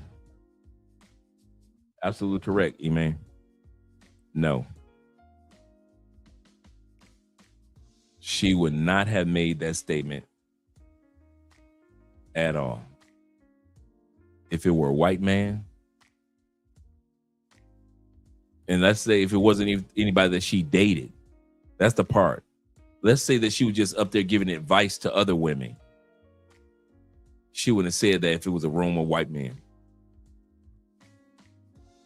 You see how we were raised and programmed to think that if we don't want to marry women with children, something is wrong with us. Why? Because our community programs us in ways other communities don't program their men. Other communities don't program their men to be stepdads. Our community is the only one that does this. Program men from young ages to feel guilty, to feel bad if you decide not to be a stepdad. My brother said, I am 58 years old. He said, I have never allowed any woman to speak to me like that, including my mom. That's the crazy part, brother. Yep. Can't see myself doing it. Can't work with them. Can't coach them. Yes, sir. Shout out to my brother. Good morning, gentlemen. Good morning. We're almost done, guys. Out there that's willing to do it. Kudos to them, but you cannot just expect every man to want to come in and take care of your kids, your baggage, your burdens.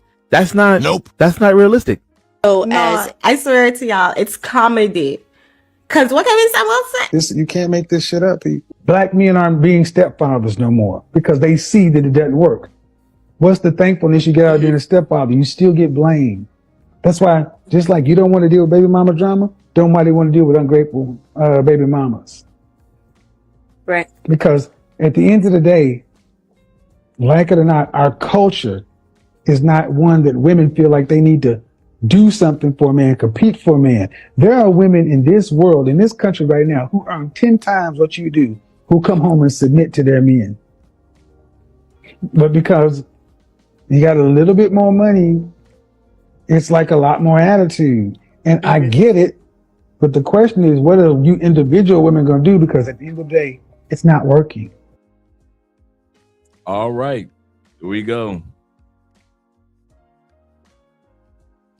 The divorce rate for step parents. We're at number 6 of 7. The divorce rate of step parents.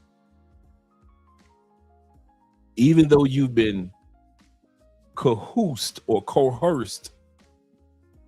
into being a stepdad, these are the actual numbers, guys. You are 60 to 60% more likely to be in a divorce compared to traditional families. So if you want to be a stepdad, go ahead. You do realize you got almost a 70% chance of being divorced or be in a divorce. I won't say divorced because 61% of divorces in step parenting situations, men initiate the divorce. In traditional relationships, men are too scary to initiate divorce. But when it comes to them little bad kids that she got, men get rid of all that little fear. That's kind of funny how it works. Funny how it works. How when it comes to a traditional divorce, men are scary. Men are, I won't make it work. I don't want nobody else to be getting my woman coochie. You got all them little lame excuses of why 70 to 80% of divorces are filed by women, because most of y'all scared. Most of y'all be simping. Most of y'all knew the relationship was over 5 years ago. Why you still trying to play around on year 13? I do not know. And the female had to do the man's job and divorce you 70 to 80% of the time because most of y'all too scared. You been knew that relationship was over. But because you didn't want Keith down the street to get the coochie, You held on for another 6, 7, 8 years. She still don't want you. And she went on ahead and filed them papers. She found them papers. But men ain't punks. Men just need motivation. Put a man as a stepdad with them kids in that scenario. All of a sudden, men know how to file for divorces 61% of the time. All of a sudden, men ain't scared to file for a divorce. If you put him in a situation that he feel like he wasting his time, his money, his energy, his attention, all of a sudden a man know how to file for a divorce now. 61% of the time, we file for the divorce in step parenting situations. Men know how to shut it down. I'm not about to waste another year. I'm not about to waste another 3 months. I'm out the door. You can have this ish. I'm gone. My bad. Men who are step parents do not have a problem with saying something that traditional men don't know how to say. My bad. I was wrong. See, you traditional men, the reason why you only file for divorce 20 to 30% of the time, because you too scared to admit, hey, it ain't work out. My bad. But the women ain't had no problem with divorcing y'all at an 80% clip and saying, my bad, I was young. Women ain't got no, but when it comes to them kids, them step kids, man, please, stepfathers like me, I file for the divorce. Man, dude, stepfathers ain't got no problem with saying, listen here, I ain't about to deal with them bad kids no more. I'm done. I'm out the door. My bad. I thought I could be a stepdad. I see I can't. I'm out the door. Stepdads ain't got no problem. Right here. Let's go right here. 4 reasons why stepdads file for divorce. Conflicts over parenting, meaning how he handles her children. They don't let him handle the children. They let him pay for the children, but he can't handle the children. So stepdads file for a divorce. Number 2 reasons why stepdads file for a divorce. Poor bond with the kids. I don't like them kids. Them kids don't like me. We're going on year 7. I've been married to you 8 years, 7 years. And them kids still don't like me. And I still don't like your bad kids. And now they're teenagers. I'm filing for a divorce. Number 3, stress from the biological father. Man, your baby daddy wants you back. I don't even see why you married me. You know you want to be with your baby daddy. And if he was to act right, you would be with him. You would leave me for him anyway. And I'm tired of being out there. You put me in the middle of this situation with him. I'm arguing with your baby daddy every time you turn around. I want a divorce. I want a divorce. And number 4 reason why men say I want a divorce. Feeling like an outsider or limited authority. In other words, you're expected to help provide and parent, but not treated like a full decision makers. You know what? You want my money, but you don't want my mindset. I'm out of here. I want a divorce. So when it comes to stepdads, we ain't no punks. We will leave. We will leave. So when women try to sell y'all that narrative, it takes a real man to be a stepdad. Yeah, it does. Because 66% of the time, the marriage doesn't work. And 61% of the time, it's the man that files for a divorce. Men ain't got no problem like shoot. It's just like a job application. Where do I sign? He said, I don't go back and forth with a woman over some dude. Yep. You can have her. This is yours. Yes, sir. My brother Jay said, he said, I remember when it was shameful for a woman to be seen as a single. I remember that too. In my church too. As a single mom. Unless she was married and her husband had passed away. Now that was different. He said, but now these used chicks have no shame in their game. Unreal-ish. Absolutely correct. I know, right? It's crazy, man. Crazy. He says you don't like to see the Nivea men or the naive men. Sorry. You don't like to see the naive men being manipulated and taken advantage of, I assume. That's true. That's the last thing you want to see. Yeah, we're going a little late, Tevin, but we're almost done. So we're on number 6. We got 7 that we're going to do. Let's go ahead and watch number 6. And when it comes to stepkids, that's the hardest shit in the world because they're not yours. And it's very difficult, even though this is not said often, but it needs to be said. It's very difficult to be patient with a disrespectful stepchild. There is a separation that people don't like to talk about. Even though the separation can bond into something beautiful, a lot of times it doesn't. Mm-hmm. So when a stepchild is talking crazy, you really don't have the patience and in some cases, the love to tolerate them.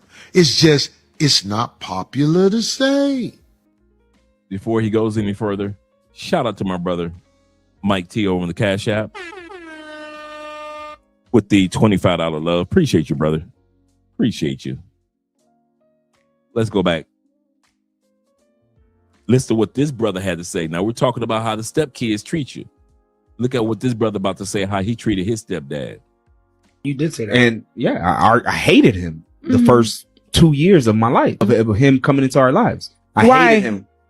Because I always felt like I was, my dad died early, probably like 3rd grade. And when my stepfather came, it was like 4th or 5th grade. Like a replacement. I felt like not replacing my dad. And, that kind of drove me crazy and it made me rebel against him. But then with time, he was a good dude. And until this day. But she never checked him.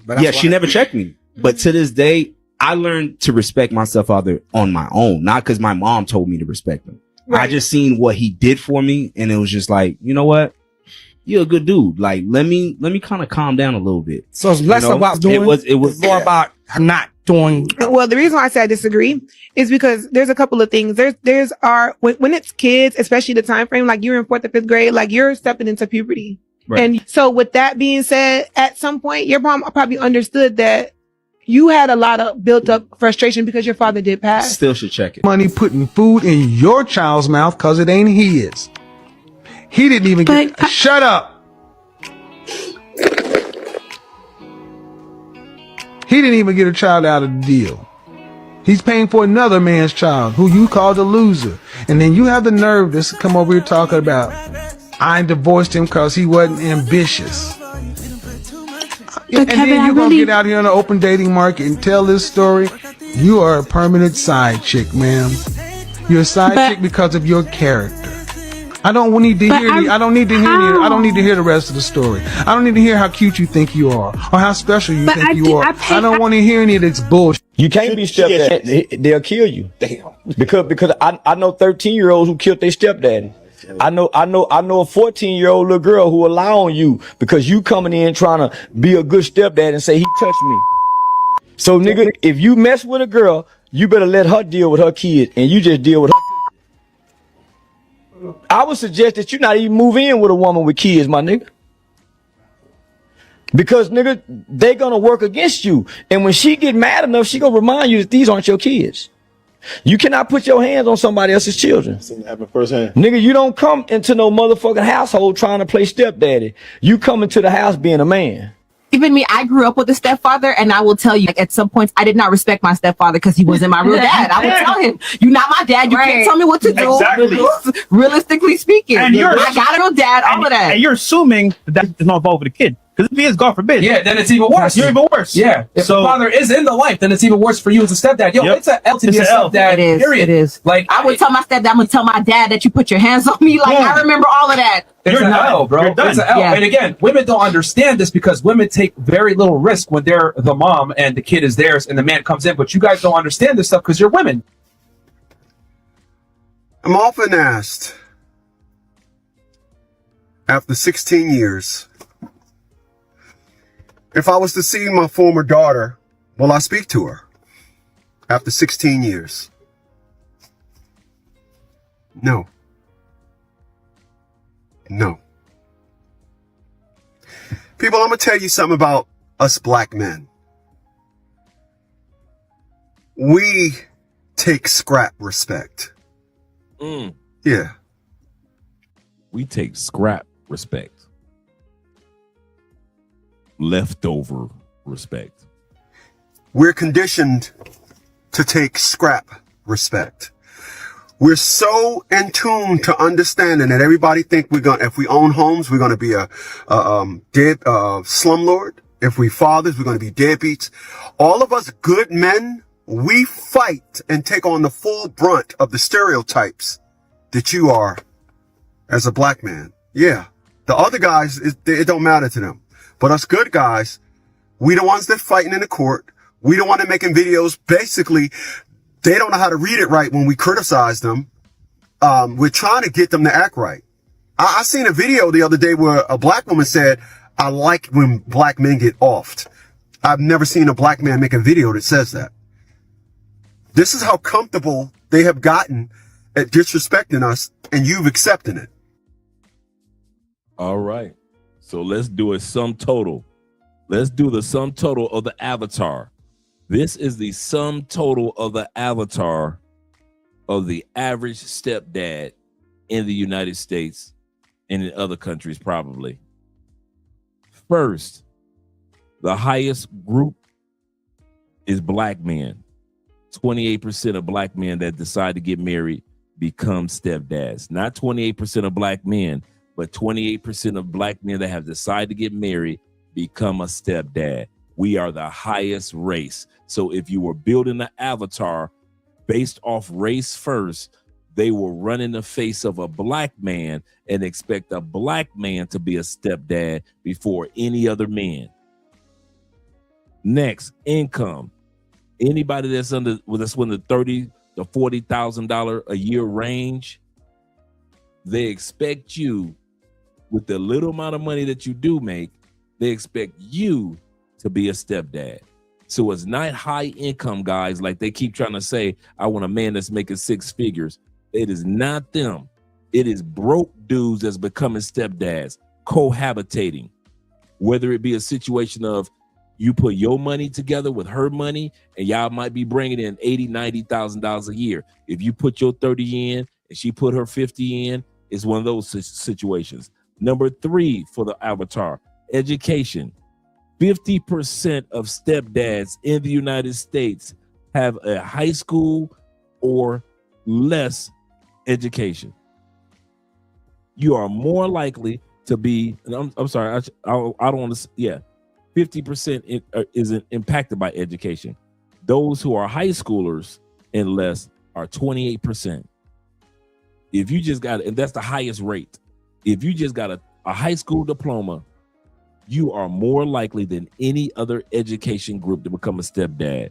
For those that have a bachelor's degree, it drops to 9% of men with a bachelor's degree are stepdads.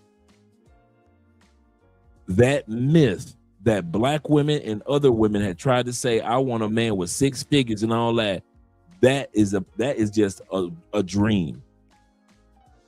Divorce environment. We didn't talk about this earlier. 41% of men that have been divorced are more likely to become stepdads in the future. I'm going to say this again. If you are a man that's been divorced before and you remarry, you have a 41% chance I don't want to word it like that. 41% of all stepdads in the West have been married before. And when they remarried, they became stepdads. High divorce rate equals stepdaddy when you get married again, or a step boyfriend. So y'all either cohabitate, get married, or you're a boyfriend to a woman with kids. If you're a divorced man in the United States, you got a 41% chance. So let's go back. You're black. You ain't making a lot of money. High school education. We already looked earlier. You don't live in a nice area. You've been divorced, and divorced men have a 41% chance of hooking up with baby mamas. Relationship setup. Stepdad households are 34% cohabitation and 66% married. So most of you dudes that mess around with baby mamas and y'all move in together, y'all most likely gonna end up getting married. Y'all most likely, when it comes to step parenting situations, and it's a household, only 34% of is a cohabitation household. 66% of you dudes that fit this criteria are going to marry a baby mama. You're dumb enough to marry a baby mama. But here's the kicker. That 66% always also blends down to y'all going to get a divorce. So you're not only a black man, you're not only a man that's only making a certain amount of money from a certain amount of neighborhoods. You're not only a man that doesn't have a higher level of education. You're not only a man that's probably been divorced at one point in time. You're not only a man that's probably cohabitating or even married. 2/3 of you are going to marry the baby mama that y'all kicking it with. Now you got a 66% chance of y'all going to get a divorce any dang way. Y'all getting a divorce anyway, bro. And 61% of stepdads are going to be the one to initiate the divorce. If you fit in this avatar in one way or another, because this does not go for every man. Every man is not black. Every man does not make under 30 to 40,000. Every man is not just a high school diploma. Every man is not divorced. Every man is not in a cohabitation situation with a woman that got kids. Every man is not in a blended family. Every man is not filing for a divorce. So this does not apply to most men.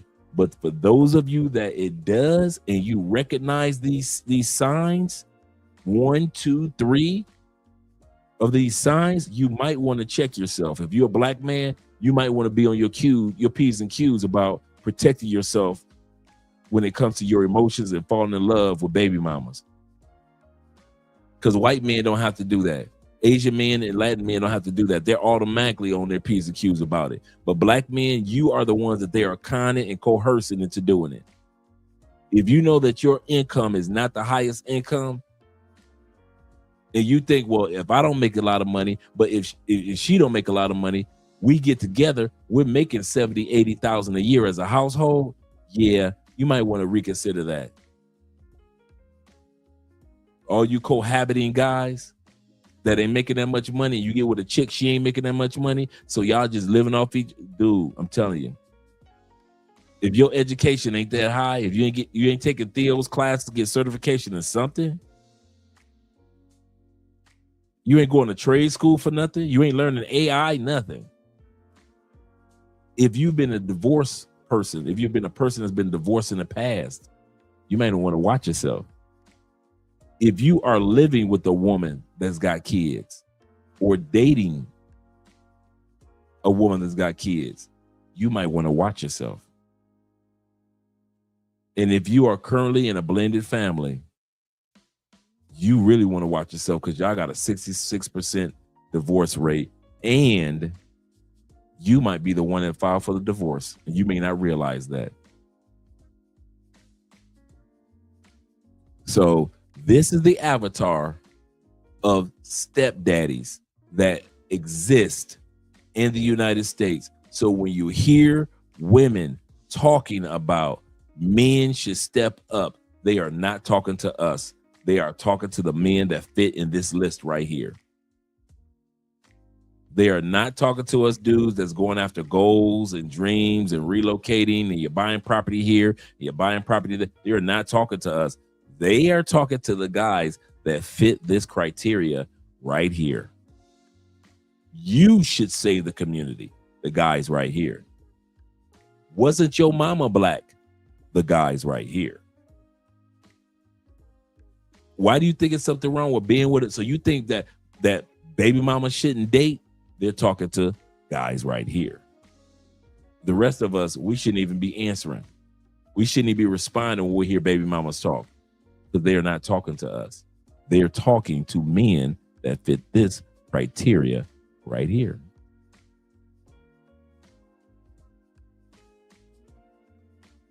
I don't think so. As long as you got men that think like this, I think we'll still be the men who travel. I think we will still be the minority. I think the plantation pool and the Stockholm syndrome that black men and women go through, black men ain't going nowhere. That's why we're such a minority. That's why the passport bros, blue book gentlemen, and all the rest of us, man, bruh, yes, sir. Me too, brother. Me too. He said, working on my certification. He said, as you speak, Dre. He said, excuse my way. He said, excuse my why I learn and listen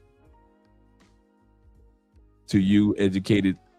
Listen to you educate these men. Yes, sir. Yeah, most men aren't going anywhere, man. That's why I let dudes just be talking when it comes to the passport bros and blue book gentlemen and the black expats.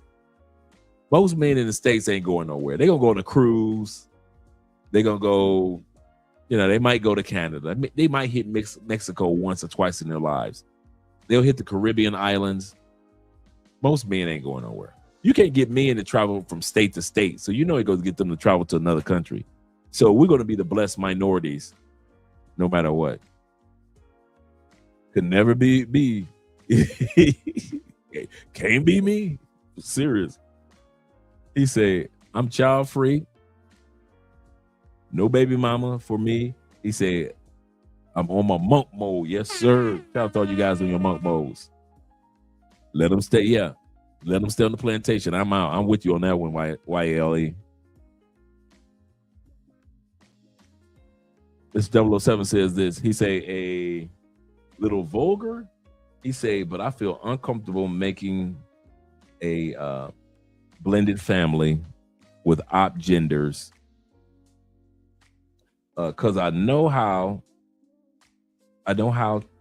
I think as a teen, if half decent looking chick my age was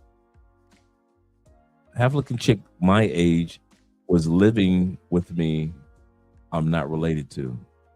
I didn't get that one. Let me read that one again. He say, I'm a little vulgar. He say, but I feel uncomfortable with making a blended family with op genders. Okay, what's an op gender?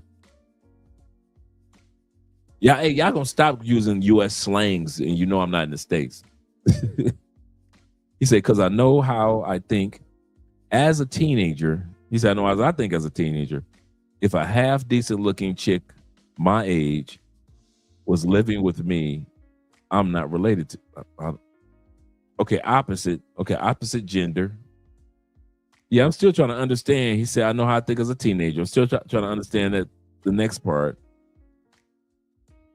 If a half decent looking chick my age was living with me, I'm not related to.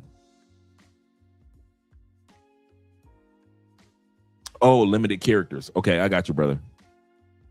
Okay, so let's finish off the last part of the video.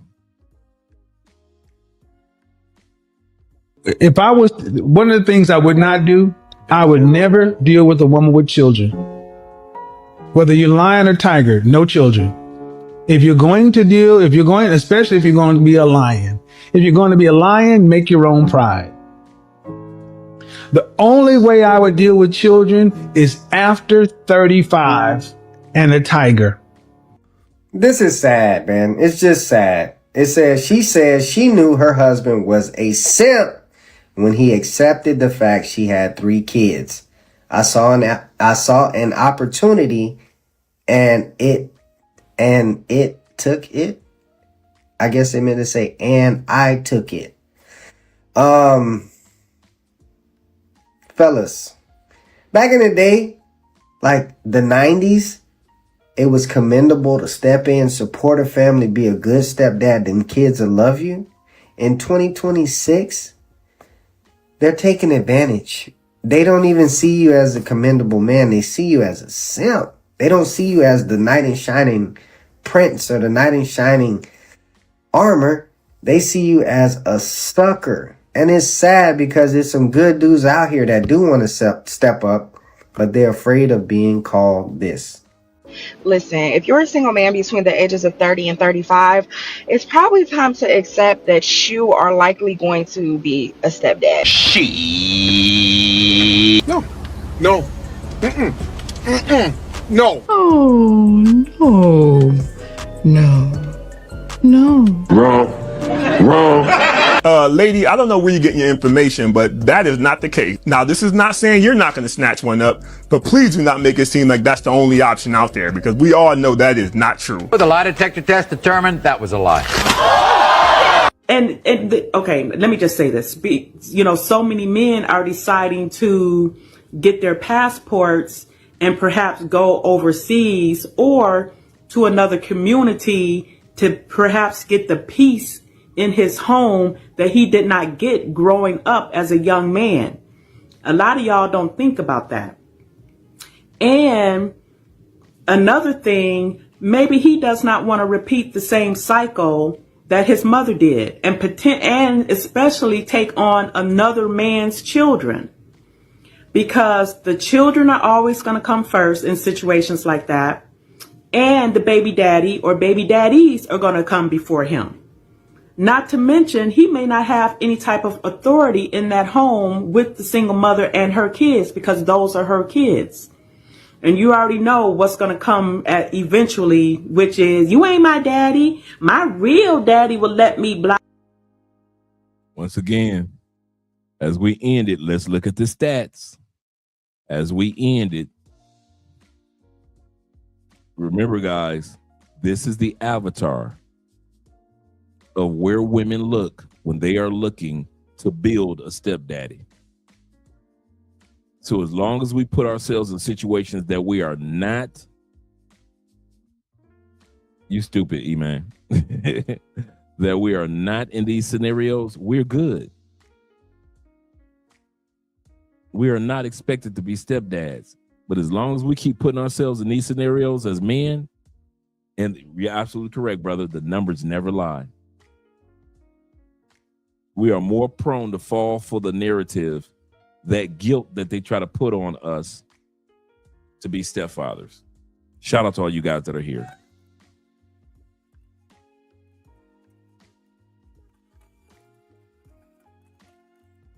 We got a good one. Let me see what tomorrow's show is. Tomorrow's is.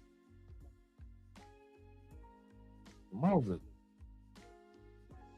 26. Let's see. Oh, yeah, we got a good one tomorrow. Oh, it's 20. Oh, yeah, we got a good one for tomorrow, too. Yeah. We have, is Africa the New American Dream? That's tomorrow's show. Is Africa the New American Dream? And the reason for that, because there are so many brothers and sisters that are going to Africa, and a lot of brothers and sisters are coming back. So is it really the new American dream? We're going to talk about it. And we're going to listen to what Khalees has to say, the singer Khalees, what she has to say about it, as well as others when it comes to relocating to the continent of Africa. Shout out to the continent of Africa. So we'll be here tomorrow. Hope you guys have a great evening. He said, I hope it is something cheerful.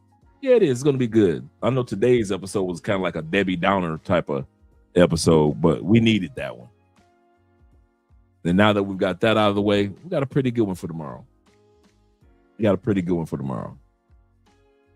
Shout out to all you guys by way of PayPal, Cash App, Super Chats, and the Patreon. Thank you for joining. Let me drop the link to the Patreon. I hadn't done that.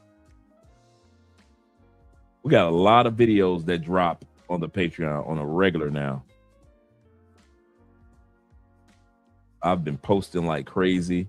And now that we're doing live streams over on Patreon, support is only $5 a month. $5 a month, bro. This not even the price of a cup of coffee. Shout out to you guys who support us over on Patreon. Let me get ready to head up out of here with the outro. And once again, thank you guys for being here, man, and subscribing. And thank you guys who are watching from Andrea's channel as well. Let me scroll up. Let's do this one. You got me overthinking here, where we could be. Needed some clarity. I'm in too deep now. Get up a picture, fantasies. Just you and me, like it's meant to be. Can't you see, baby? You got me overthinking. You come closer to my body, a delicate touch of instinct, moving slow but my heart's racing, yeah. Your fingers sliding down my chest. What do you want from me? Lately it's been nothing but a mystery. Curiosity has got me wondering if this'll be alright. I want you in my life for more than the night. You got me overthinking here, where we could be. Needed some clarity. I'm in too deep now. Can't help but picture fantasies. Just you and me, like it's meant to be. Can't you see, baby? You got me overthinking here. You got me overthinking. You got me overthinking. You got me overthinking. Yeah. You got me overthinking. You got me overthinking. Okay. Yeah. Logically, it don't make sense to me. I don't see what you see. From making me wait to call you my lady, making me contemplate, trying to calculate what your signs state. Tell me why hesitate? Why you keeping me at bay? Don't wanna be in the gray. Baby, I really love your curves, but I need my answers straight. Do you want from me? Lately it's been nothing but a mystery. Curiosity has got me wondering if this'll be alright. I want you in my life more than just a night.